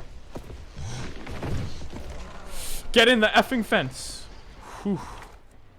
Okay, okay. God, this is like stress simulator. Okay, why are there so many shirtless men around here? Bring it on! I've practiced. Ah! Suck it. You guys don't like electricity. Oh god. They're just bystanders. Punch me, I dare you! Out. Uh-oh.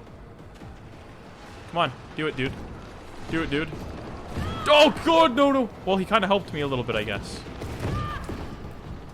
Get in the door. Get in the door. Can you guys come in here? Huh? Ah. Okay.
Okay. Using all herbs immediately. That's okay, I'll get used to dodging soon enough. No. I gotta wait until I get infected. Oh, there's too many Nemesis for me to shoot them, you know? Hello? Oh god.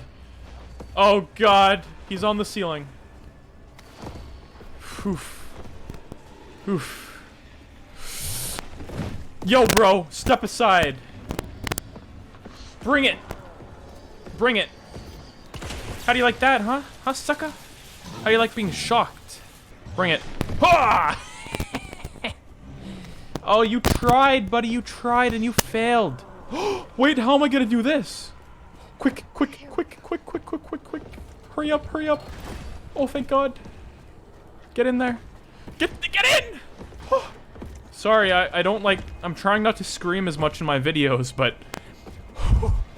a man can only hold back so much. Hello? Anybody else down there? Well, I won't know till you try, right? Oh god, look, they're merging! You can see them. This calls for a grenade. Oh god! Suck on this, idiots! Quick. They're gonna be angry. Get out of my way! What's he doing? Wait, do I die instantly? Okay. Dude, they're in my way. I can't do anything. Wait, what? Since when do they, like, insta-kill like that? Well, no harm in trying, right? Bring it. Yeah, can you, like, stop? Hey, bro. No, not when they're...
Madre que me parió.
There's like 2 of you. Thank you. Whoo-wee! That was close. Now I have a question. What if I go to the ladder right away? Oh, damn, dude! Hell yeah! Come on, come on, come on. Leave me alone. Leave me alone. Don't kill me. Don't kill me yet. Don't kill me. God, I hear him walking quickly. Oh God, there's one on the ceiling. Get away. Come on, perfect dodge. Perfect dodge. Your mother didn't teach you to be a loser, did she? Go for it. Did I miss it? No, I missed it. Oh no. Maybe if I do a full roundsy. I've used up every goddamn healing item I own, but still better than nothing, I guess. I'm still going kind of fast. Come on, Jill, make it. Yeah, look at the speed. Quick. God, well, I forgot to go this way before, but maybe this is good. Oh, turn it on, idiot! No, I hear them coming for me. Go, go, go. Oh, please. Please, I don't have any more health. I don't have any more healing items.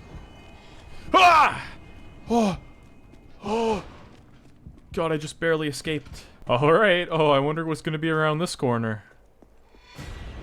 Oh no, it's a single nemesis. Oh, I'm so scared. I'm so scared. Oh, uh-oh. Okay, I take it back. Bring it on. Bring it on. Ha! How do you like that?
Oh shit, he was in here shooting at me. He almost got me. What the fuck? So lucky that would be.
Holy shit, he hit him.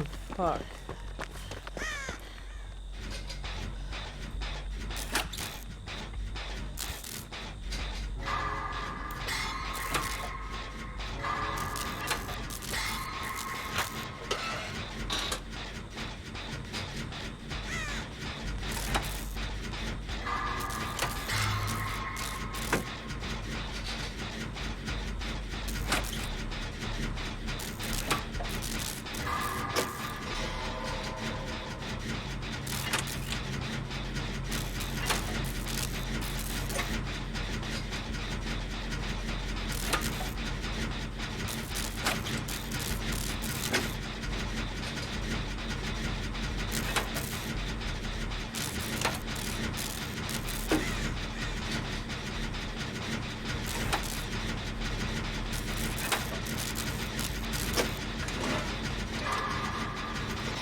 Ah, you tried, didn't ya?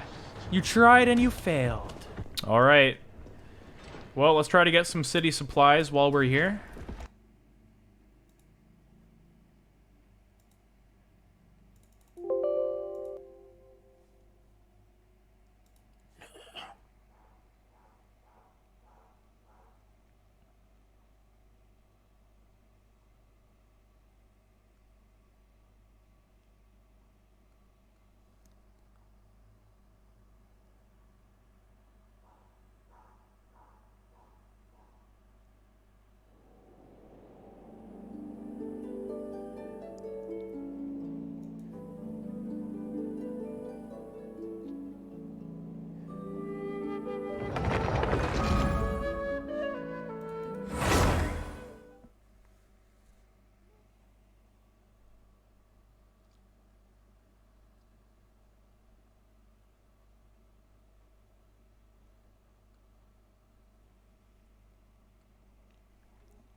I'll just do some perfect dodges.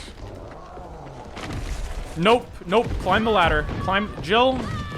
Okay. Alright, well, okay. I tried. Listen, boys, listen. I think we all have had a misunderstanding these past couple days. Ha! Perfect, oh god, perfect dodges apparently don't matter sometimes. Well, no time like the present, am I right? Duh. Open it. Please. Please let there be something of value in here. Dodge! Get in! Okay. Some gunpowder. Not worth it, but okay. Yes! Okay, it was totally worth it. Hello? Lads? Oh, God. They're ready for me. Go for it! Come on, boys. Come over here. I'll do the loop-de-loop. Ha! No, no, no, no, no. No, no, no, no, no. Please. Please, I'm in a corner, dude. Okay. It's like they stun lock you. I can't do anything, you know? Bring it on, suckers. Huh! Oh, damn! Oh, shit. Please. Please. Lads, it's not fair when he cut me off like that. Lad, leave me be. Please, please, please, please, please. Jesus Christ. Oh, hi. Bring it! Bring it! Ha! Oh god, I just make them angry. Oh god. No, no, no. Move out of the way, big boy. I almost escaped if you weren't in the way. Okay. Okay. Come on. Ah! You suck. Your mother hates you. Quick! Yes. Did I miss anything? Quick, there could be something valuable in here. I think there's a first aid spray. Yeah, worth it. Oh, hi there. Hi. Hi. Just let me slip by. Oh, God, he's following me. Come on, big boys. I have a little surprise for you. It's called electricity. You ever heard of it? Oh, you guys are so dumb. Oh, look at that. The best weapon, dude. The best weapon I could ask for. Uh-oh. Well, one of them was hiding. Huh! No, I dodged. Oh, God. No, don't bring me back to those maniacs. Please. Leave a poor girl alone. God, I don't know if he can follow me up here, but... Oh, hi. Yo, what's up? Yo, how's it poppin', my man? God, he came out of the police vehicle, and there's 3 of them. That's just great. Okay, shall I? Yes, I shall. No! You have to be. Mother truckin' kidding me. Wait a minute. Oh, no, I'm going the wrong way anyway. Oh, shit. Where did he come from? Heaven? Okay, boys, gentlemen. Gentlemen, listen. Go down the stairs a little... Ah, God, please! Why are they so angry? What happened? I don't know why they just all had a brain aneurysm at the same time, but thank God they did, I guess. You know, it sucks because I'll dodge perfectly, right? But then their boys block me. They body block me. I'm not gonna give up. I'm not gonna give up, no matter what. Yeah. Yeah. Ah, thank the Lord in heaven for my dodging skills.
Joker?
暗算8区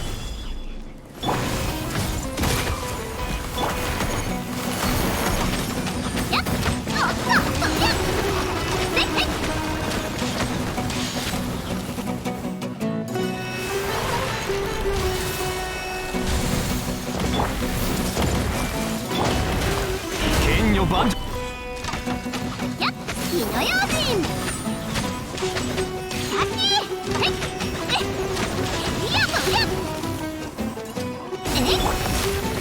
全部丸見えね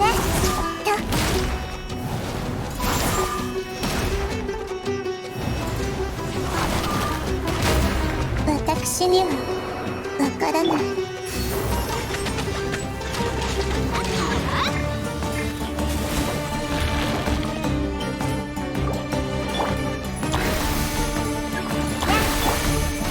暗算8区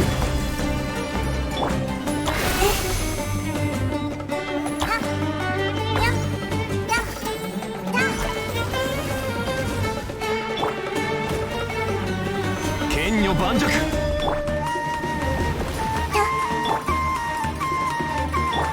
の用心ほら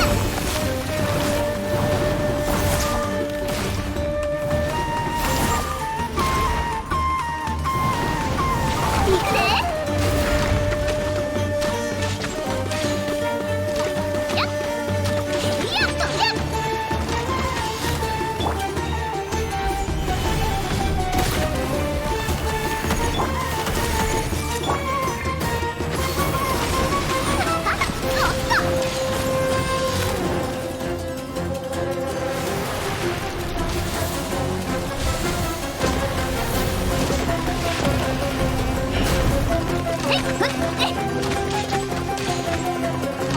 やっやっとやっ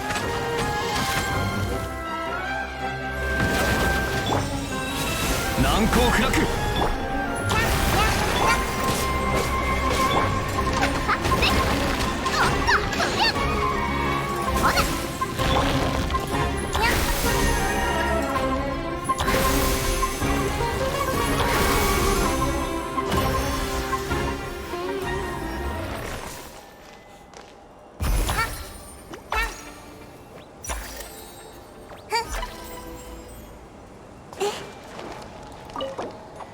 私の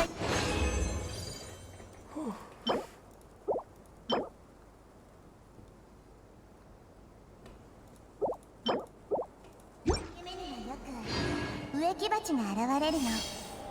それに水や肥料をやるといつも同じ花が咲く。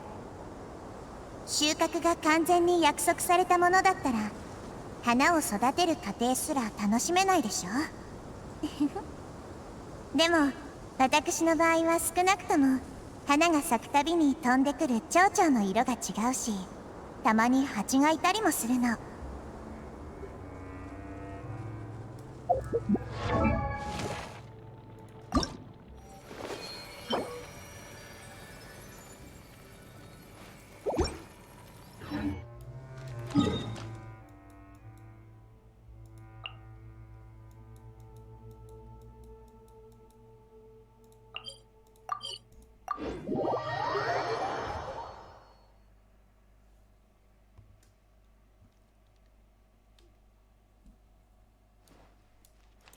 いい天気ね。暖かいわ。じきにあたりも賑やかになるわね。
隣に座っ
同点について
隣に座ってお茶でもいかがですか？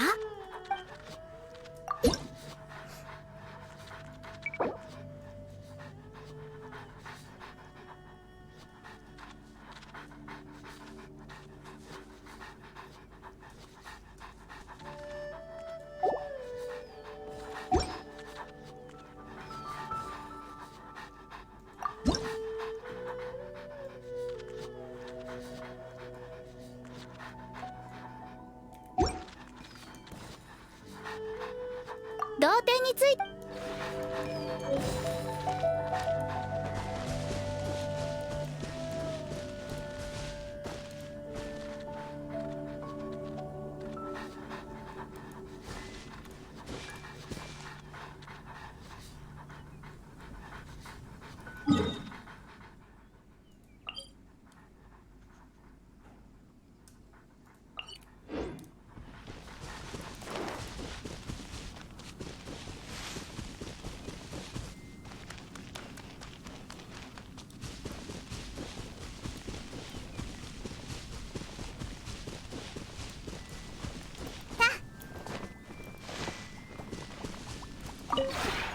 わしは人回帰はし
What is Lisa hiding? We all know very well that she is way stronger than she looks. Being fresh out of Sumeru Academy, Barca laid his eyes on Lisa's big personality, trying over multiple times to get her to join the Knights and become a captain. Lisa ghosted him so much that he got depression and left the city, which is why we never met him. Now that leaves us wondering, why would such a strong and talented individual rather read books to a kid who commits terrorism than fight the kid who commits terrorism? What is Lisa hiding? We all